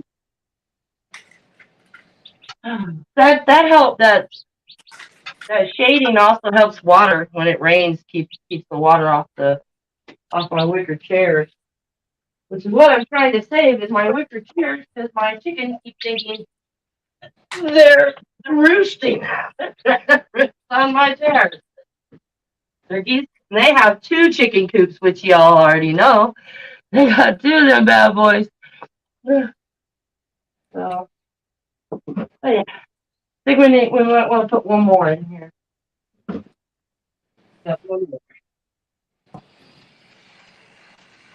Y'all get good rest last night?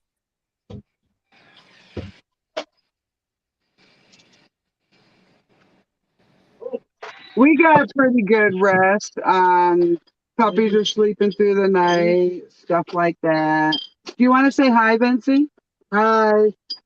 Hi, Vincy.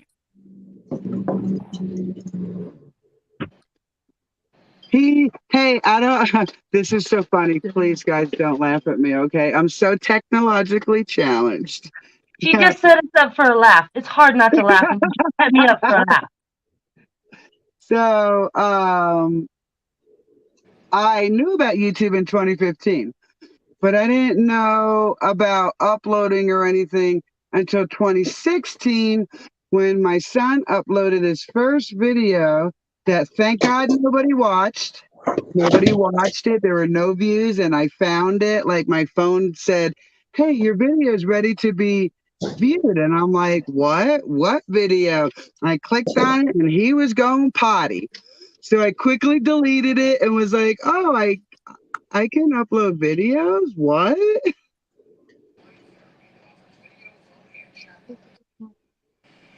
Oh, we got Jason. Oh, there we go. Oi, oi. Yeah, I gotta get somewhere so I can see the chat. Hi, Gotta turn some Jason. lights on. What's up? Hi, Jason. What's up, y'all? Hi, Jason. We're like the bar cheers. Yes, yes. Now it's time for Jason's monologue. Yeah, you guys having some interesting conversations, man. I've been listening to y'all for a while. Right? I am That's what so I wasn't playing hooky. I was listening. Yep. You were laughing at us like, you can't see me. I'm over here. Oh, no, I don't play that game because then I'd be sending that energy. No, actually, I was like, damn, when I'm not talking, I can actually learn something. I'm a talker too. I know how you feel.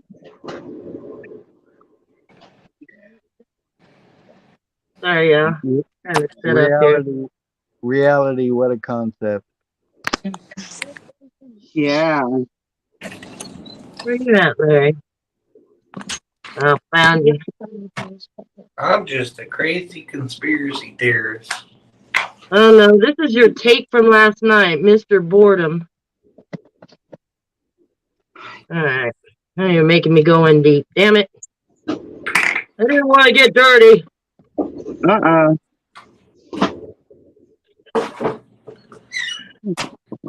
Too late, dollar short.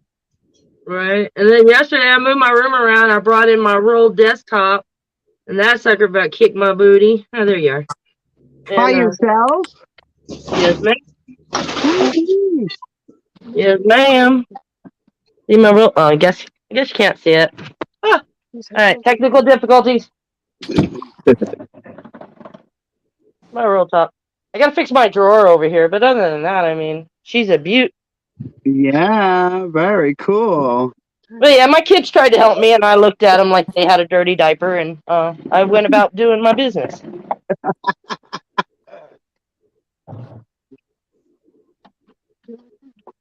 And for the record, my kids are over 30, so that was supposed to be a funny.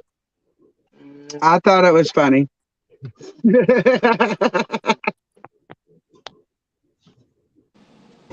Oh, mercy. No, I don't want to block or challenge or go to their channel. Hate that. You just touched the slightest thing on this thing, and boy, you're just like, no, I just accidentally touched something. don't want any of those commands. I'm going to say something without saying something. You women get too stubborn for your own good sometimes. That's all I'm saying, but I didn't say it. No, you should say it, and we need to hear it more, because if no one's saying it, then we're going to go ahead and get away with it. Okay, let me tell this story real quick, cause it's right. It's proven Larry right. Okay. We got a newbie. Let's say hello first. Hi, Michelle. Hi, Michelle. Sorry, I Hi. took my glasses. Hi. Okay, the story goes like this. Honey, can you move the deep freezer into the new washroom? Honey, can you move the deep freezer into the new washroom? I'm impatient and stubborn. He takes the kids over to see the grandma, and I'm like, I'm gonna move this deep freezer into the washroom. So I think about it, okay, and this is typical of me. I think deep about it. I get into myself. I'm proud. I'm going to do it. I'm going to put it on these 2x4s here. I'm going to slide it up over the doorway, hump, whatever you call that. I'm going to get it in that room. It's going swimmingly. Okay, so it's over the hump. It's 99.9 in the room. And it slips off of the left side 2x4. And this is before I'm disabled, so I'm like, I can just lift this here and shove it under there and finish moving it.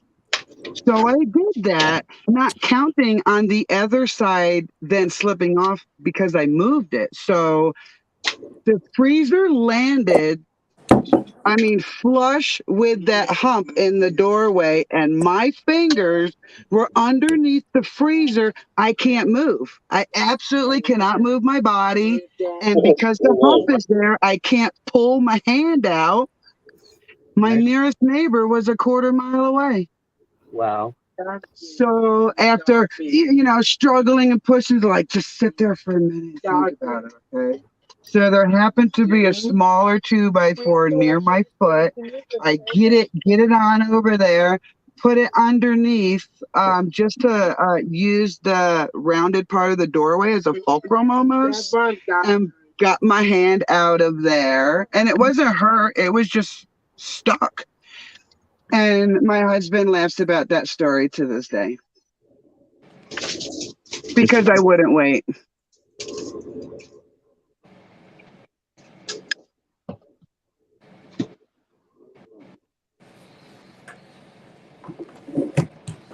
Hey, Larry. Got your ears on? No.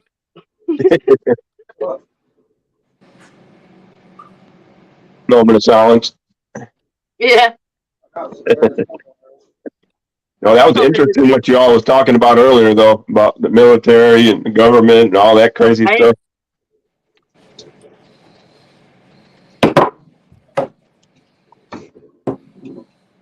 Yeah, my dad was in the military too, so he was a military guy, police officer, all that.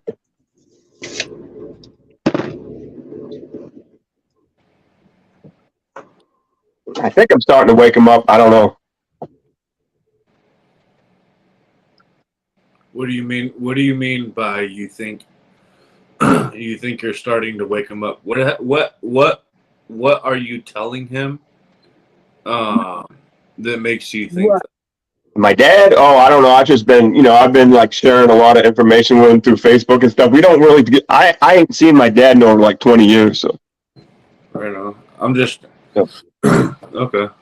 I kind of separated from my family. I went my own way. They all think I'm crazy, because I'm like one of those critical thinkers, and I know everything that's going on, and they don't want to wake up to it. So I just kind of separated myself from everybody. Well, if you wanted your dad to know anything, what would it be?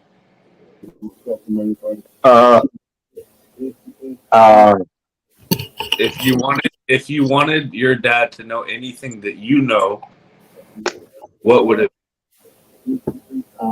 About everything, dude. About all the deception that's going on in this world. And he has no idea, right? I think he's starting to. Like, I share a lot of videos with him. I'm hoping that he's watched them, and it seems like he's starting to get it a little bit. But I think he's just starting to get there. You know what I mean? Yeah. How old is he? My dad's like 62.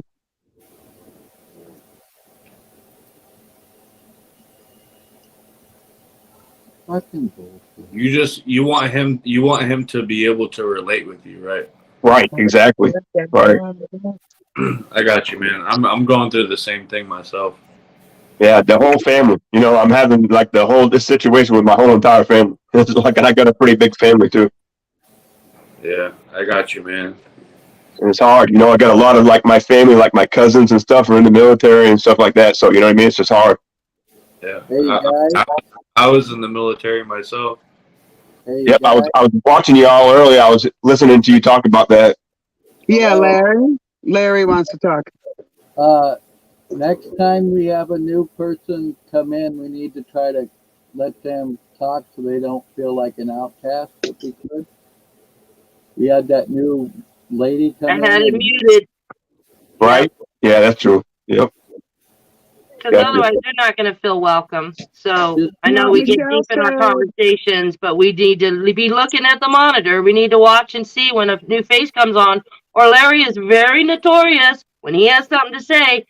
He does this. Oh, let me find my camera. He'll put that finger up there and he'll hold that finger. You need to look at the camera. Even a brief, you don't want to look at the camera constantly. I understand that. I'm just saying for Larry's room, we need to look for that finger. And we need to look when a new screen, you need to be engaged with the monitor. I guess that's what I'm trying to say. We're Yeah. still trying to figure out how to do comments at the same time. So And I'm still new at this. I'm very new at this we stuff. all are. So we need to work together. Absolutely. Not trying to step on anybody's toes. Right, but I don't think anything happened because Michelle said my laptop has terrible connection and she was just testing it out. And I was just texting, okay, come back when it gets, stronger. Right. Yeah, And listen, Michelle, I just want to tell people I did not join live for months because I thought my connection was not strong enough. Because as I've told Linda and Larry, I've struggled through multiple cell phone companies for my connection. So mine worked better than I thought it did. So Michelle, I try again, and and we'll all get it, and we'll help you with whatever you need to understand. especially when we went Yeah. because I remember you were trying some other browser at first and it wouldn't work. And then when you went through Chrome, it worked. Yes. I think we're all, Larry was the one to tell me if I can watch his live and I can comment on it. He was sure that I would be able to go on StreamYard. And I've complained to other friends on YouTube and streams like, I can't do it because my connection stinks. But it was Larry that helped me with that one. It's because Larry doesn't get his panties in a knot when we pop out or pop back in because our signal sucks. Right, exactly. Yes, Linda. You guys are just ruining my whole image. If you ask a couple of my exes. Oh, I'm sorry. Larry is the most cruelest I'm an person. He asshole. overworks me. He kicks me in my ass all the Plain time. and simple. Plain and simple. Yeah, I'm an asshole. So that's my Anna standing joke. I says, okay, but you can't tell nobody because I'm an asshole, remember? But she met one of my exes, and all she could say over and over again was, I was an asshole. So that's our standing joke now. Well, I'm sorry for tarnishing your image. I know. We all have our bad moments, right? But you have a way of pulling people towards, we what do you call it? Migrating towards this area. We can't help it. You make it easy. Yeah, I can't even. I got to agree with Linda on this, and I'm going to have to disagree with your exes. I've been on a lot of lives, even wanted to join some, but didn't. But it was Larry's calm demeanor that just gave me a moment of pause to feel like maybe I can do this now. I think we're all Definitely. We're all kind of new to this.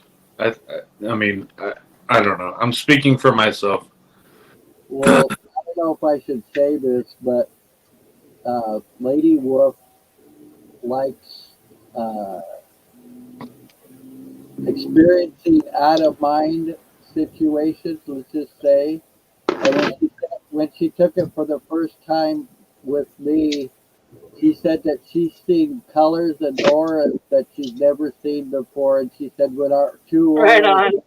together, it just created this beautiful, glorious image in front of her. And she's like, that's when she really knew that, you know, I mean, she knew it before, but it kind of put the ceiling on the lid on the cake or whatever you want to say. Yeah.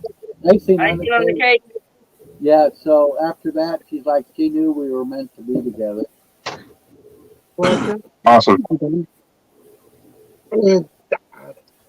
Yeah, thank you, bud. Hey, Larry, I want to pose to you the same question you posed to me with Anna. Like, when you guys met, were you both like woke or on that path at all? We really never talked about. I've been into this probably for a good 10 years, if not more. But we never really talked about it. It was more about us. But I think she knew something wasn't quite right, but she was slaved up, for lack of a better word. But when I started introducing her to some of these videos, things clicked for her very quick. And within was really funny, probably, I'd say it's about 2 weeks watching these videos. She went up to Weimar one day and she put her to park in the handicap thing up in her window, you know, not hanging from the mirror. But she doesn't like hanging it from the mirror because it gives information that everybody should know.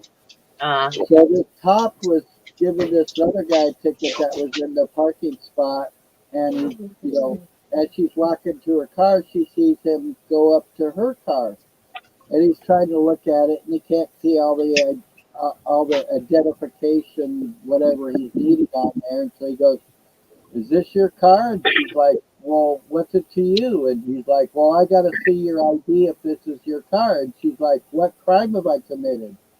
And he kind of looks at her like, what do you mean? She's like, "I know my rights." And every time she say something like that, his eyes would get bigger, and you could see this like dazed look, you know, trying to calculate what to say next. And she just took got her ground. The guy asked her for ID like 20 times.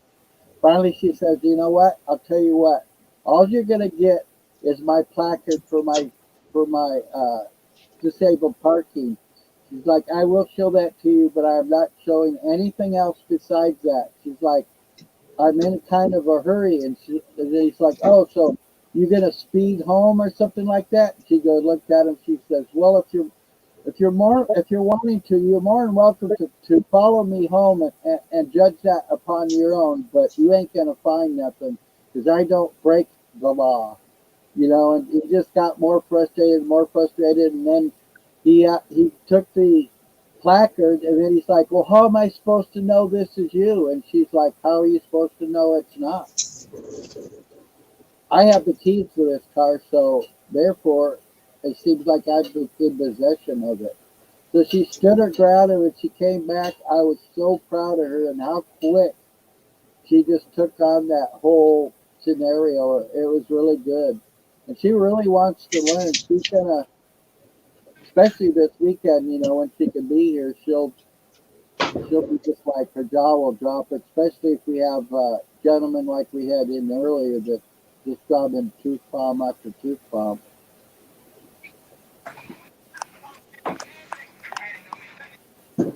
Yeah, my damn phone went out. I didn't even notice, but my phone died because it drained all the power.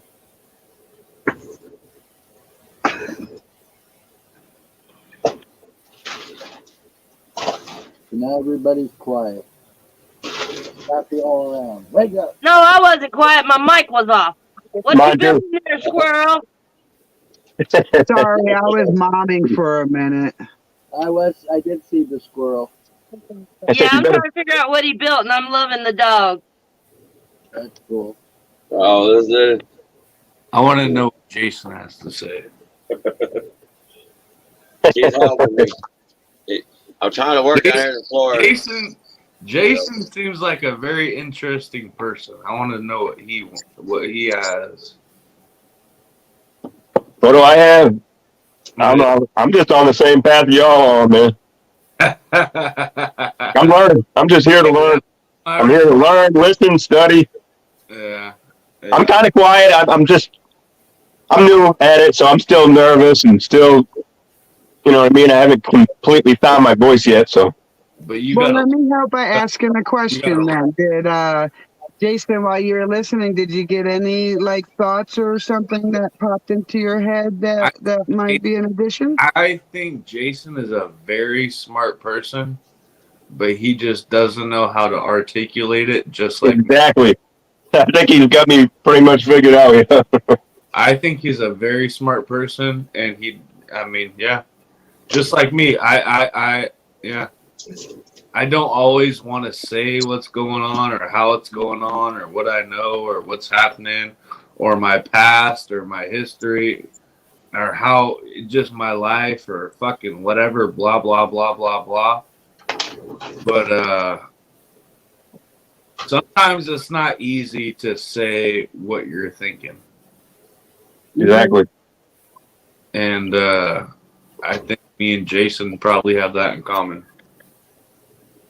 Yep, pretty much. Y'all seen yesterday, I could talk a mile a minute.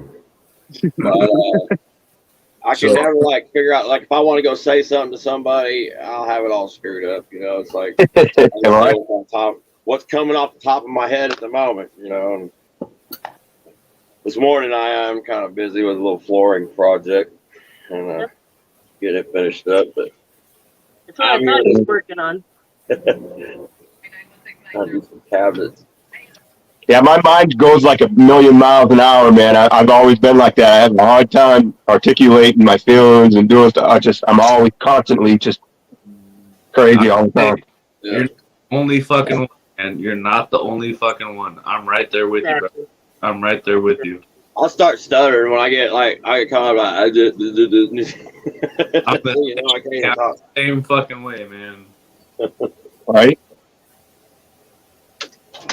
I know what I want to say. I have the thoughts in my head, but the words don't come out the way that I am thinking that I want. Exactly. Yep. And then there's the other part. I spent most of my life as a mechanic and a truck driver, so I kind of have to watch my mouth with every word. It's just when you grow up around that, that's all you know. Hey, Mary, is our link still pinned at the top of the chat? I don't see it in mine. Yeah, it is. All right, thank you. That's how I got on here. Awesome. We got somebody here. Lou Bass is here, guys. Oh, What's up? He's always interesting. hey, Lou Bass, how you doing today, brother? Oh, I'm just coming to have a. You feeling any better? Am I muted? No, No. you're not. Oh, we hear you. Hear you. No, I just come in to have a coffee. I've been freaking working on cleaning up a problem with my drain. I don't know if my little granddaughter shoved something down the toilet or something, a toy or something, but I got a blockage and I've been pushing a snake through a damn pipe for the last yesterday and today, and I can't seem to get something out. I reach a certain point and I can feel there's something hard in there, and I can't seem to get it out, and it's a shitty mess is what it is. So I've been trying to get that dealt with, and I just came in to have a coffee and I saw you were still on, so I jumped on. How far down is it? I got up into the pipe about, I don't know, about 16 feet maybe. and from the back, from the end where it goes into the septic, and I got holes up in there, and like I said, I reached the spot where it's just Could you seemed hard. could you go from the septic side the other way and try that way, force it Well, back? that's what I've been doing. I've been doing it from the septic side. I had this problem once before, a few years back, and I basically just sent the hose up there and managed to clean out the blockage. There wasn't anything in there. It was just like a block of, I don't know, looked like grease or something. And the holes broke it up, and then when it came out like a big log of shit right out of the pipe. It was disgusting. Right. It was horrible, but it came out pretty easy. This time, I don't know, I could feel like there's something really hard, like maybe my granddaughter threw a toy or something down there, because it's something hard. Like you could hear it when it hits the end with the holes, you could hear it kind of clank, clank, clank, knocking on it, right? So I may have to go rent a big snake or something. That's probably what I'm going to do after this. Or maybe is there something you could attach to the end of the snake you have now to like beat it to death? I tried that. I made a little kind of like a little spear last night. I was there in the freaking all the way till dark. And I made like a little kind of like a little spear, a little piece of steel that I could I tried to kind of jam it into it, see if I can pull it out. Right. You need to go to Home Depot and I couldn't do it. At one point I had it, but it came off. Sorry? You need to go to Home Depot and rent you one of those big suckers that plugs in on wheels. Yeah, I think that's what I gotta do. I mean, I think I might try before I go down there and rent anything.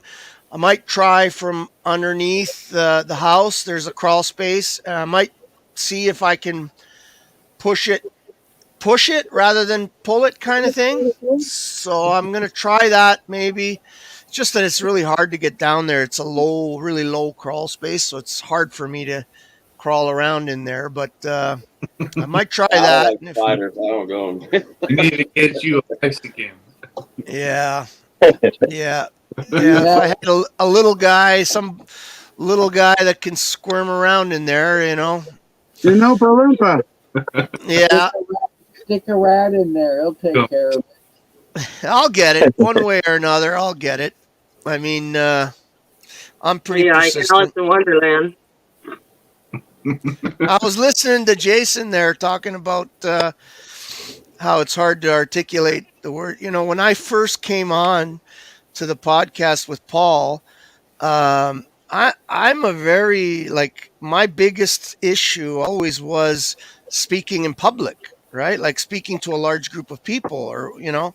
And when you get on the internet and you realize, man, there could be hundreds of people listening, you know, it makes it so that I can't even think of my words, right? It's like a mental block. It's like a block, and I can't. It's weird, like just simple things. I couldn't get them out of my mouth in the beginning. And now since I've been doing a little bit more, and it gets better. But sometimes it still happens where I just can't get my friggin' words together. And usually if I'm just with friends or people, whatever, even strangers, I'm like, I can get my words out easy, you know, but person to person in real life, right? Yeah. And then when you start diving deep in topics and these, you know, your brain starts firing off, you know, getting other ideas while you're trying to talk, and you're, you know. Yeah. Well, I think most of it is how do other people perceive me? Yeah. That's really what it is. It's how am I being perceived? How are other people judging me? Because I'm judging myself at the same time. So people are. Don't you think it's part of the indoctrination as well? We are raised to be quite in tune with, if you're perceived that way, that's how you're going to be treated. And too bad if you don't want to be perceived that way, don't do it. And, we've all had this oppression upon us that we don't even accept ourselves. I mean, this is the key that I've learned through. I thought it was just because I lived in a violent bubble. I thought it was because maybe I was ethnic. But what I really boiled it down to is I've let them convince me that I cannot even accept myself. Yeah. Amen. Amen. A fucking man. Yeah. When we're little, we're in these big classrooms with so many people and we don't even know them. And then if you're a little bit shy or something, like you're afraid to talk in front of the class or something, they kind of just they just put you off to the side and forget about you, right? There's not like their teachers take the time, okay, this child needs to maybe speak a little more in front of the class. He's afraid or whatever, has this block, and help them get through that block. And the ones that have no problem with it, they just stick them up and let them do their thing. And they just get better and better at it when they never had a problem with it in the beginning. And it's the system's all backwards, right? It's designed to I don't know. It's designed to keep anybody that's needs that extra help to instead of lift them up, it's designed to push them down further. Or they'll put them on display. Put them on display.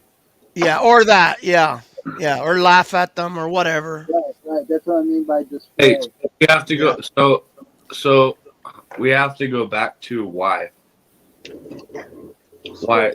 The question is why. Why is the system set up that way?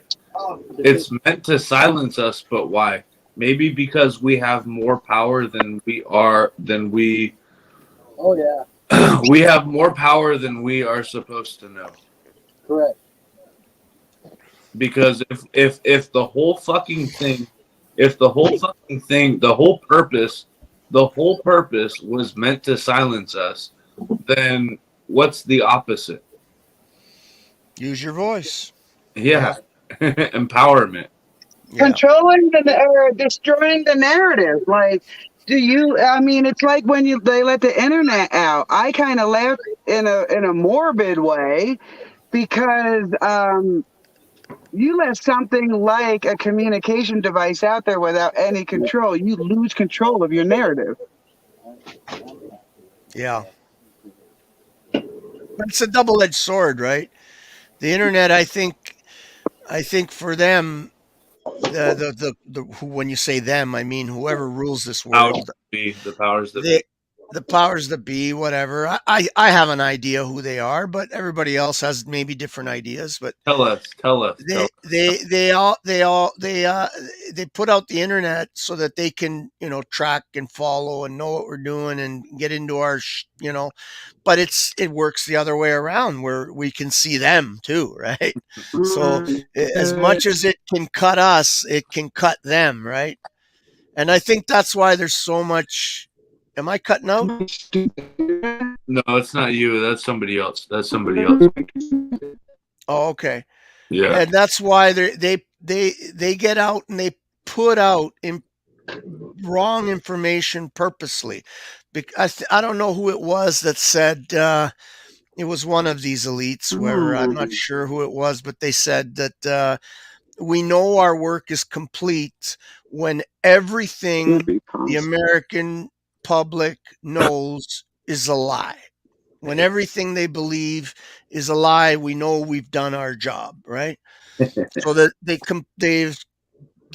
mix in truth and lies like into a big soup where you can't tell what the soup is anymore. You don't know if it's chicken or beef or pork or what it is because they've mixed so much shit into it that you can't figure nothing out anymore. It makes it very hard. So it's but doing this, I think this is is a big part of the answer, and also like Paul says about taking responsibility and doing your best to be free from the system. That's a big part too, because if you don't do your part to be as free as you can, then people are nobody's gonna see and follow you, right? or even give a shit. But sorry, Jason, I didn't want to take away from you talking because you were going there for a little while, and I didn't want to take away from your. It's all right, man. Yeah, I think you have Lubass. I think you have a lot to give to the world. Yeah, the guy, he's a smart guy, dude. I can tell. He just has a lot of knowledge about things. Lubass has a lot to do. Yeah, I kind of like it because he knows a lot of stuff. It's pretty cool. Oh yeah, man. Well, I've been on this friggin' internet now. I haven't watched television probably 15 years now, and I've done some deep dives, man. Really deep dives. Like, for a while, I think I was saying it. I don't know if I was on Paul's channel yesterday or on Moose's channel, maybe. I don't want people to think that it's hopeless, because I spent a time when I started connecting the dots where I went through a period where I thought it's freaking hopeless. There's no way to change this. They've got us too. It's too hard. deep. It's too deep, right? I went through like a depression period where I felt like, what is the point of all this if you can't fix it? And then I realized, as I went further along and got over that hump, I realized that I have a lot more power than I thought. Like we all got much more power than we think. Sorry, go ahead. No, don't be sorry. When you say that, do you think that you are at the center? Do you think you're the center? I mean, I kind of probably think that, yeah. Okay. Oh, okay. So what if I think that? What if I think I'm the center? Well, you are too. You are too. How can you be the center and how can I be the center? Because we all live our own lives. Well, the center. How can we both be the center of the whatever the fuck this is? You have to decide what the center is first. You have to define it, I think. Right? What is the center? But you see what I'm saying. I see what you're saying. I see what you're saying. I'm not talking about universe, stars. I'm not talking about that shit. I know. World. Yes, reality. I hear you. Reality. I mean, I've just imagined all of you. I'm not sure you're real at all. That's a possibility too. Really? Yeah. Yep, I go with that one. That's a possibility too. We've never actually seen anything. Our eyes, like, they can perceive a certain spectrum of this and that, and we create all that from like the senses that we have. We create everything else in between. I mean, we fill in gaps with our minds and everything. Yep. We only see 5.5% of the spectrum. That's all we see, man. Yep. Yeah. And so to think that we can't all be the center, I mean, Jesus knows me deep down inside. It says in the Bible, he knew me before and he'll know me again and all this kind of stuff. So I think we're kind of just along for the ride a little bit. I mean, this place is like Earth is a corpse, is what it says in the Bible. And you can look back and there's been civilization after civilization after civilization after civilization. And they all set the same way. Yeah. And there'll be somebody after us. I go back to, I'm not much of a religious person. I was born in my family is Roman Catholic. We're Italian. Obviously we're going to be Roman Catholic. So I don't really follow too much any particular religion.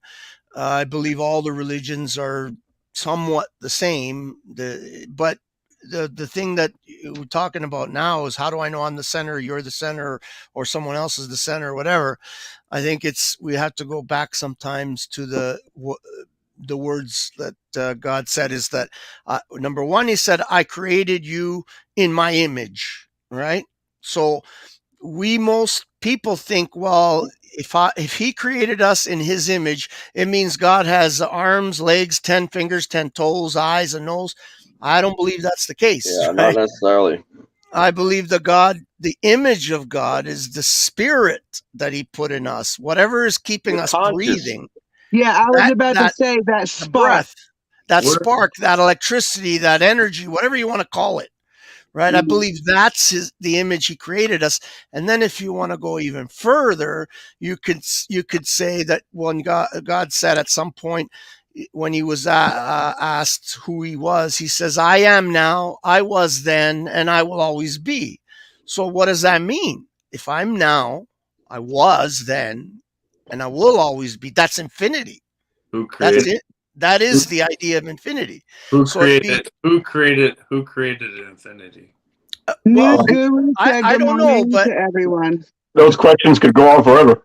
yeah, you can go on forever. But then if you concentrate on the idea of infinity, I used to do this like so much in the summertime.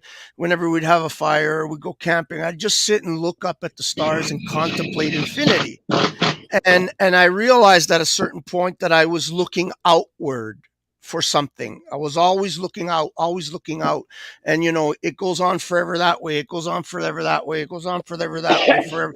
And it was like boggling my mind. And then I turned it around at some point. I don't remember when it was, but I turned it around and I said, well, wait a minute. If infinity is out there, it's got to be in here too. Right. So I started to bring it down into a more tighter point and tighter and tighter. And it's in me. So if this infinity is there, whatever it is, somehow I'm at the center. Where am I? I'm in the center of this infinity somehow. Like, Bro, and that point, you can get bigger, but you can always get smaller and smaller and smaller because it's infinite inwards as well. Right. And then I started to think, well, where is that point? Is it in my head? Is it in my ass? Where is it? The question always comes down to, how did something come from nothing? That's what it always comes down to. Yeah. That's what it always comes down to. How did something, I'm not saying everything, how did something come from nothing? That's why there's all these religions. And how did the nothing exist? Where is what created the nothing? Yeah. The atheist scientists, they're all like, really? Right. Atheist scientists are like, we can prove everything, just give us one miracle. They still want that one miracle, the Big Bang. The big miracle of everything from nothing. They're like, give us that one miracle and we'll work the rest out. Yeah. Well, I don't know, but even in science, if you want to follow anything science says, whatever, you can or you don't have to, but even their idea is that energy cannot be created nor destroyed. So it just is. And if God is energy or whatever, I don't know, electricity, whatever that spark is. Hold on. Yeah. How did energy come to existence in the first place? It can't be destroyed. How did the energy come into existence in the first place? Can I read what Nude Guru wrote? Yeah, but the Nude Guru wrote, who created infinity? It's not like the time paradox. Time is where we get screwed up and we can't think of things outside the box of, okay, there's a beginning and an end. Okay, we die, we end. I understand the argument. I understand the argument. God is outside of time. I understand that argument. God is outside of time. I understand that completely. Yeah. Okay. I think a lot of things are outside of time. Well, there is no time.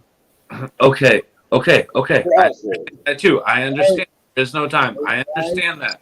I understand all of these things. I see you, Dirty Larry. Go ahead, Larry. Just jump in, Larry. I got here.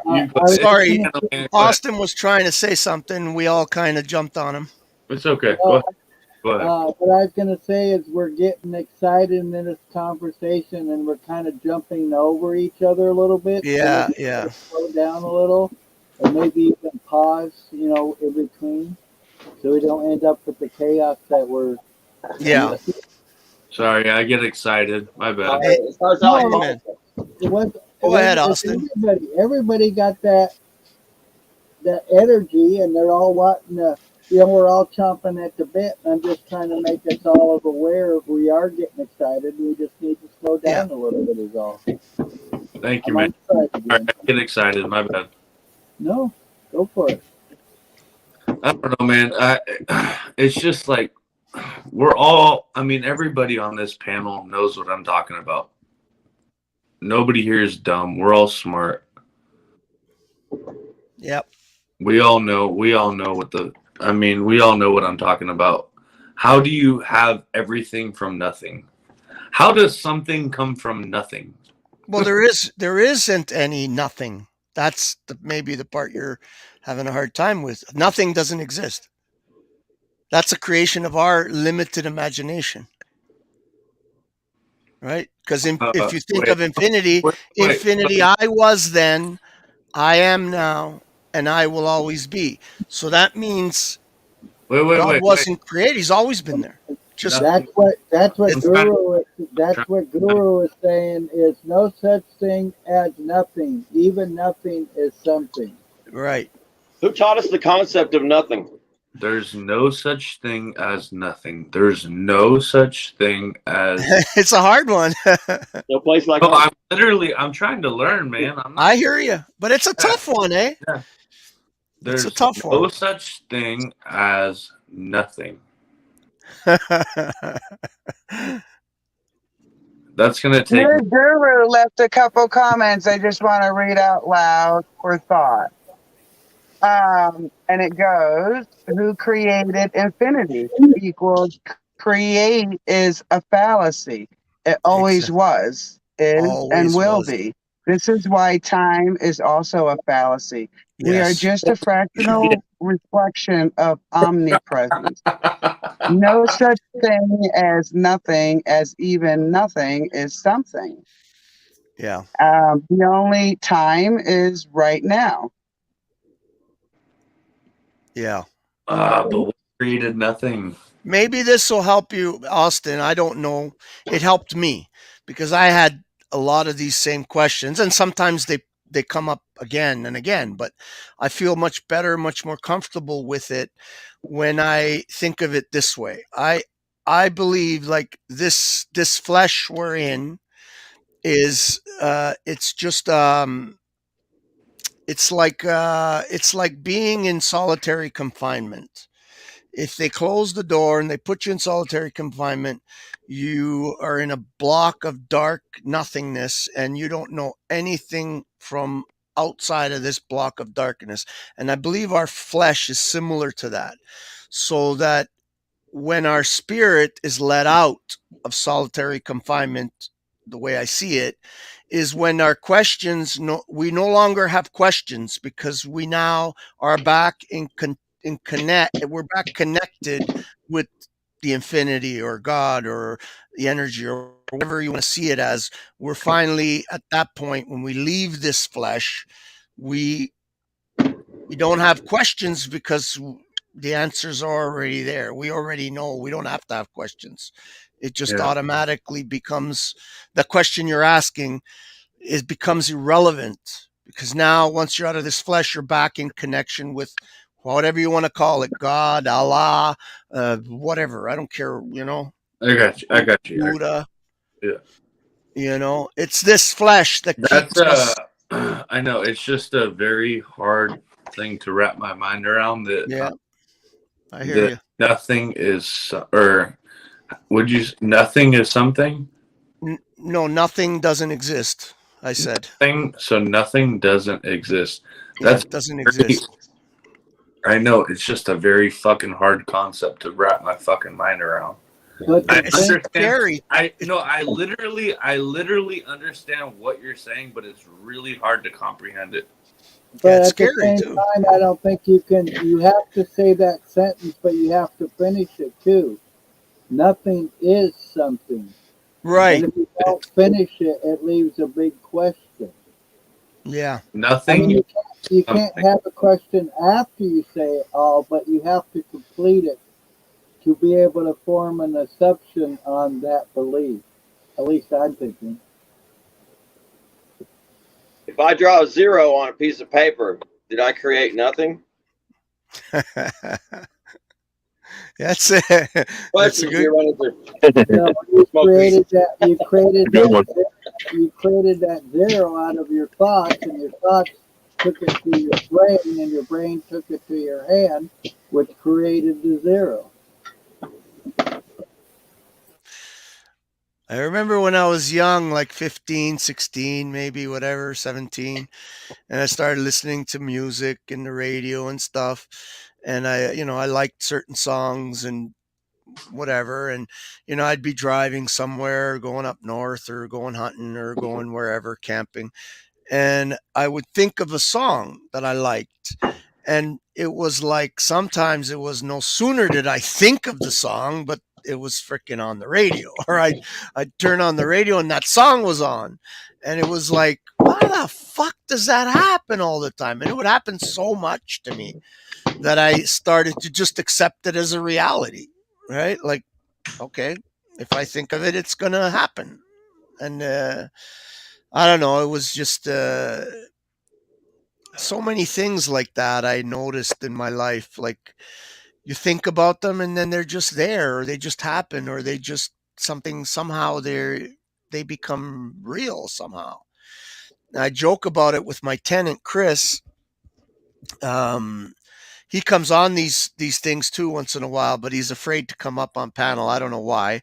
I think he's a good guy, and he's got a lot of good thoughts, and sometimes he goes overboard, but I think he's got good energy. And I lost my train of thought, but oh shit, I lost my train of thought. Nothing is something. Nothing is something. No. Oh no, I was going to the thing about we always joke about it because he's noticed it in his life too, about how you say something or we talk about something and then all of a sudden it's there, it's happening. Whatever it is. Like I said, the song, you start talking about a song, you turn on the radio, that song's playing or whatever, stuff like that. And we see it when it's happening. And we just call it, oh, the Matrix. We always just joke about it. Oh, the Matrix is real, bro. And we look at each other when it happens, like, did you see that? Yeah, I saw that too, kind of thing, right? So we're like getting a little bit more spiritually connected in that way and seeing these things. And it's, I think it's pretty cool. But at one point it was scary to me. At one point it like freaked me out. Like, I'm still waiting to be let out on stage someday. Just like he'll be like, man, what was that like to be on Candy Camera for 49 years? Man, like it's been some kind of big TV show and everybody's just been watching this shit. And I'm the only person that don't fucking know. But you're Truman. How could I be Truman? Yep. You're Truman. I wonder if there is any NPCs out there. Yeah. What if I'm Truman? I fucking live every day like I'm Truman. I just hope the viewers like me. I hope I'm like them. Well, you are a Sovsit, so how can anybody like a Sovsit, right? Oh, you like that? Aren't you one of those dangerous people, the ones that go around shooting cops and doing all... Yeah. It's my, it's a description of my little path towards being a man, coming out of personhood and all that. It's like, yeah, I kind of know what's going on and everything, but it's just all so much. I just feel like I'm going around in circles half the time. It's a lot. It's a lot. Once you learn one thing, you learn 5 or 6 more, and you're like, geez. Lou Bass. Yes, sir. Am I Truman? Probably. I mean, I don't know, but maybe we all are Truman, right? And maybe there are some NPCs out there. Or maybe you're just my figment of my imagination. These are the wonderful questions of life. I just wanted to see your response. I wanted to see if it was genuine. I just wanted to see. I don't know, man. Look, I don't know. I don't fuck do I know? I'm in the same boat you are, right? I'm trapped in this meat suit and in solitary confinement. Fuck. I fucking hate this shit. I know it's I mean, you need me to take a walk.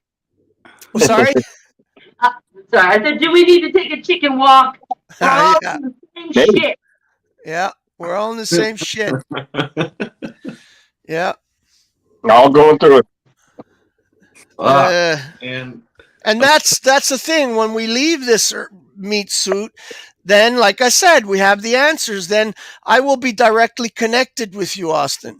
In that moment, I'll know you, right? So because, I don't know. I'm in this meat suit right now, so I can't have the answers to those questions. I don't care who you are. I mean, whoever the fucking big guru is nowadays, they don't have the answers to that question. I don't think so anyway. I don't think anybody can.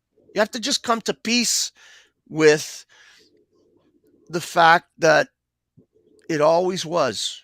Maybe you always were. And maybe you will always be, because you're made in God's image.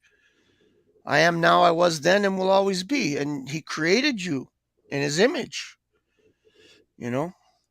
God's not this old guy with a long white beard saying, you must do this or I condemn you. No, he's not that. I don't think so anyway. I feel like in another life, I might have been beautiful. Yeah, maybe. Maybe.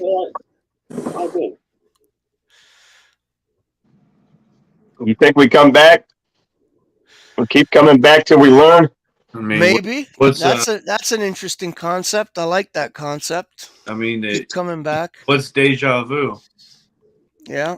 Right? I feel that a lot. Like I've already been here, done this, and stuff like that. What's deja vu? I always tell my woman, I said, I feel like I've been alive for like 300 years. I feel like I've been here for a long time. I don't know why. I had a weird deja vu once. I was with my daughter, my oldest daughter, the one that I was on Paul's stream with, and she was just little. She was like maybe, I don't know, maybe 6, 7 years old. And I took her hunting, and we went hunting birds, like pheasants, and I was training a young pup. Now, I'll never forget this. It was the weirdest experience I ever had, like in terms of deja vu. And I shot this beautiful, long-tailed, colorful pheasant, male, and she had jumped in the truck and was sitting in the passenger side. And then I went around and I pulled my seat forward, and I put my gun back into behind the seat, and I put the pheasant behind the seat as well. And just as I was putting the pheasant behind the seat, my little daughter looked at me and said, "Daddy, did this happen before?" And I was in the middle of having a deja vu, and I was kind of enjoying it. I was seeing my gun go back into behind the seat, and the pheasant going behind the seat, and I was saying, "Wow, this was a strong deja vu I was having." And she turned around and said, "Dad, did this happen before?" And it was like, holy shit, my freaking lungs just about fell out. It was so weird. Like she confirmed it. Yeah, she confirmed it. I'll never forget that. It was like, I could feel it today just thinking about it. It was like, wow, something's going on here, and I don't know what it is, but it's going on. I had something like that happen just the other day. We were out looking at a house and some property, and it was in a little town. You know, we had to navigate out there because we've never been out there before. I hadn't, she hadn't. And we get out there, we look at this place, and we're coming back. And we kind of came back on this other little road, and I see this place, and I'm like, I recognized it instantly. And because I'd had a dream years back, and something in my dream, I was there, and there was snow, skip of snow on the ground at the same place, but I was there. And I remember walking all around that place. And I told her, I said, I've been there before. And I turned around and drove back, went through the parking lot, and I drove around the back of it because I remember in my dream, I walked all the way around this place. And sure enough, the back of it was exactly like I remember. I mean, to the T. And I've never been in my life. Freaky stuff when that crazy. Happens. But that's weird because that building, I mean, it's not like it was another life, like that building had been there since before I was born. But that's it's just really strange, that I had dreamt that place before. A lot of people have a theory that there's parallel, like millions, billions, trillions, whatever, infinite number of parallel universes where we're living this life now, but we're living it right next to it in the same or a little bit different, or parallel. You ever heard of parallel universes kind of thing? Yeah, I smoke weed too. Well, I like to think about, I like to keep it simple. It's like, I'll just do what I can do. I'm a simple farmer. And yeah, me too. The thing I do is play guitar. It's cool to think about, though. It is yeah. I mean, who really knows? There's just so many possibilities that it's obvious that our life is supposed to be about, kind of what we're dealing with here. And I think that once we leave this place, we go somewhere else. I don't think we come back here. I really don't. I mean, I think we're supposed to be here for a time, and there was other people that was here for a time, and this is all about it. Yeah, I'm just gonna roll with it. Yeah, it's hard to know like that. Impossible to know. Yeah, like somebody said, maybe we come back until we get it right, or that's what I think. But I don't know. Everybody's different. I guess everybody has their own opinion. Yeah, I mean, that's the thing. It's the questions are the answer. I don't think we're coming back. Everybody on this panel, I don't think we're coming back again because I think we're waking up. Yeah, maybe. That's how I feel about it. Yeah, maybe. Hey guys, I gotta tell you something that just happened kind of weird. I went to go check my mail because I should be getting my light bill, but I just paid to get her oil changed in her new car for her, and I believe my phone was with me, and now I just received a $20 coupon from that same place, but yet the account was put in her name and her address, which is 50 miles from me. Interesting. You leaving, Austin? So I'm pretty sure my phone knew I was there, and they got an alert saying I was there, and hey, you better send this guy a coupon. Right. And who says Big Brother isn't watching? Yeah. They're watching. They're listening. Hey, Talcott, how you doing, man? You're more than welcome to come up. Talcott, what's up, Talcott? Talcott's here. What's up, buddy? Hey, Larry, I was trying to get Sovereign Soul Unchained Mind back up here, but I think he's asleep right now. So. I was watching y'all earlier. That was an interesting conversation too. Yeah, I backed it up a little bit, check it out a little bit, and I just kind of went through it a little bit. That's probably one of the smartest people I've ever fucking seen speak. Sovereign Soul Unchained Mind. His name is David. He lives in Virginia. He's one of the smartest motherfuckers I've ever fucking heard. I've been on this internet shit, this YouTube shit for a long fucking time. And this dude, Sovereign Soul Unchained Mind, bro, if you're not subscribed to him, go subscribe because he's smart as shit. I just did yesterday. I've been subscribed to him for a while. Wait a minute. I just subscribed to him yesterday. I'm subscribed to a lot of the same people you all are, but I wasn't subscribed to him, so I went ahead and did that. I'm going to give you guys some shit here. So I'm wondering how that could be when Justin Pacini's the third smartest man in the world. Yeah, right? Okay. A lot of people think they're the smartest.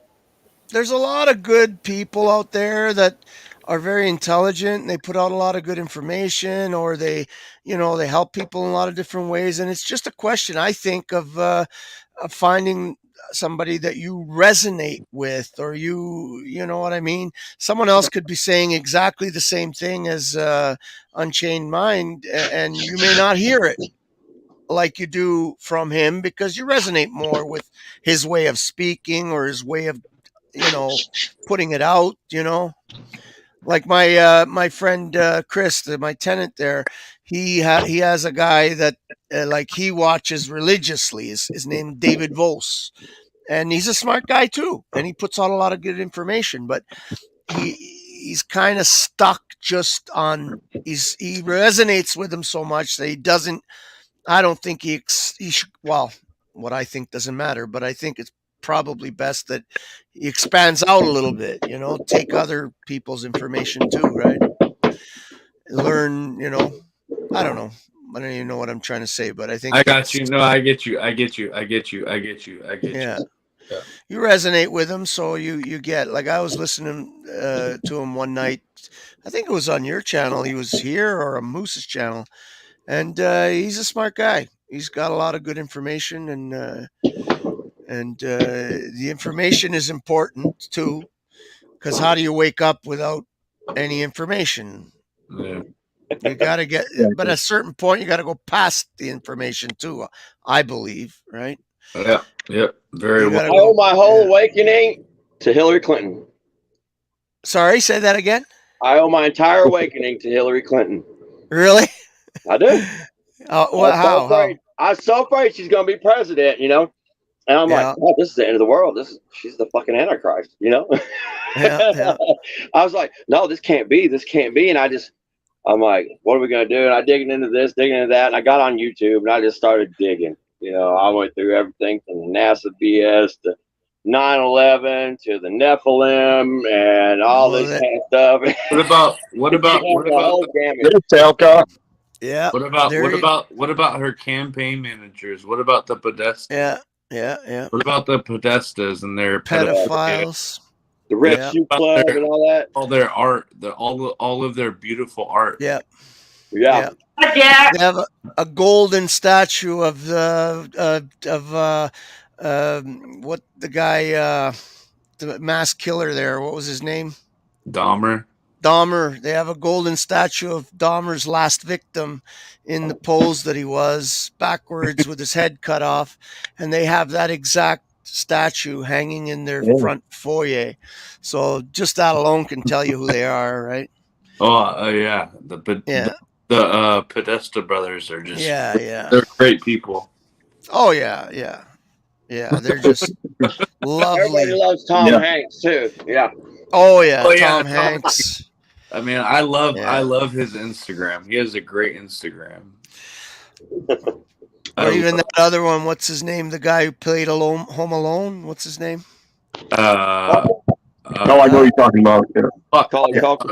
Yeah, he's another one. Fuck, Damn, can't remember his name. Fuck. Wait, hold on. I'm not gonna leave this. Macaulay Culkin or Macaulay Culkin? Yeah. Yes. Yeah, he goes on Joe Rogan, says he got a worm from a kitten. We all know he's not talking about no kitten. By the way, hello, Talcott. Hi, Talcott. Hello, good morning. We gotta let him speak, man. Are you living without fear, Talcott? What's up? I am. I'm living with gratitude. Good man. When I first popped in, you guys were discussing the divine and spirituality, and I heard a name, Sovereign Soul, Unchained Citizen. Is that what it was? Unchained Mind, I think. No, Sovereign Soul, Unchained Mind. Sovereign Soul. That's my Even friend. better. Yep. Even better. I'll check that out. And I heard something about David Vos. You know about David Vos?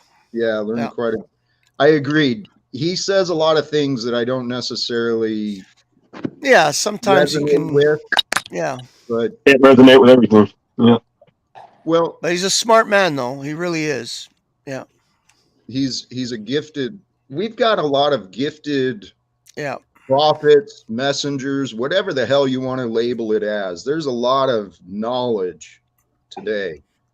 I've been blessed to discover some amazing, incredible scholars, scientists, academics, and spiritual teachers. So David Vos is one. One of my most recent ones is John St. Julian. The guy presents himself the most. If I was to imagine a Christed man, Oh yeah, I know who you're talking about. Yes, I've seen him. Yep. have you? I mean, Yep. I've seen some of his videos.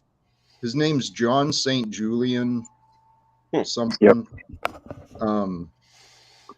But the thing is it's much simpler than the divine and what we are, our relationship. It's really much simpler than the religions in our society have taught us to believe.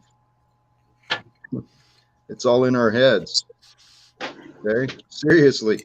Our fears It are is. in our Every heads. bit. Our faith is in our head. It's all comes down to our thoughts. So we got to figure out what we want to worry about and what we don't want to worry about. It's really as simple as that. So I believe that I have been blessed with a very peculiar and bizarre experience. I'm a good dude. Everyone fucking hates me. Everyone I used to know hates me. Let me say that. Yeah. You know what? Not No, true. you're right. You're right. I'm sure they love me. I'm sure they love me. But they've convinced themselves to avoid me. It's hilarious. So the time without my friends and my family and a slave job to go to has allowed me a lot of time to learn. And I think I've been blessed, and I've taught myself how to relax as a man, right?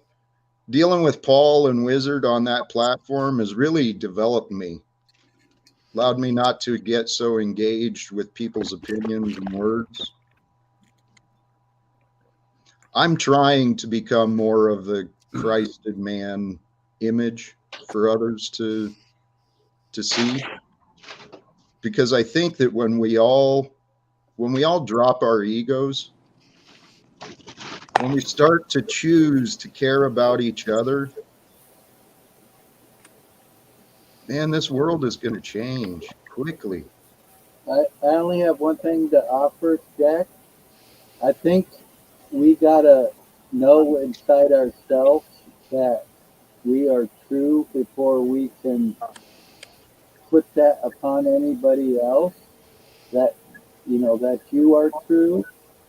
You have to know in your heart and soul before you can produce that image onto others. Right. Sorry, did you say that you learned, just because I want to make sure I understood what you said, Jack, did you say you learned from Paul and Wizard how to not let people or those things, not let that get into you and bother you so much? Is that what you were saying? Kind of. I learn from myself, right? I pay real close attention to me and to what I experience moment by moment by moment. Okay. I live in the now. So I pay attention to me. What I learned about me from Paul's platform is I went up there with the intention of trying to help people who didn't want help. They weren't asking for help, not from me. So I learned not to offer my help. Well, I'm learning when to offer what I can do and what I know. But I also caught myself really getting excited, my own energies getting excited, and I allowed myself to insult men like you, Lou. Mm-hmm. And you know what, Lou, you and several others are men that I'm sorry for some of the things I've said. You don't have to be sorry. Don't ever be sorry. You don't have to be sorry. I offer the words honestly. I know your heart. I trust the words don't need to be said, but I offer them for my own conscience, okay, that I've recognized and admitted and repented. I'm trying to repent from calling you names, Lou. I appreciate that. No, but I'm just kind of, if I can say again, you said it sounded, I'm not the brightest You're light brilliant, in the room. But I I may be the dullest knife in the box, but so you have to be very specific and very precise and very like you would talk to like a 5-year-old child. So I'm trying to understand that you learned. If I'm wrong, tell me. But talk to me like as if I was 5 years old, please. I'm asking you seriously. You learned from Paul and Wizard to not allow stuff to get into you and affect you, so get you excited and affect you badly. So you've learned how to kind of block that out, or just go with your. Am I wrong on that? Slightly. What But, I would, but please don't get complicated. I'm not cheap. Keep it simple because I'm very, very simple man. I think I get what you're saying, and it's not that I'm keeping it away. I'm Okay. allowing all of the words and negativity to come in. It's within my knowledge. Oh, It's within my Just the memory. negativity? Anything else? Maybe. Uh,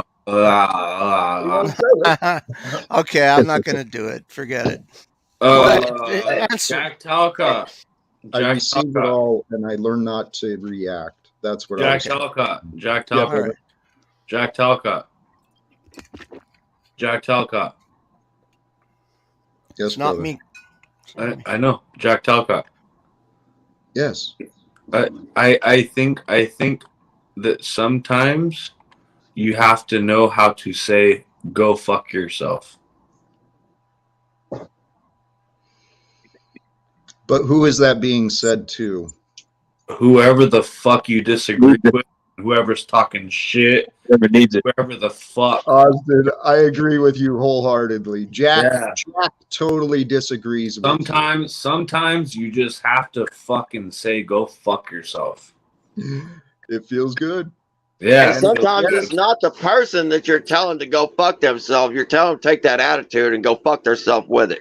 You know, you might love the person, but you just can't take that attitude. Did I hear you right? You said I agree with you, and then after that you said Jack doesn't agree with you.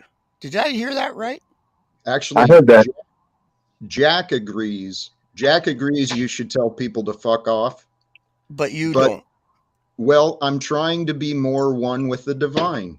Okay. So who are we talking to now? Are we talking to you or are we talking to Jack? You are speaking with the spirit that moves me. The spirit is- that moves you? Okay. Yes. Jack So Talcott. it's not Jack then. Just And tell it's not people, you. It's someone else. Just be Jack- comfortable. Just be fucking comfortable with telling someone to go fuck themselves. Be comfortable with that. Be comfortable with it. Literally, that's it. I agree. If you feel that way, you need to do it. Yeah, But I mean, I agree with Well, you. he needs to do what he 100%. feels, really. I mean, I agree. You need to be honest. If you feel like someone's got to be in your mind told to off, you got to say fuck off. But It all I think also there might be more to it than just that. That can be pretty simple to say yeah, fuck that off. is no, it is very simple, but don't make it complex. Don't make it complex. Sometimes just say go fuck yourself and I'm gonna go live my fucking life. That's it. Okay, Don't make it I more agree with complex. that. We're not gonna get into the psyche So bullshit. but that's what I mean. There's more to it than just saying go fuck yourself. There can be Well, you just said there is. Well, no, there can be more into it if you want there to be more. No, into no, it. but you just said sometimes you got to tell people to go fuck themselves, and Yes, you do. then Yes. but then you said something that included with that. You said, and then you need to go live your life without them or something like that. Correct. So Correct. it's not just go fuck yourself. You There's don't need lessons from everybody. Yeah, I need, hear you, You don't need but- a teacher. You don't I need hear a you. teacher. I got you, brother. We're having a conversation. I'm not Okay. arguing. We're having a conversation. Okay. You don't need everybody to fucking give you a lesson or teach you to do this or that or this or blah blah fucking blah. Sometimes you can say go fuck yourself and I'm gonna go learn my own motherfucking path. Exactly. That's my point. There has to be more to it than just saying go fuck yourself.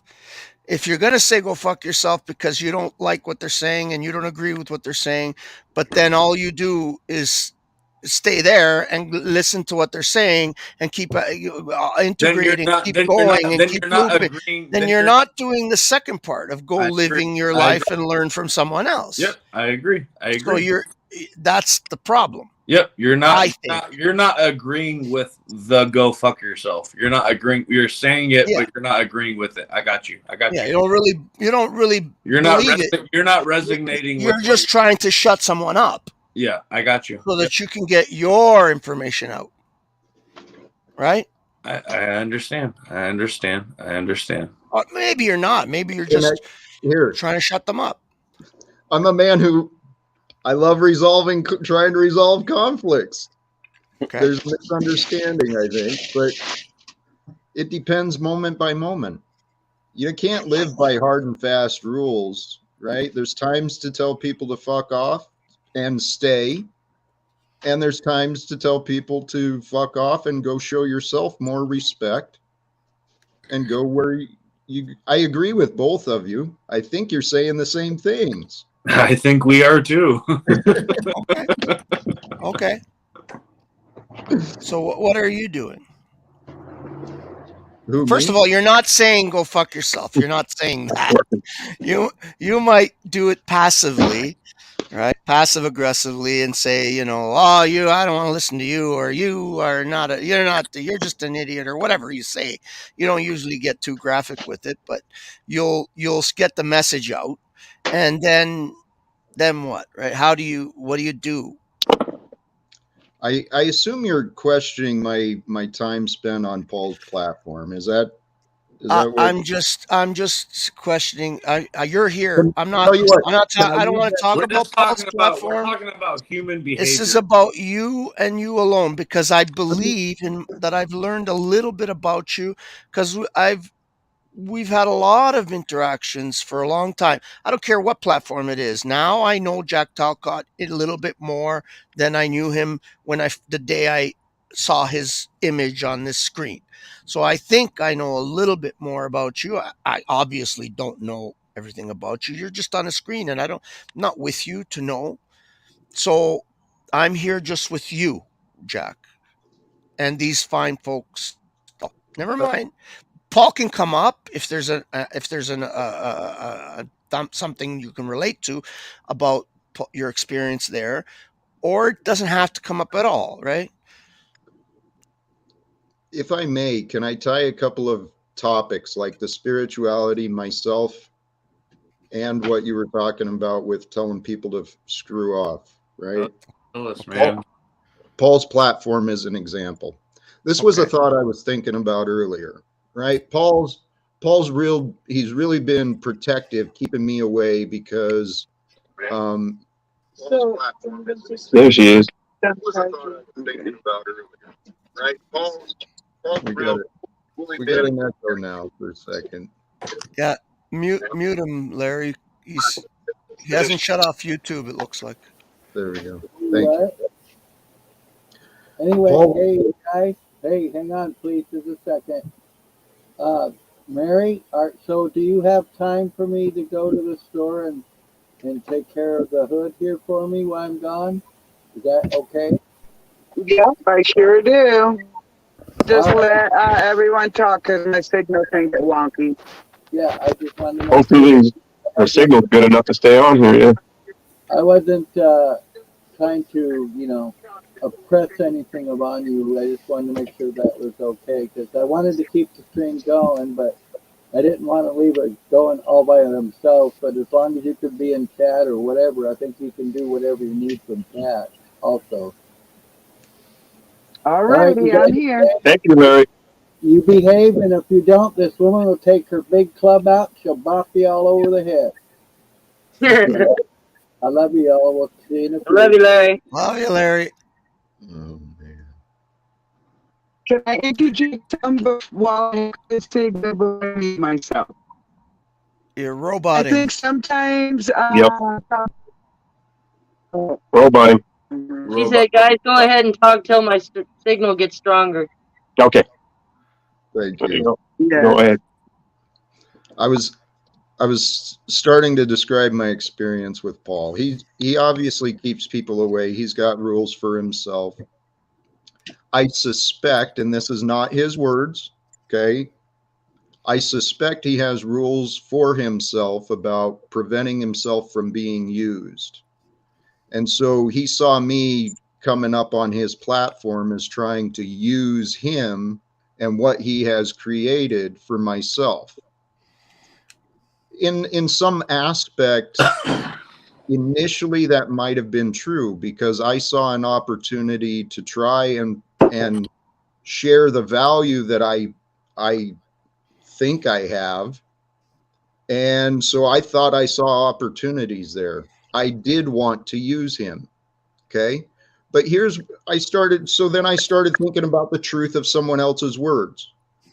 And so I accepted, okay, if I do want to use him, is that wrong? Well, that brings us back to that conversation. What is my intention and what is my purpose? My purpose is actually not to help me, not to help Paul. My purpose is to use us both to try and help whoever we can reach that we don't even know.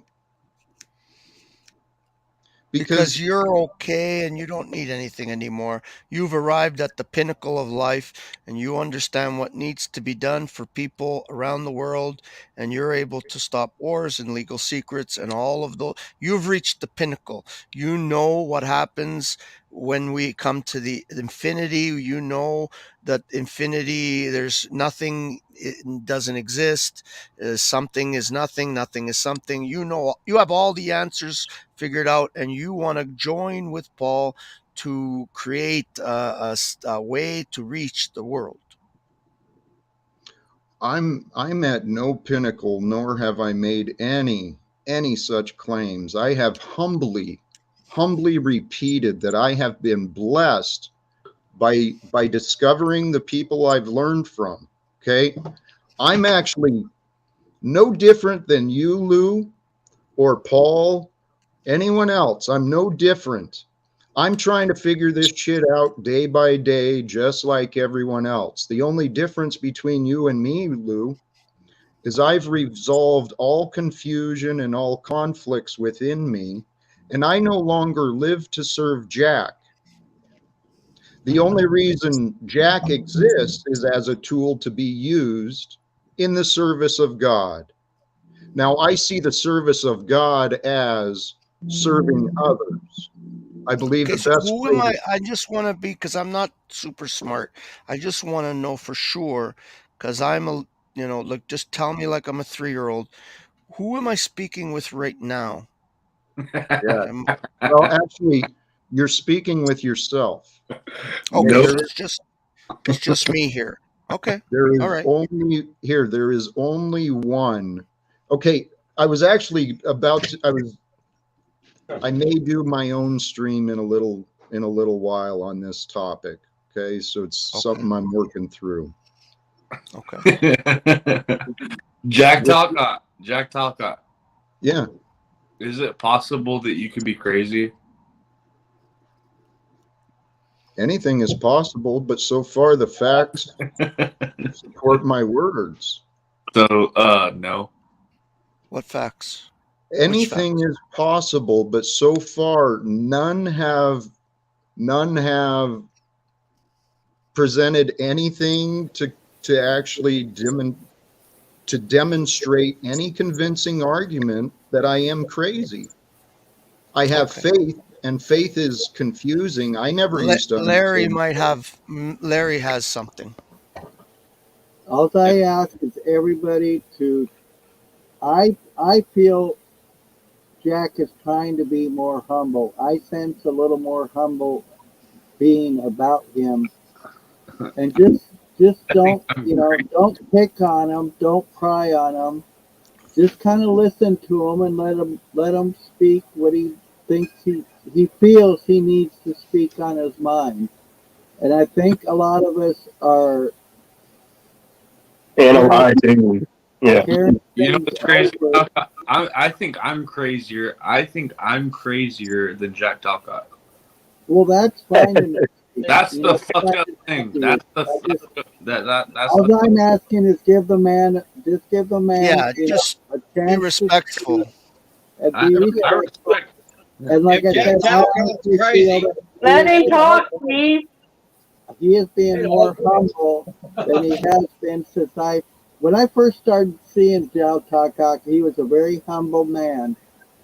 And, you know, things happened here and there, and I believe he's trying to get back to that, to admit, yeah, he still has things he needs to work on, and that's all we can do. Is that's half the battle, to realize that we might not have been as far as we thought we were. And I'm going to leave it at that, and I'm going to be out of here, and you guys please. Thanks, Please, Larry. let Larry Thank you, talk. Larry. Yeah, I'm done. I'm out of here. Okay. Love you guys. Thanks for the love and hospitality, Larry. Love you, Larry. We love you, Larry. Yep. And I felt nothing but respect with you guys here. You guys have been kind and genuine. The reason I I ask may- you that, sorry, go ahead. Talcott, the reason I ask you that is because I find myself in my own loop. Like myself, like it's the same shit, right? Every single fucking day. And so I asked you if you're crazy, and you say no. And so it makes me think to myself, like, fuck, maybe I'm just the fucking crazy one. Okay. I don't fucking know, man. We're all Hey, fucking, I don't fucking Can I just say something? Because I gotta go. I gotta get this shit done before it gets dark. I just want to say to you, Jack, since you're here, and I'm gonna go. I kind of in some ways don't agree with what Larry said, in this fact that he said that you were a humble man when you first came up, and that now you're trying to get back to that humble man. And I say that I don't agree with that statement. I'll give you the reason I don't agree with it, because I'm not trying to disrespect you. I love you, Jack. I see that as not being the case because of what you just said a few minutes ago. You said that when I first came up, I wanted to see if I could make something happen for myself. So you came up as a selfish man, not a. You said it. I Hey, Lou, don't twist my words, okay. So brother. did he not? Am I wrong? Did he not say that? Okay, Guys, when did I he not came say in, that he Lou, originally came up to make something happen for his channel? Then am I wrong? I don't know. clearly Maybe you're looking at it too literally. That was on the other channel, not this one. I think we should all Right. That kind on of. the Okay, other but channel, yeah, not this this channel. He was saying that when he Lou, came up to Paul's channel, he I had clearly, the intention to try and join Paul to make something happen, so for that what purpose? For what purpose? to help other To people help Right. grow. And And is see, that but selfish? hold on. Is But that that was selfish, Lou? okay. Well, Is it that can selfish? be. That's the It part can I'm be. arguing It against. can be. Why would you label my efforts to help others as selfish? Why on? Think I about that. didn't. That I is didn't. illogical. I don't think I used the word selfish, but I You think did, Lou. That's why I did I use the word interrupted you. selfish? Yes. Okay, so or maybe okay, maybe selfish is a bad word, and it's Thank not. you. Maybe it's not the Yep. correct word, Thank but you. I will say that the intent of helping other people, I personally don't believe, is always altruistic. Have you ever heard of the idea of being pathologically altruistic? Because that can be something that actually happens for people, right?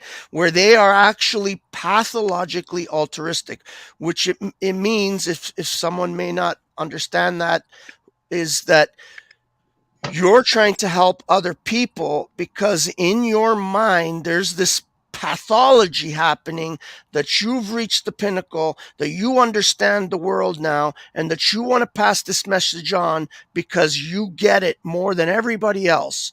And now you've got this person like Paul who even has more knowledge. So I can be the one Hey, that Lubass. join Hey, and Lubass. create more. Am Lubass. I? Lubass. Hey, Is that Lubass. a, yes, sir. Lubass. The only way you can understand that concept is if you understand that within yourself. Okay. All right. The All only right. way that you can understand that is if you're doing If that it's within yourself. And so maybe I am. yes, Maybe you I are. am. Yes, you are. That's the only way you can understand it. Okay. All right. You're doing it to Then yourself. You're doing it to yourself. okay. All right. Yep. All right. Am I still a So, but now robot, or the can you question guys is hear though. me? The question is though, is Jack doing it?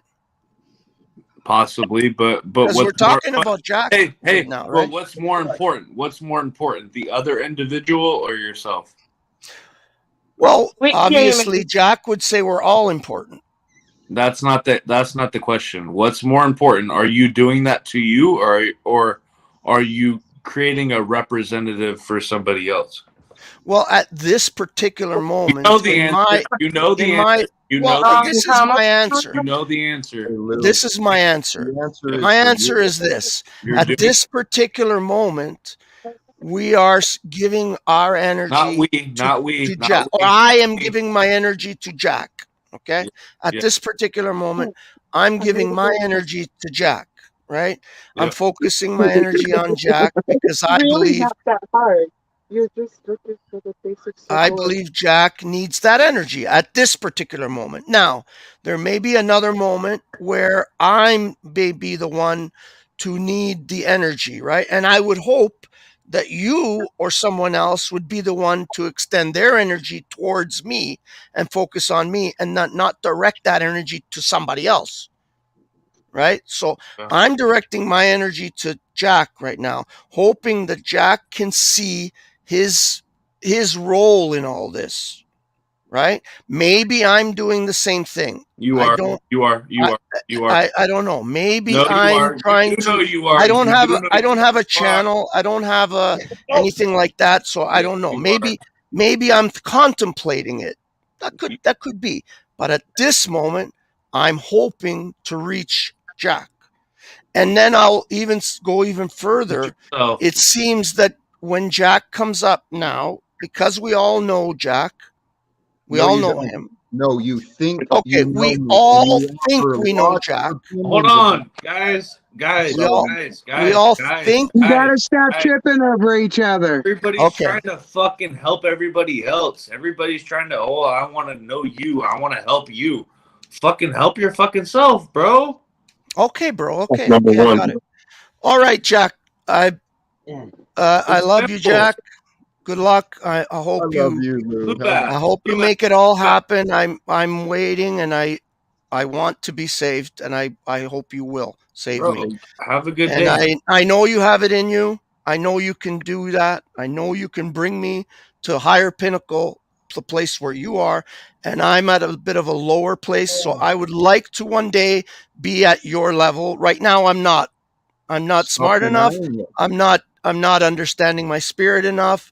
I'm not open enough, and I'm maybe too selfish. I You'll want to get make there, Lou. myself known.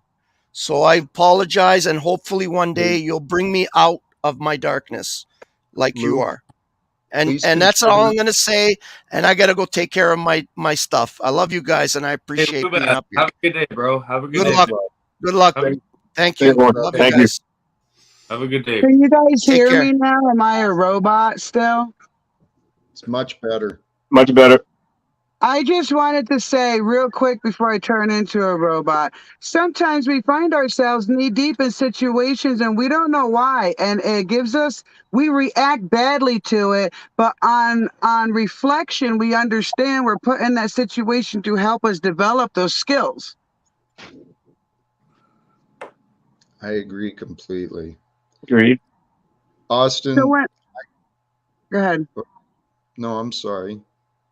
I was just going to say, so when conflict happens, I think it's best for everyone just to take a breath And whatever question needs to be asked internally, it should be asked internally before we start pushing our energies out. Because as Jax found out, we can be triggered to push out negative energy even if our intent was good. I agree. I wanted to thank Austin. I thought you were very insightful in what you were offering to Lou. I don't know what I just said because I was so in the moment that I don't even know what the fuck I said. Austin, you're not That's crazy. fucking crazy. This shit is. Austin, I want to talk to you because it sounds like we're seeing the world the same. Okay. So Before you get started, can I say something to Mary real quick? please. Mary, I got my headset on, sweetie, so I hear everything, but I'm not near any devices because every time I go out to the garden, I drop you guys. Oh, gotcha. All righty. Good to know. All Thank right, you. so I got my ears on, but not my eyes. That'll work. All right, love y'all. Go ahead. Listen, if we're all a spark of the creator, then we all walk around with truth. And the only way that we can share that truth is to find ourselves in an environment where, whether it's welcome or not, there's an openness. And I think that's what we're all looking for, is that openness. Exactly. You hit that nail on the nail. Yep. These are the caring conversations that we people, communities, and families need to start having. Because yes, every person carries the spark of truth, the divine.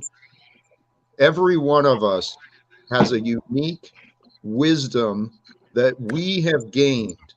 And that truth within us is, I call it God. God is truth. I worship what is true. Because when I worship what is true, I don't get lost in my imagination and memories. I stay grounded in what is real. And there's no preconceived notions in truth. Amen. Within us, the spirit is the unseen form, right? I guess everything is. Within us, we have the observer, that one that witnessed us being a child and then becoming a man or a woman, mother, father. There's the observer that was aware of our changes. And then there's the analyzer within us. The analyzer is what divides and separates. It's got to keep truth away in order to break it down and understand it. But so we've been conditioned to use our analyzer to go through life rather than the spirit and allow the truth to be.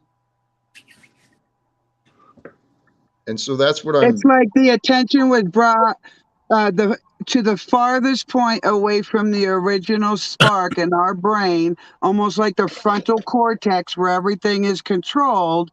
That's where they want our attention, is way up here, not internally near the spark. Am I understanding you right? I think so. That John St. Julian, I watched a recent video of his recently. He talked about the light of God is the energy source or food source of the darkness, right? But the light of the creator can only fall to the darkness through our choices. So there is like this battle between light and dark, and we're part of it. We're like technology that gets to participate in this game of life and creation. I honestly think we're supposed to have fun. I also think that the narrative has many ulterior motives, and one of them, which just hit me when I was a robot and couldn't talk to you guys, was that the narrative is the saboteur that keeps separated your heart, mind, and soul. What is the saboteur? I missed that. What The did you say? narrative, the system's narrative. narrative. Yeah, the story, the big story we're sold. Amen. The So if we story. understand this, maybe with what you experienced, Jack, kind of going knee deep into a bigger live stream like Paul's, is you felt the fight back. You know, you didn't have the right words. You didn't have to, you know, the fluff around the sentences, you know, the soft place for their poor ego to fall. And I don't mean that disrespectfully, but when you challenge someone else's narrative, It's like fight or flight mode. absolutely, and it's never a freeze mode. You notice that because psychology didn't talk about the freeze mode, and sometimes that's out of fear, but a lot of times as a human, it's out of thought because we want to make sure we're reacting the right way to the right situation. All right. That's very observant. But they got you off your kilter, Jack. They got you off your motivation. I've seen this happen. It happened with another a nice lady, and she came in with a very good message, but she went on a tangent for hours because they knocked her off her kilter. She's like running around in the dark trying to get back up on that pedestal, find her place back in her conversation. It never happened. For hours, it never happened. And so I'm glad I waited to do any live because I wanted to check myself first. I got caught up in your observation, and I forgot you were bringing me up.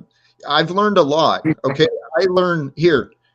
If you can wrap your head and convince yourself to believe I'm just a character, right? I'm just a character. I'm part of a story, and we're part of his story. We are part of the story of creation. There's an ultimate author. We are the narrators. We are the narrators and authors of our own story as we create it. So everything exists. The only meaning of anything comes from within us. So as things happen in your day, you choose what it means to you. It could be a good thing or a bad thing, you know, but we've got to pay attention and watch these patterns of incidents and patterns of reaction. Not just outside, but inside. Don't you agree? Like, that's what I think happened is let me tell you a story. I come to Colorado. I'm like, this is my permanent home. This is my county seat. I want to get involved, man. And boy, I nearly regretted the decision. Like, if I didn't like find the gold nugget within the experience, I would have regretted the decision. But we go balls to the wall. And it's not a bad thing, you know, but in doing so, you forget that there's also a choice on the other side you can't control, and that's how you're received. So if you don't put some armor on to protect your heart from all the different variations of responses, then yeah, you're going to get triggered. You're going to go into a 7-hour tangent, and then nobody's listening to you. And it's somebody else's turn. Holy cows. You did describe me on the Unslaved show. I wasn't prepared to be fucking ridiculed and mocked and disrespected so much. That got to me. I've grown. Here's the good Yeah, thing. comes on there bringing love and got stepped on. I mean, here's the good thing though, and I have to commend this, and I'll tell you why afterwards. Jack, you stayed the course. You might have like wobbled on your thingy. You know what I'm saying? You might have almost fell off the horse and had your feet dragged behind you. Those things might have happened. I honestly would have said, fuck this shit. I ain't never going back. I still mean, wouldn't. absolutely. When you come up against challenging someone else's personal narrative, absolutely. The first knee-jerk reaction is, all right, I'm out, man. I don't need to do that. But you stayed the course, Jack, and you stayed the course with your goal in mind. Because I've seen other people, and they're still a part of the community, and they are trying, but it took them weeks to get over this ego-driven, maniacal, feed my battery, and I'm not feeding yours. Like, you didn't go down that avenue, which is very easy to go down, compared it's opposing to the avenue you did take, which was stay the course. Thank you for saying that. You get my respect. You get my respect. Thank you. Absolutely. I mean, other people with nuggets to share have deflected the aggression onto other groups of people who didn't even deserve it. What I like about Jack is he didn't get caught up too much in the fighting and stuff, and he just remains. He's always bringing love because he knows it's really the only thing that matters. And he always just wait till you bury your wife and mother your children, and everything you've worked for, everything you own, everything you've ever owned or ever will own means nothing. And he sticks with nothing. Who's going to be president? Who the fuck? All this shit, it means nothing. The only thing that mattered was the time that you shared together and the experiences that you had. The rest of it. Absolutely. And the openness. But don't forget the openness. Because listen, I saw Jack on Voynage's stream, and you might laugh about this. You were talking about vegan, okay? And boy, I didn't know the door ajar to my trigger was so loose and unlocked, because I was like, wait, no, I don't think so. And I wasn't nasty to you, Jack. I was just very firm and just said very short statements. But that's not even my point. My point is, I did not shut the door to knowledge because the name on it was Jack. You know, or what he experienced elsewhere. As I seen him come into these other streams, I left an open mind. I wanted to see who Jack was, whether I agreed with veganism or not. Jack always sticks to his own identity. Word. I'm learning. Sav said it. Yes, the only thing that matters is love, and you talk about that. I reached this point because of what you said.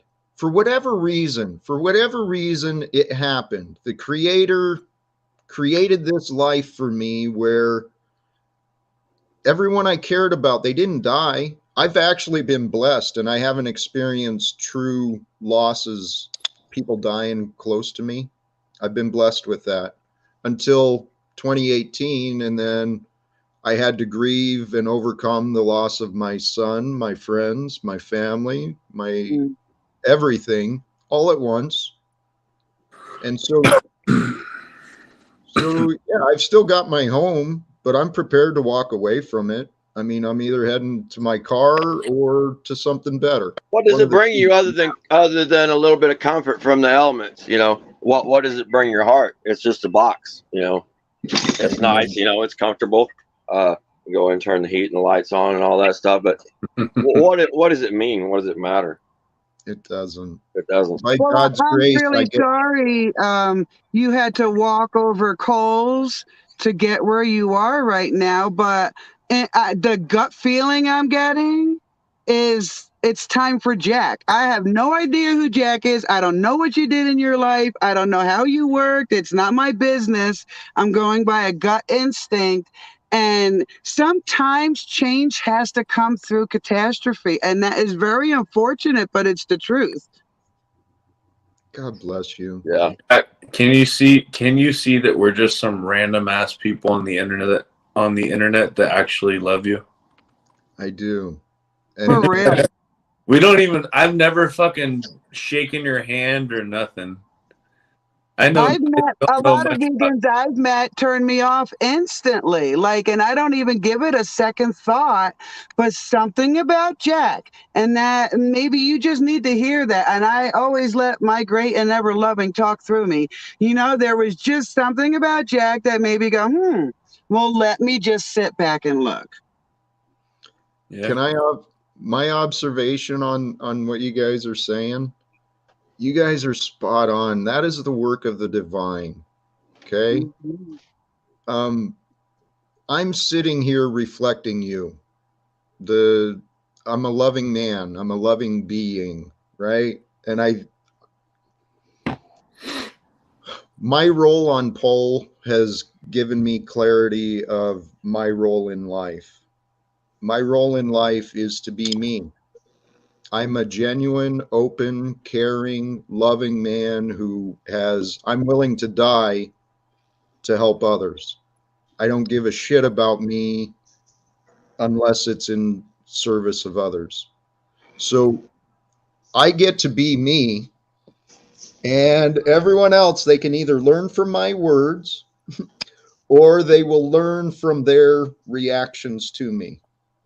Because people feel the character themselves. Hey guys. Why is it that numbers always drop around here? Larry was doing great, Talcott. Larry was doing great, Jack. I'm just kidding. I had to come lighten it up. You guys are getting a little serious in here again, man. And it's What's up, Moose? Those are the folks that had to drop out and go cry. Me? Yeah, I did drop out, and I had to have myself a nice long cry, and I had to face my own demons, and all that. I can feel it. I just wanted to I can lighten feel it it, up. Moose. I'm not here to interrupt you guys. Have fun. I just want to let you know that, I want you guys to lighten up a little bit. I agree. Thank you for putting that out there. I was out there and I couldn't get up here fast enough to say it. So thank you very much. We all love Taylor Swift. Yes. Hey, Jack, can I address something that it's just my observation? Please. I've been listening, all morning on and off. And from your presentation of what you've been saying, I get the impression that you've given up on this physical matter body, this life. And to me, I look at it as we were given these bodies to experience life. And yes, we may have some trials and tribulations along the way, like what you're going through, obviously, with the house and everything. But it's our responsibility to handle those things so we can continue to have these experiences. Because as spirit, we can't experience cold or hot or even love for that matter. So we have to maintain and get our lives in order to continue on to accumulate these experiences. And I feel that you've given up on this physical matter and want to just live in the spiritual world. Am I wrong with that? I can understand that. I can understand that perception, especially with the words I've said. Well, that's all I can go by, But the other side of that is I've also said many times that these bodies are actually angel suits, right? They're here to provide us pleasure. I feel good. They're here to provide us experiences. Yes. Not just pleasure, Jack. Yes, you're right. They're here for experiences. So, let's clarify that. Please forgive my sloppiness with my words. I'll try to be more. I can only communicate with you by the words you use. So to get a clarification, that's all I'm doing. If I got to the point, you might understand my use. But yes, Sorry. Go ahead. The body is a technology formed for our experience for exactly what you said. Okay, but I believe our purpose is to bring the spirit into form. So I focus on the spirit, which is the energies, and the energies are perceived and felt and experienced within. So The body is a technology for me to experience energies and moments.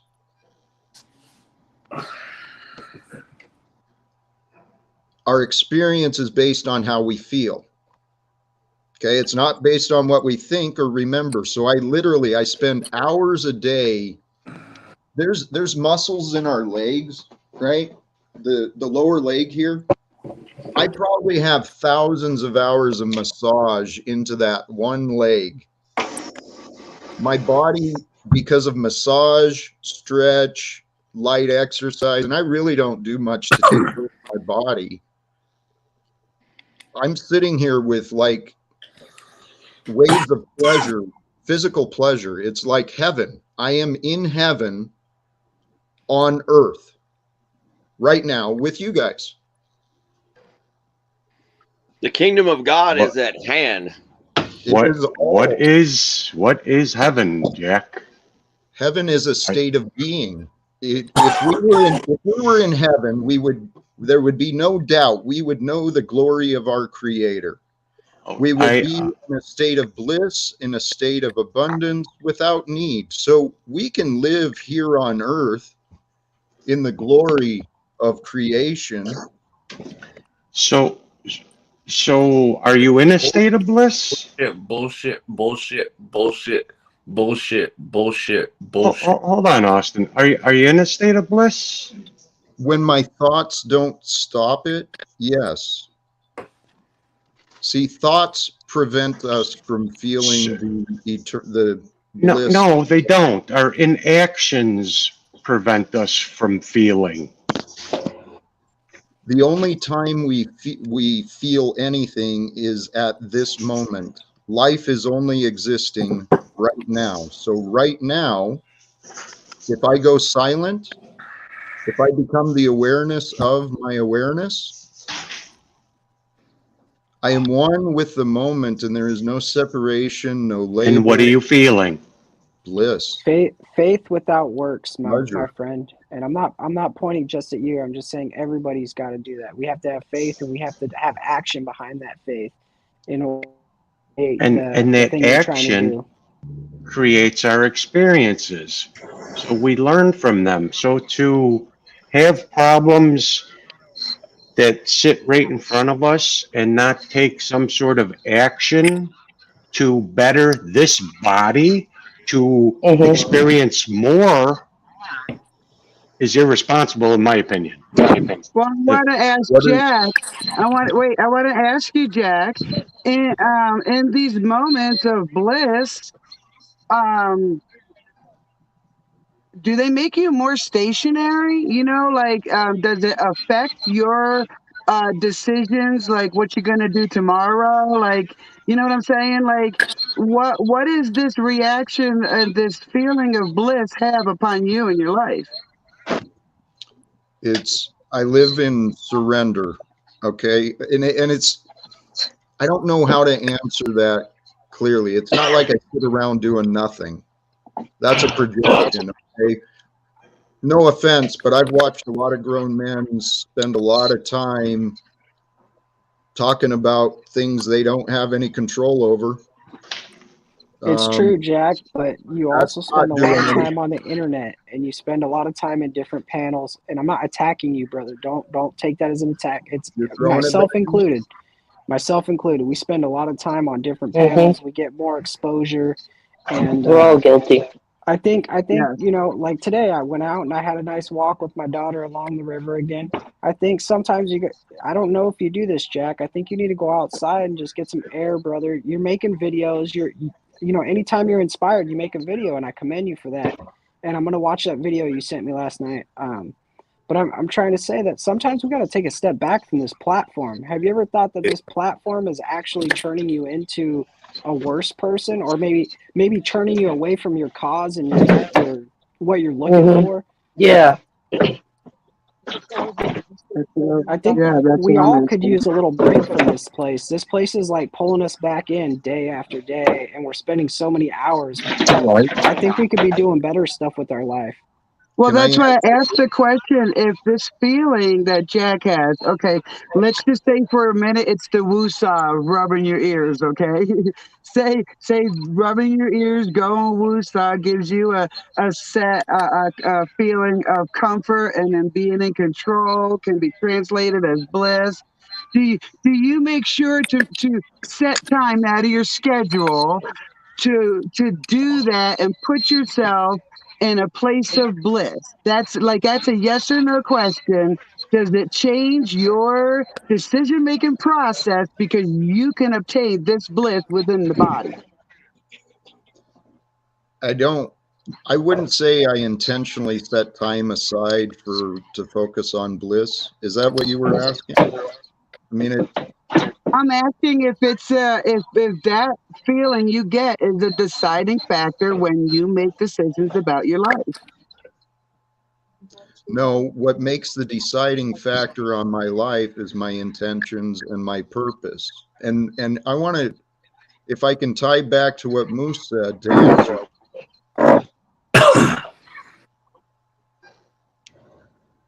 I am very clear in my purpose about being online. I mention it in many of my videos. I am using the social media as a tool to try and create opportunities to have conversations with the purpose of trying to help me change my life. Now, I've gone online looking for people willing to try and help me change my life because for whatever reason, I am a stranger in my hometown and I cannot I feel you. So it's a bizarre situation that I'm trying to figure out, but everyone's got a lot of opinions about what I should change. It's not about you specifically, Yeah. Jack. It's about me too. I'm here looking for friends. I'm here looking for community. I'm trying to build up my network and try to surround myself with people that I love and care about. And so I'm not attacking you at all. It's just a reflection in the mirror, an observation that maybe we are spending a little bit too much time here, and maybe that's detracting from our peace inside. Say that's true. Yes, and to say it a little differently,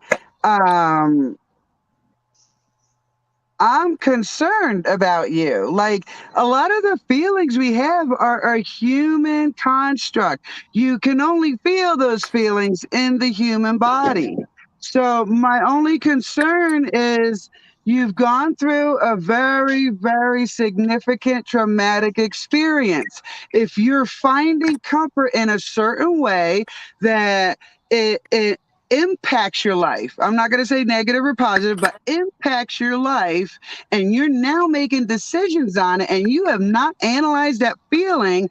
To me, you're not making educated decisions then. You're making them on feelings. And I understand it. I have been through hell in a handbasket. Shit, not even a handbasket. It felt like a bowling ball. I would just roll through hell. And if I made decisions based on all these feelings, temporary feelings, long-term feelings, without analyzing any of them, I have taken my own self off my own tracks of life. I'm sorry it took me so long, but I think I understand what you're saying. I agree with you. I do not do what you are asking. Okay. Okay. What I do, feelings are important to me.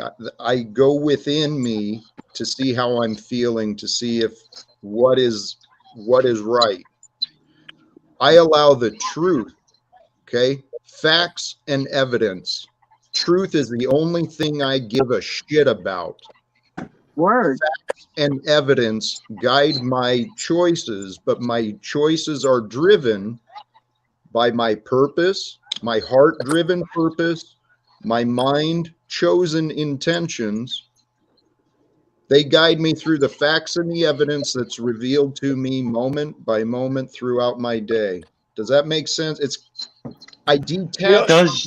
Can I say something? What I see Jack doing more than operating out of some feelings or some tragic situation, I see him reflecting and coming back, operating more off of knowings and understandings that he's come to realize and develop. because of these things that he's had to feel and experience. But I think what he's talking about, he knows and he understands. And I hear a lot of the voices that I hear not agreeing with Jack, and I don't know how to say this, but I hear a lot of youth in those voices. You know, like Jack needs to get out more. You've given up on the physicality. These types of things, and I understand exactly what Jack is saying. You know, I'm right.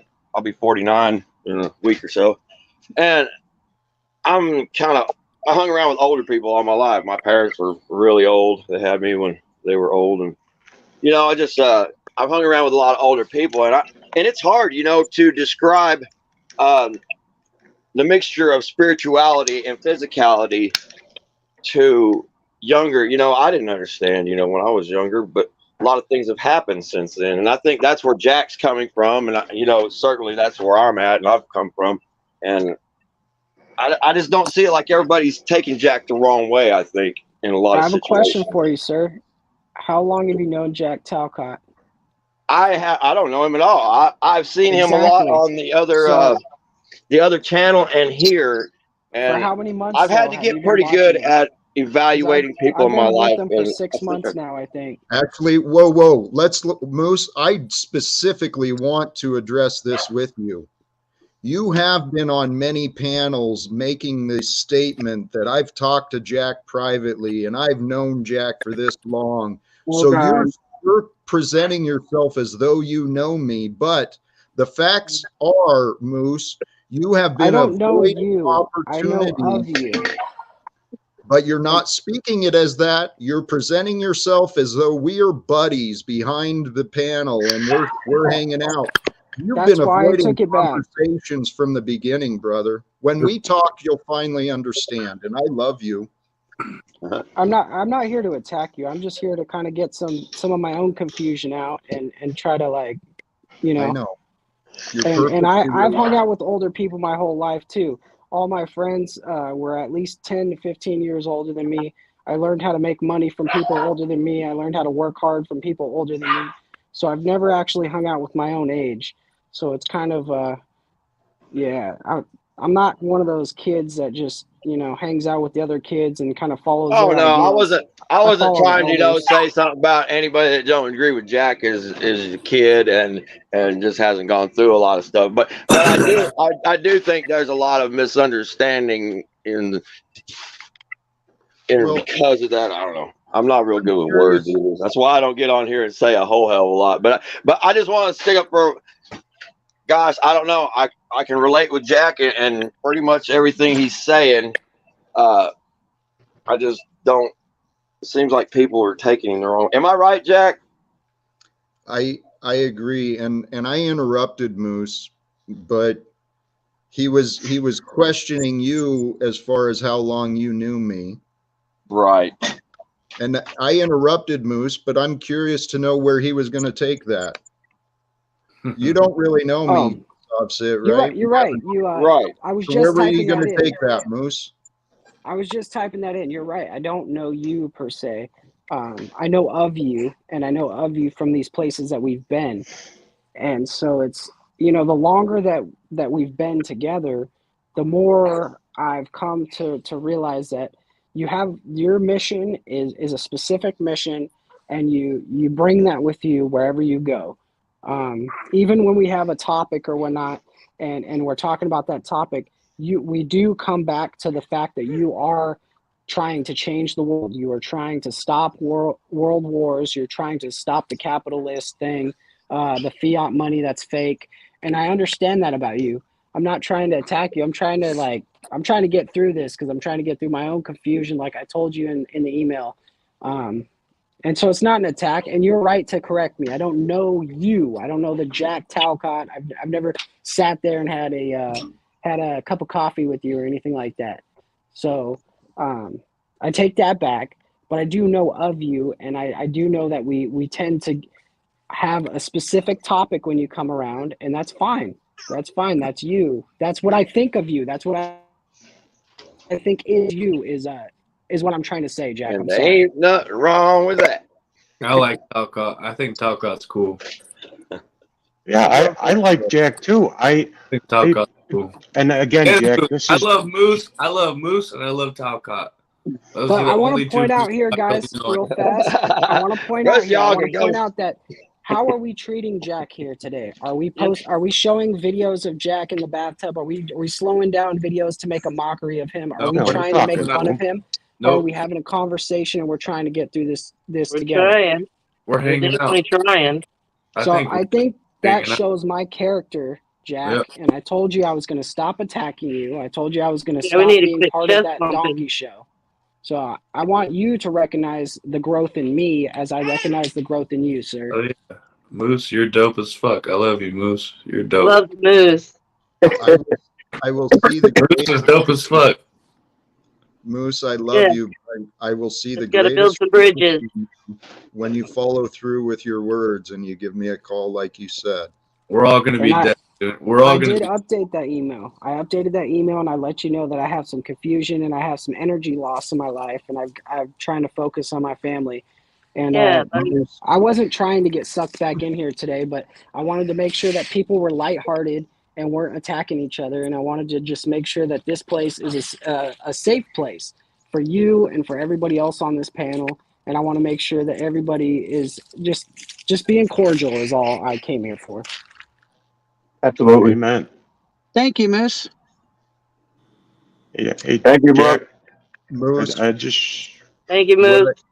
what I don't understand though is that I've been clear about what I believe I can offer you, and I've been offering you support to help you understand what you've been facing. So the way I see it is when people push me away, they're denying themselves what I have to offer.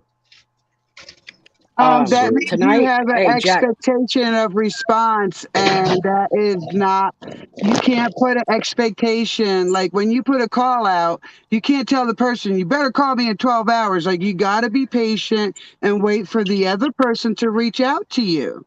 Well, Exactly. I agree, except when a grown man says, I will call you in a couple of days, or I will call you. And then Jack, they Well, don't. even let's do applies this for tonight. grown men. How about tonight?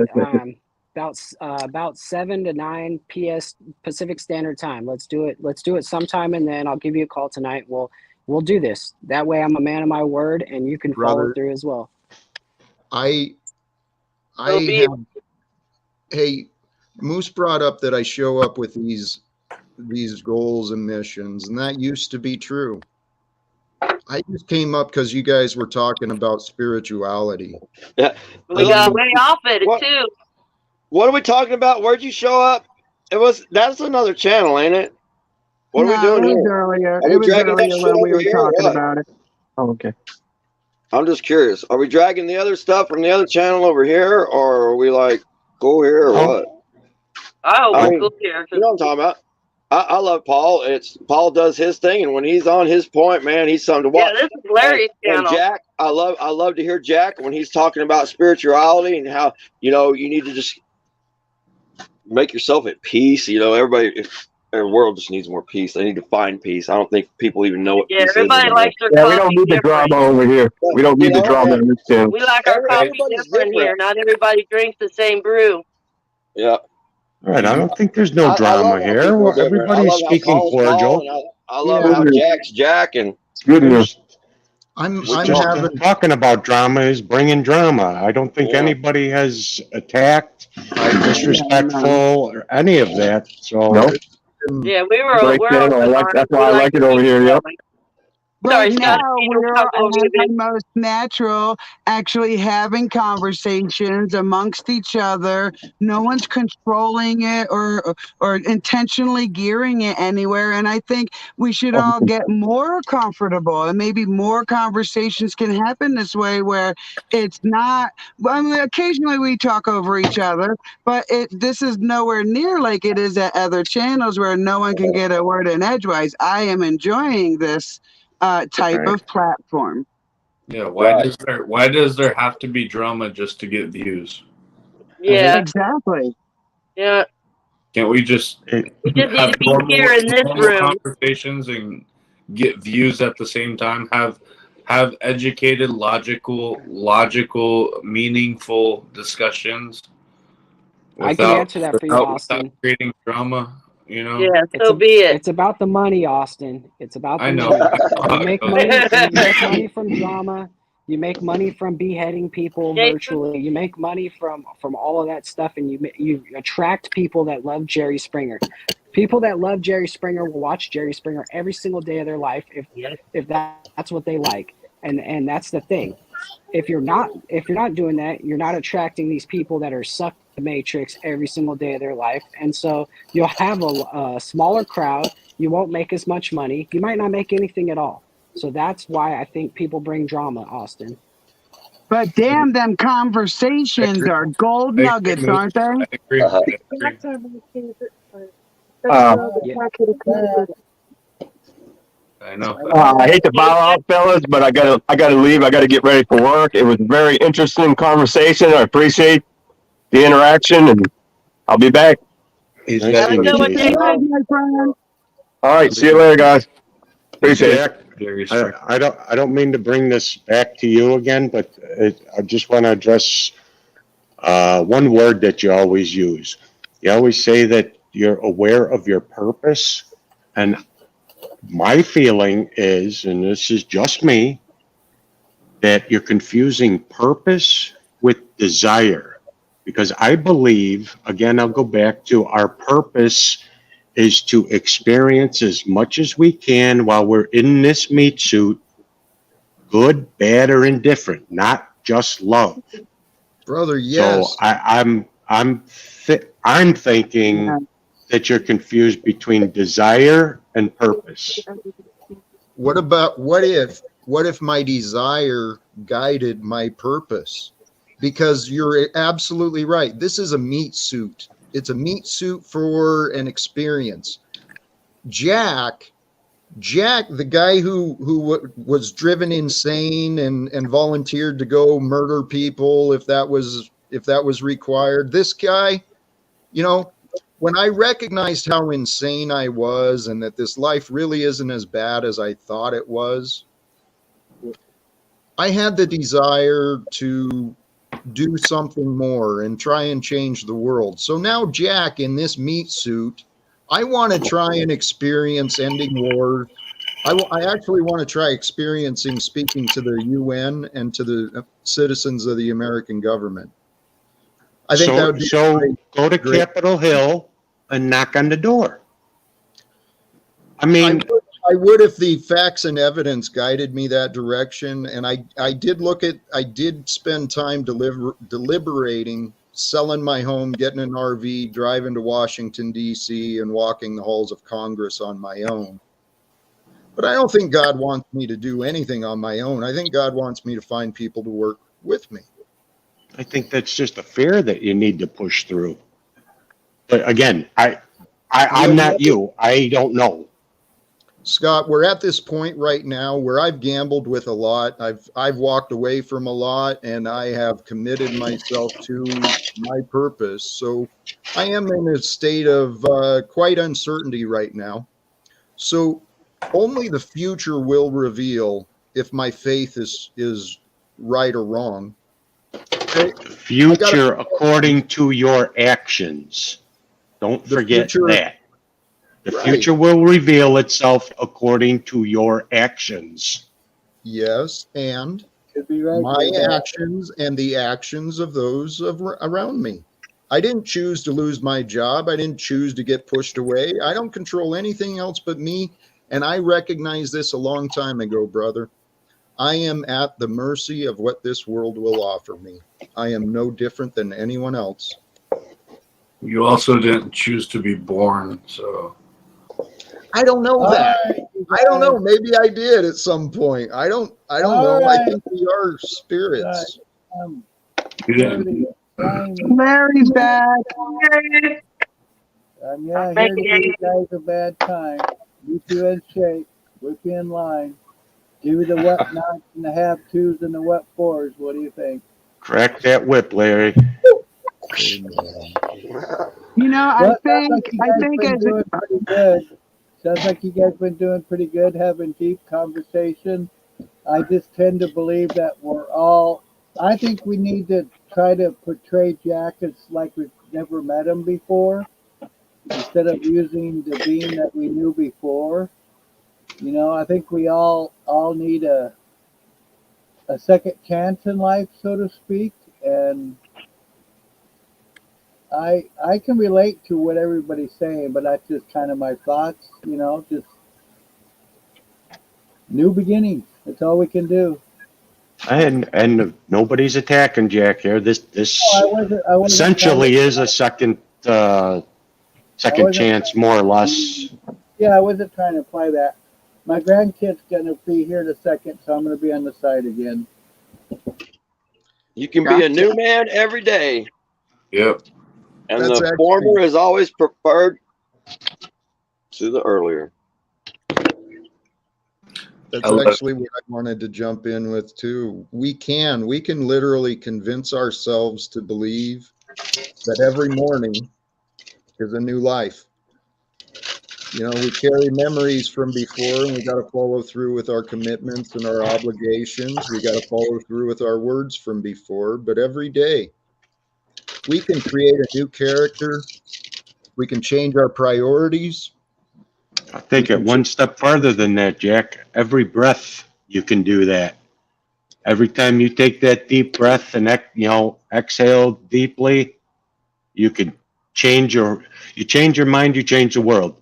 A deep breath can do that for you.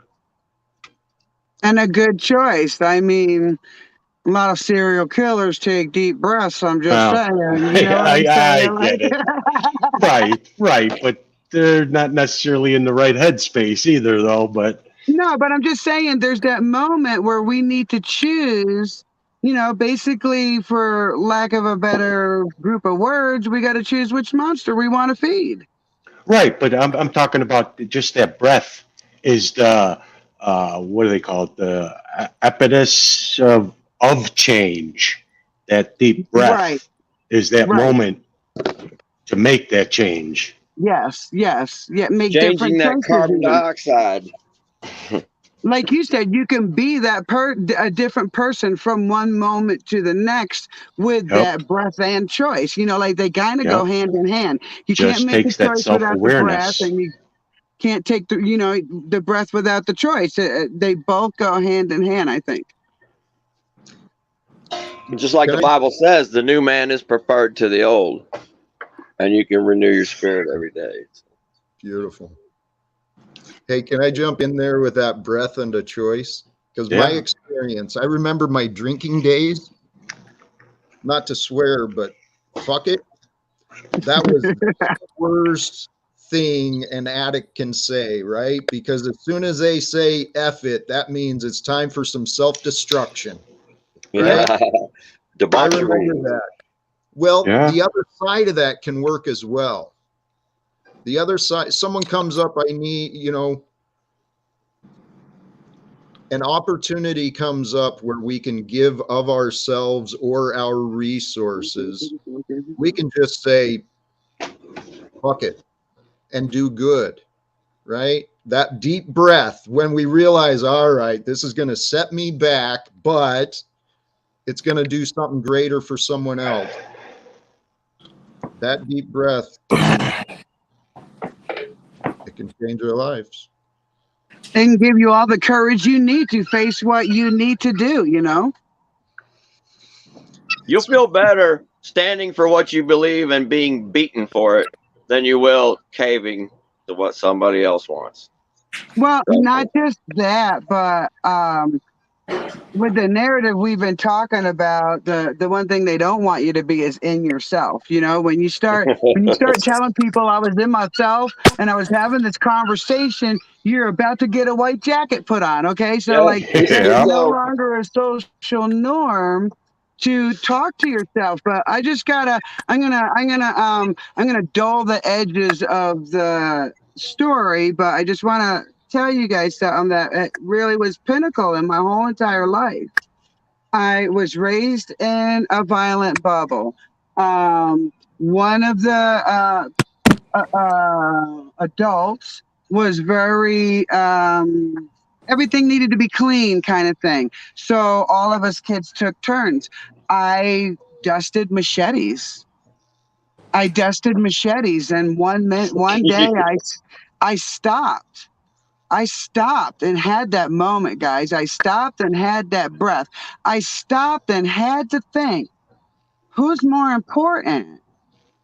And in that moment, at 14 years old, I actually made the decision that I was like, regardless of the treats put in front of me, so to speak, I still had that choice to choose differently. Like, just because society says there's only 7 candy bars out there doesn't mean there's only 7 candy bars out there. Like, we're taught to think in a box, and for some reason, and I thank God in heaven that I had one moment to take a breath and make a choice. And that moment, Jack, had zero feeling in it. Zero. There was no feeling in that moment. So I don't like when people get stuck on feelings. Like, feelings can be so temporary that no permanent decision should be made upon them. And Mayor, at 4, go ahead. no, finish.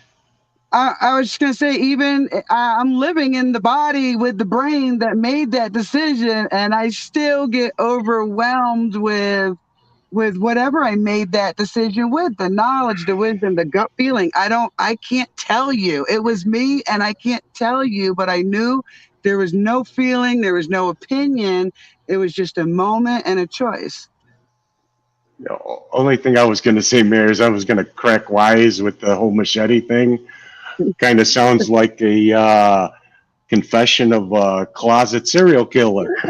Yeah. That's where my mind went. I'm so sorry. I was I'm so No, sorry. that's okay. Someone introduced me to the phrase intrusive thoughts in the last year. And I never really put a label on those thoughts that all of us humans have. You know, do I slow down and not hit that cat, or do I hit the gas? We all have intrusive thoughts, right? Yeah. And that's why I wanted you to finish your thought, and I didn't want to detract from it, but that's where my mind was going, just to go to show you exactly what we're talking about here. Yes. I mean, it was humorous, but right away I'm like, oh, wow, she's going to start talking about having thoughts of a serial killer. Right. Do we need to order that white jacket now? Right. You know? Yeah, but I think we're all brought, it may not be as severe as the example I gave you, but I think we're all brought to a point in our life of making these pretty serious decisions. But we're living in a system and a society of the existing in the world. I don't want to say of the world, existing in a world that really detracts from it. Like say the narrative is meant to put rose-colored glasses on everybody, if you know what I mean. Yep. Tolerance. Tolerance and acceptance. That's one part that is necessary to understand and influence in order to create change. You've got to be able to accept things for what they are, but we choose what we tolerate. I'm loving your story of the choice. Hey, is somebody working in an old school elevator back there? Yeah, that's my garage door. Sorry, guys. It's fine. That's cool, dude. I just making. It's all good. Guess what I got? What'd you get? The cord to that laptop I was telling you all about. So we'll see if it's resurrectable. Get off this phone. I'm pretty tickled. Yeah, they crammed that in my mailbox, and it's just a little slit, so I'm not quite sure how they did that. Hey, guys. I'm going to get out of here. Mama's home, and she's about to crack the whip, so I'm going to take off. Have a blessed day. Thanks. I know how it is, Scott. Take it easy and stay under the radar. Get that honey-do list done, and Yeah. see you later, bro. All right, man. Take care. God bless, bro.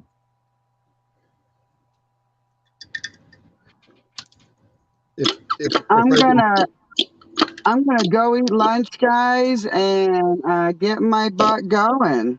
So if Larry, you're in control of the wheel, so to speak. Did he put us on autopilot? Oh, that's right. His grandchildren are there. So, Linda, do you have There he ability? is. His ears on. Yeah, no, we haven't If got you through want, those I can steps open yet. up the lodge. Hey, you I can open the guys. There we lodge up go. and you guys can come over Hey, there guys. if There we Larry's go. if Larry wants to. Hello. Sorry. Hey, you listening? Yep. Yes. Okay.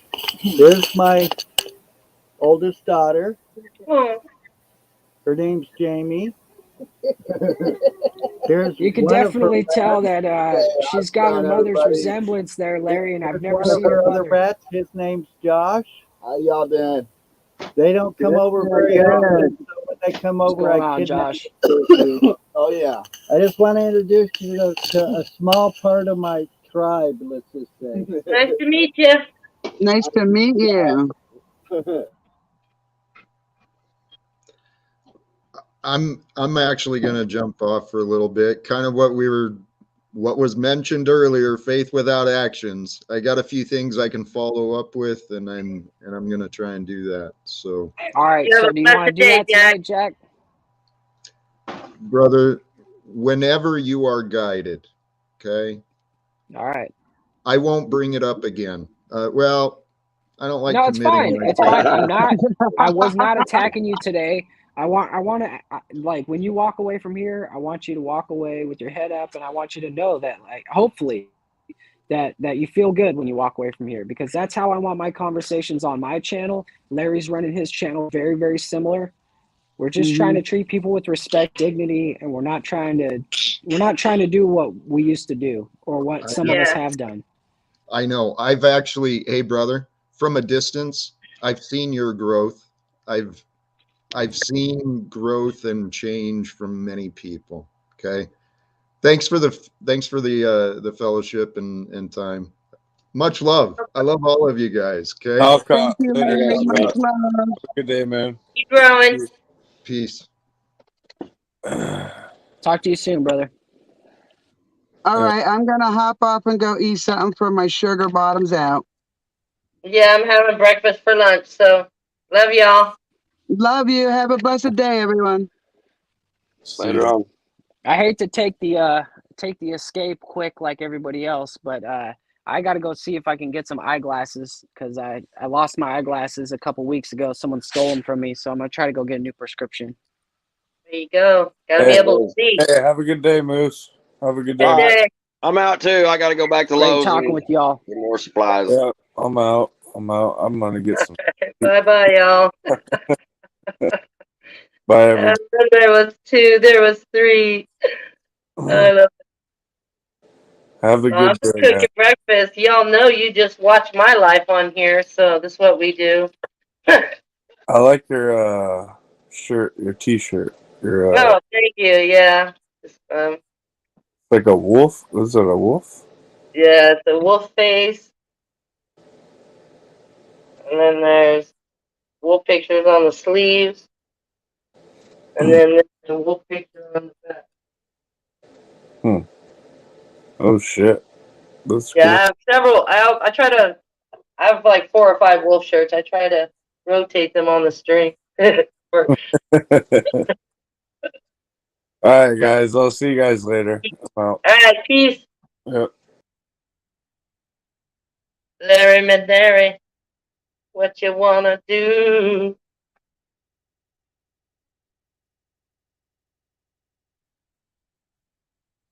Can't see chat. Hold it. Are you wanting to take off? Well, I mean, you've got a house full and everybody. Yeah. I mean, let me look. Is there anybody in chat? There's 13. Does anybody want to stay here and watch me? Anybody want to stay here and watch me cook breakfast for lunch? Sure. What the hell? We got 12 people watching. No, All right, then I'll stay. They're gonna go home here pretty quick, but I'm getting ready to. Hold the fort. All right. Yeah, I'm gonna mail my rent check. So. All right, dear. We got this.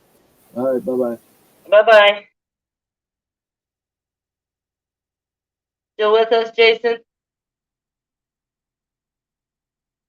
If this chat works. I think those hash browns are about done. Let me get these eggs in here.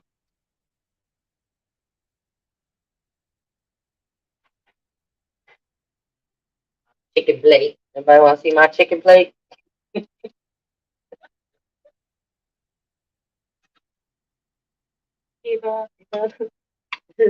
Me getting ready to work. Aww. Well, I'm glad you're getting ready with us.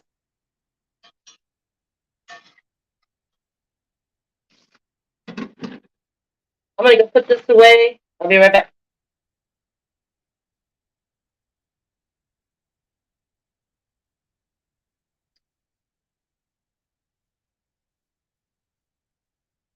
Alright, let's cook some eggs. What's that temperature on? High, medium? I think that's a little too hot. Woo! Drop my bag. Got my phone. It's a little hot with cast iron, so I can turn that boy down. I need a clipper dipper.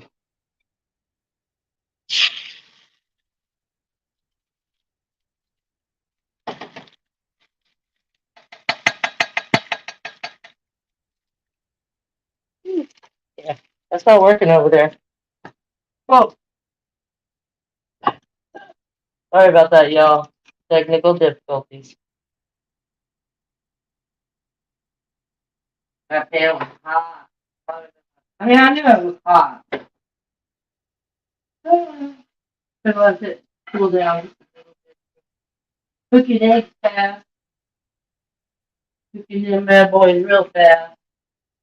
I don't want a lot of grease on them.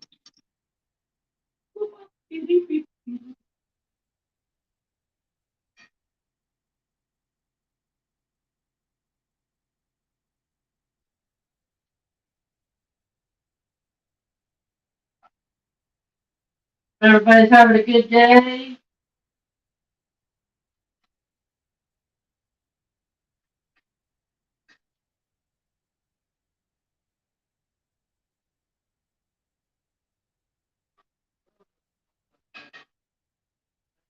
Turn that off. I'll have to cook the rest of the way. My eggs.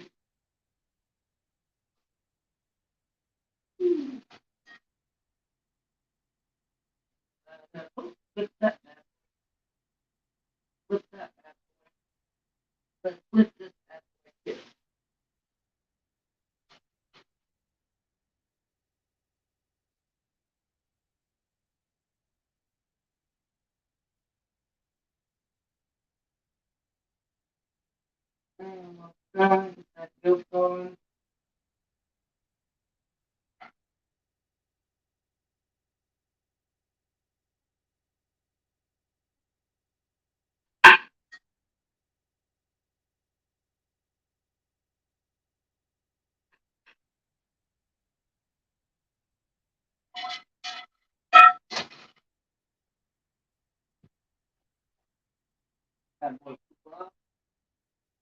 That's the Skittles.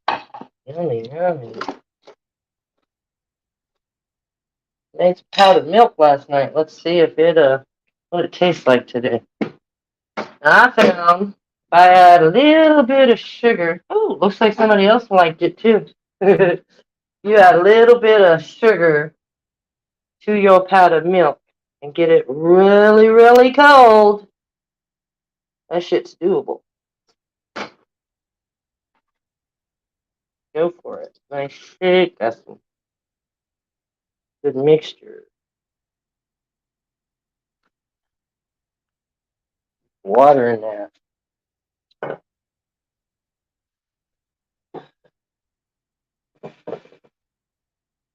Oh, I guess I could go out and show you all my flowers. I don't know, the router. It's weird in the backyard. We should get a better rinse. Pipes are shaking.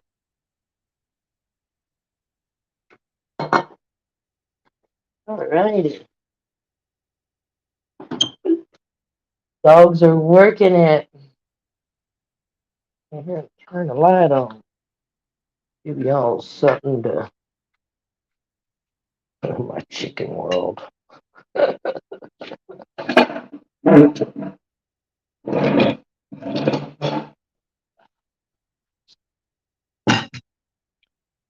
Yeah, turn y'all around, let you look at my chicken world while I eat.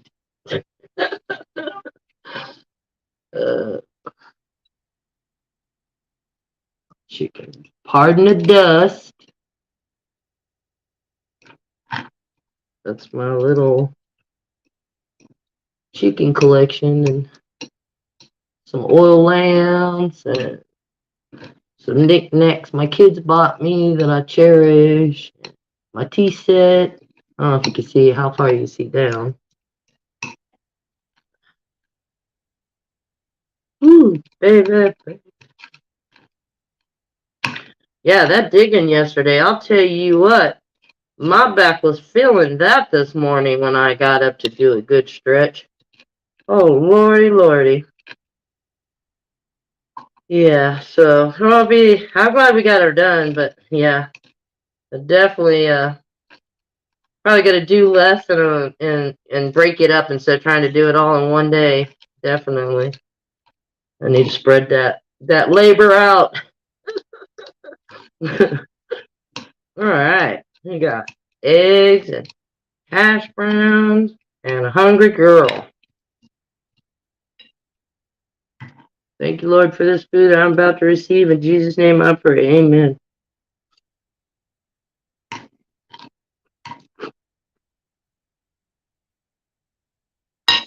Just to turn around and see what the hell y'all typing at. Sorry about that. Just didn't want you having to watch me eat.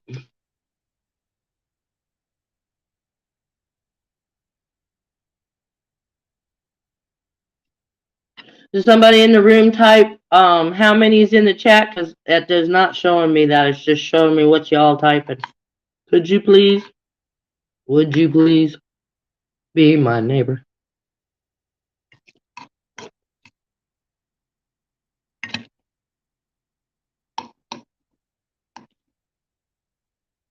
Alrighty.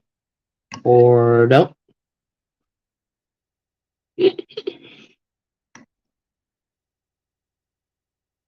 Y'all want to go watch a chicken?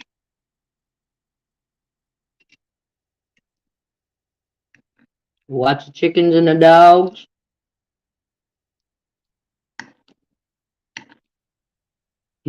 Seven watching. Thank you.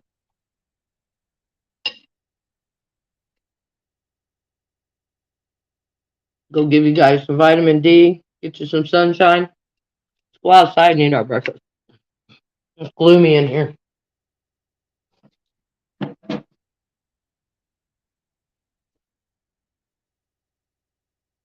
Oh, looks like the doggies are getting them a little rabbit snack. What you doing over there, Miss Frankie? Frankie, people want to know what you're trying to eat over there, Frankie. That's gross, people.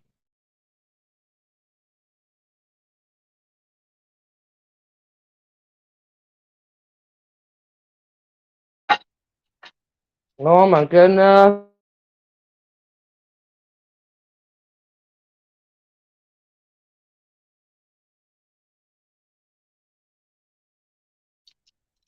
Here's a puppy. Frankie, nobody wants to see your dirty little choppies. No go, Frankie. What are you doing? Chicken. Oh, mercy. Hey, ladies, go get you some water.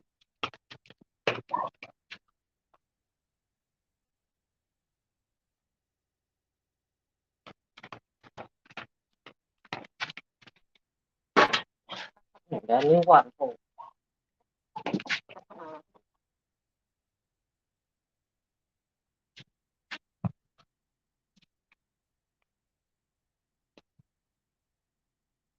What are you doing?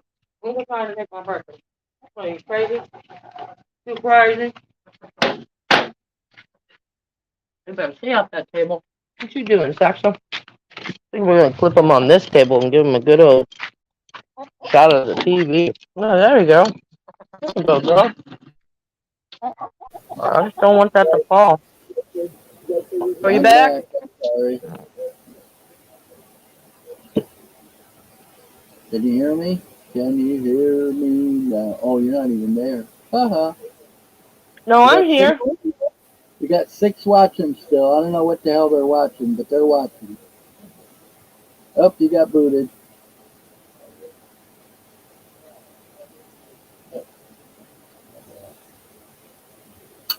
All right. Let's see. I'll probably end up quitting pretty soon. Um,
so is somebody gonna talk to me, or they gonna just sit there and watch me? $25 fucking ATV win? That's a pretty fucking good deal, as long as it works. Damn.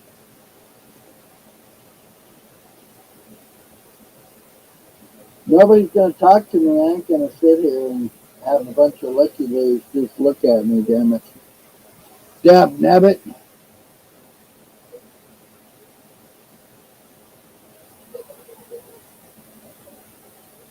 Oh, you got bumped, huh? Alright, well you do what you need to do, and I'm gonna probably get out of here for a little bit and try to figure out where the hell Lady Wolf is, because I would have thought she would have been online by now. So I got to give her the what fors, how tos, and all that good stuff. I got to spread them around, you know.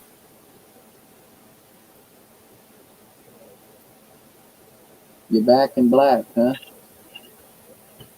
Still eating. What are you having? Eggs and hash browns. Oh, you bum. I know. You want to talk about some dirty words? You see the way these chickens are looking at me right now. I love hash browns and eggs. I like to mix them together, like where they're still kind of What's runny. up? Yeah. Oh, I just dropped one. The dog got lucky. Get back, chicken. Right on, girl. So it sounds like the chat went overall pretty well.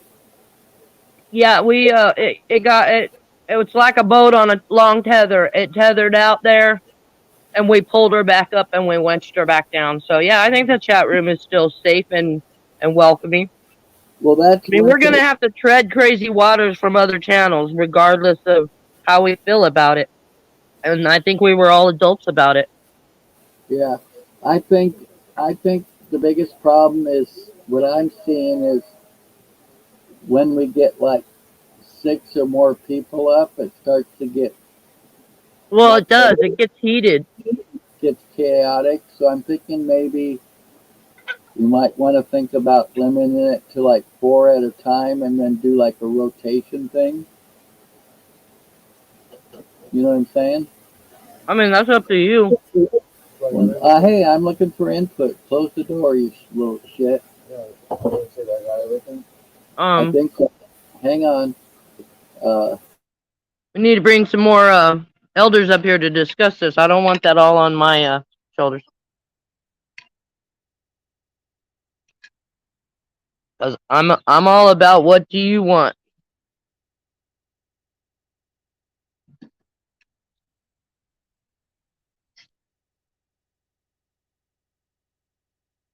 Oh, damn, the word got out. I got food. No, I wasn't trying to put that sole responsibility upon you. I just was trying to get your input. No, I think it's cool that you want my perspective. Right. Well, that's what kind of really person I am, because I know my brain, it's pretty rattled. Like when I was 16, I died twice, and I was told I couldn't have another head injury, and I probably had 8 or 9 since then. So. Well, in I your feel defense, all this shit is it rattles my brain too. So I'm sure yeah, I I'm feel sure it's lucky. rattling other people's brains. I feel lucky to still be here and to be able to more or less speak my feelings. Because like I said, I could not have any more head injuries at all, and yet here I am still kind of speaking. What's up? Oh, what's up? Oh, get this plate away and get back to my station. And I think that last one really fucking. that one do ya? Well, I mean, I'm pretty sure the brain isn't made to be going through all that. Well, this last one, from what I understand, I was up when the cop hit me. I was up talking, but yet my eyes were completely white, like I was on autopilot, basically. And I guess I was that way for a couple minutes, and I don't really remember any of it. I mean, I actually bent the push bar of a SUV, those big, thick metal ones they use to push cars with. I bent one of those things.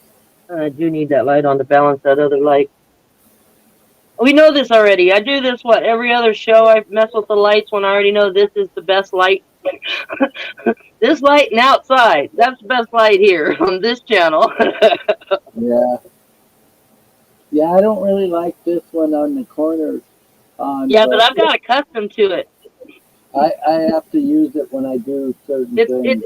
It's like mine. This one, it's like mine. It's Yeah. it's your son is One thing I like that about light. it, though, I can turn it whatever direction I Oh, want. that's nifty. Yeah, and now I just broke it. That's how my phone is, but it gets loose, so it starts wobbling, and I start getting frustrated. And then I'll take the camera off and grab the needle nose and tighten it back down. Yeah, just like I just did, I twisted it too much and it came apart, so I have to fix it. We enjoying those kids? Ask him. No, You don't not see yet. Did you kick him outside?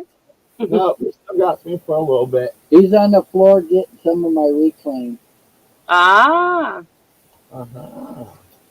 Trying to get stoned today.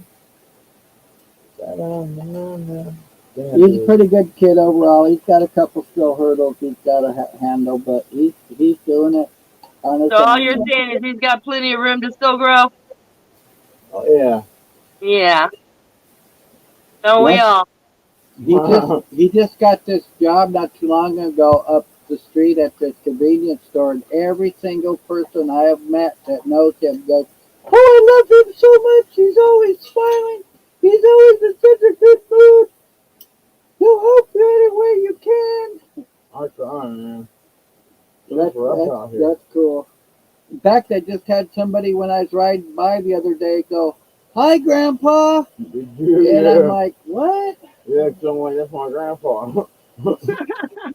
They were all telling me, well, he asked me if I knew you, and I'm like, it took me a minute to figure out who he was talking about, and I'm like, well, I know him, but I don't know him, but...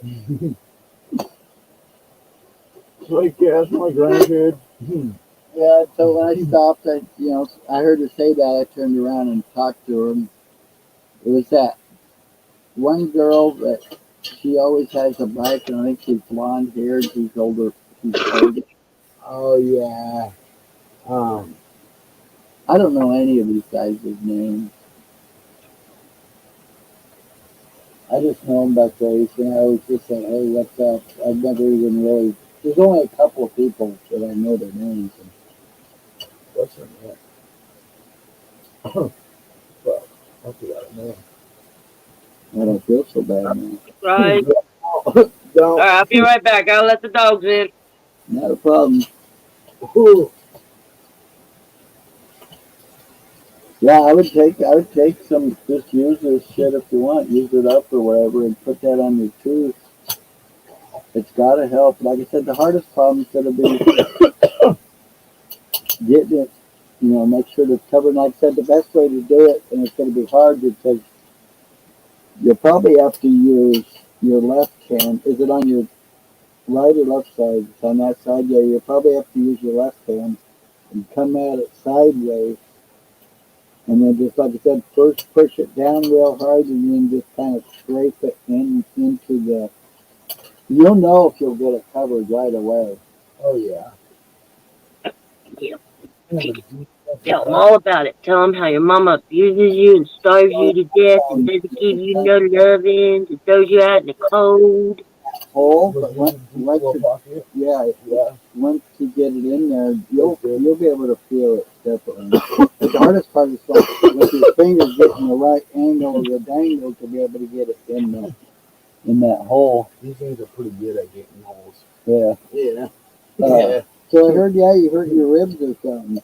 Oh, I fucking. There you go.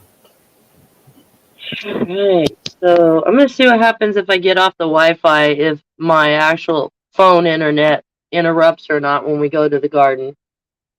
Well, this is an experiment. You ready? Larry? I'm sorry, what? You're frozen. I'm gonna flip on my slipper.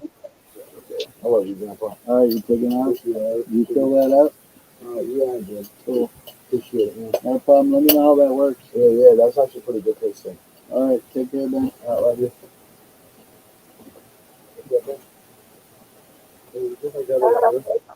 $25,000. Everybody being pecky about. We have this standing joke in my family. When somebody asks me for something, I'll say, "Sure, it's only $25,000." Whoa, balance. Okay, so I'm doing pretty good on my own signal and not the Wi-Fi signal out here. I haven't seen it break up. That's cool. All right, well, let's see how far we can go. I mean, because there is that huge. I don't know. I'm gonna hold the phone up. See if you can see it. Focus on it. There's a huge motherboard tower thingy down there. Yeah, I can kind of see it. Yeah, I hate that ugly bitch. They're trying to make They're all coming. It's the chicken walk. We're doing the chicken walk. Some of them they try to make look like a tree, but they don't. Yeah, we have like fake ass palm trees, and then there's this other weird arty thing they try to pull off. Yeah, I get irritated with stuff like that. Watch out, sweetie. I think it just makes it look more hideous. I guess Right. I got a dog outside. I'll be right back. That's cool. I just good to testing my signal. Oh, I'll be right back. I gotta let Buster out. all right. Let's see if I can see chat in here as well. Hold on, girls. We're gonna make some more. Oops, that's chat. That's comment. Oh. Okay, I don't see anything new. But yeah, we're gonna make a few more adjustments in here. Get it more solid. So we get a lot of winds that come in here and get caught up and get weatherproof it some more. Oh, what the hell that noise was? Oh, like somebody had a goat. That'd be cool if we had a goat. Plus it's just children playing around.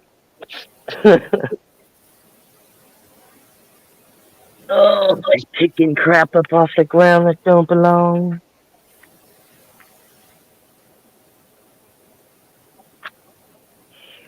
It's a good day to put some seed in the dirt. I'm tickled. All right. Curious how quick it's gonna burn up my data though. But like when I'm in the house and it's too cold to be out here, definitely be on the Wi-Fi. It could be on the Wi-Fi on the porch too. It's just once I leave the porch, I notice the signal gets crappy. What, Miss Lucy? We're gonna walk. Let's walk, Miss Lucy. All right, Miss Lucy. Come on, Miss Lucy. Oh, she's jumping back. So, they're talking about charcoal. I got some charcoal here. And I let the rain get in it to break it down some. Right. Yeah.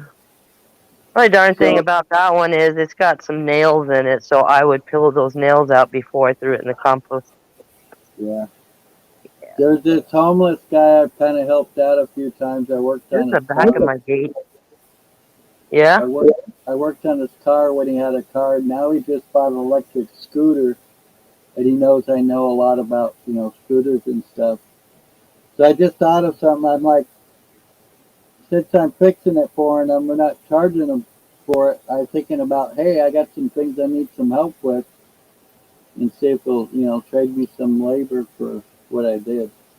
That would be cool. I like bartering. I'm a true believer in bartering. I think he will. Overall, he seems like a pretty good man, but he's stuck in that cycle right now. I've tried to talk to him a few times, but All the landmines you guys left me. Wasn't that nice of you? Somebody tore up. You eat some food you ain't supposed to, like human food? so Oh, I'm sure. were you actually able to let people up on the stream and stuff yesterday? No, not at all. I looked, and that's how I fell out, because I pushed the wrong button on that chat button came up, and I went to back out of the chat button and it dropped me. Yeah, Because I was like trying to find my tools, but nope, nothing was there. Anytime you go out of what you're in now, there'll be an X in the top right corner. You always want to hit that. You don't want to hit the back button. Okay, I think that's where I was making my error. I'm gonna put that Yeah. up here. The chicken's gonna shit on my chair. Yeah, again. I guess I can only have one moderator or something because Nah, it's all cool. She has the elegance and she has the knowledge, and I got no problem with her doing it. Not at all. No, Not at all. I was gonna add you and Moose also, but I guess I can't unless I. Oh, I remember. My bad. I thought it was I thought Mary had the power. My bad. No, okay, she does, but I was gonna give it to you also, and Moose, but I guess I only can have one person a moderator, unless I give them more money, and I can't do that until next month possibly. Yeah, no, I'm in no hurry. And anybody that can do it, Yeah, I'm just we want the better. Yeah, no, I'm good with that. Yep. Last thing I'm looking for, Larry, is responsibility. No, I'm kidding. I mean, I will learn and I will do my best, but you do awesome. I try to have fun and not responsibilities. And if they are real responsibilities, I try to turn them into fun as best I can. Yeah. Yeah. Wow, I am having to safely walk around these premises. I am not liking that. The doggy's got something going on. They're making quite a few deposits. Yeah, your signal almost seems to be working better without your I'm telling you, this is my phone service signal. But it eats up quick because of the StreamYard. So, yeah. But at least, we know when I want to go way out there. When we're going to go back to Wi-Fi. Yeah. When I go way out there, got to switch over. This is Another funny. load laundry and I'm done. It said, oh wait, that was yesterday. I'm sorry, what was that? Oh, I was looking at how many views we've gotten on this video, and I was looking at the wrong video. I'm going to see how many people have looked at this one today. think that's my little one crying. Come on, baby. Baby's like, you left me out of the party, man. How dare you? I guess Leave I no man can't. behind. I guess I can't see until I end it.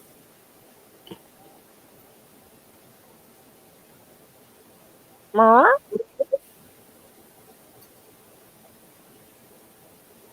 Oh, it's a beautiful day.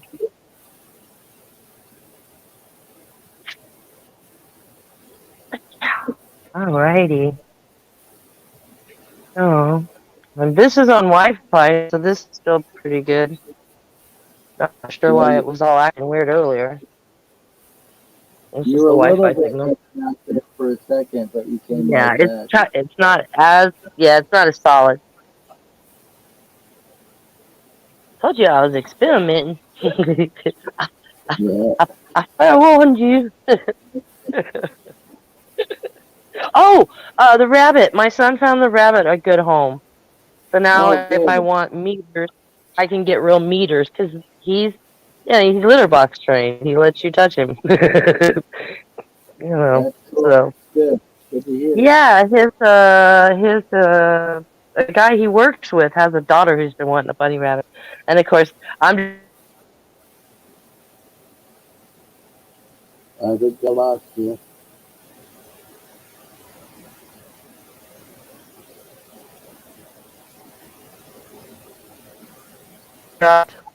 right at the good stuff too.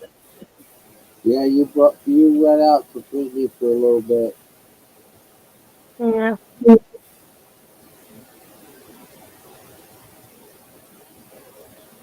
All right, I think I'm gonna get out of here. I'm gonna see if I can call Lady Wolf and stuff and find out what's going on.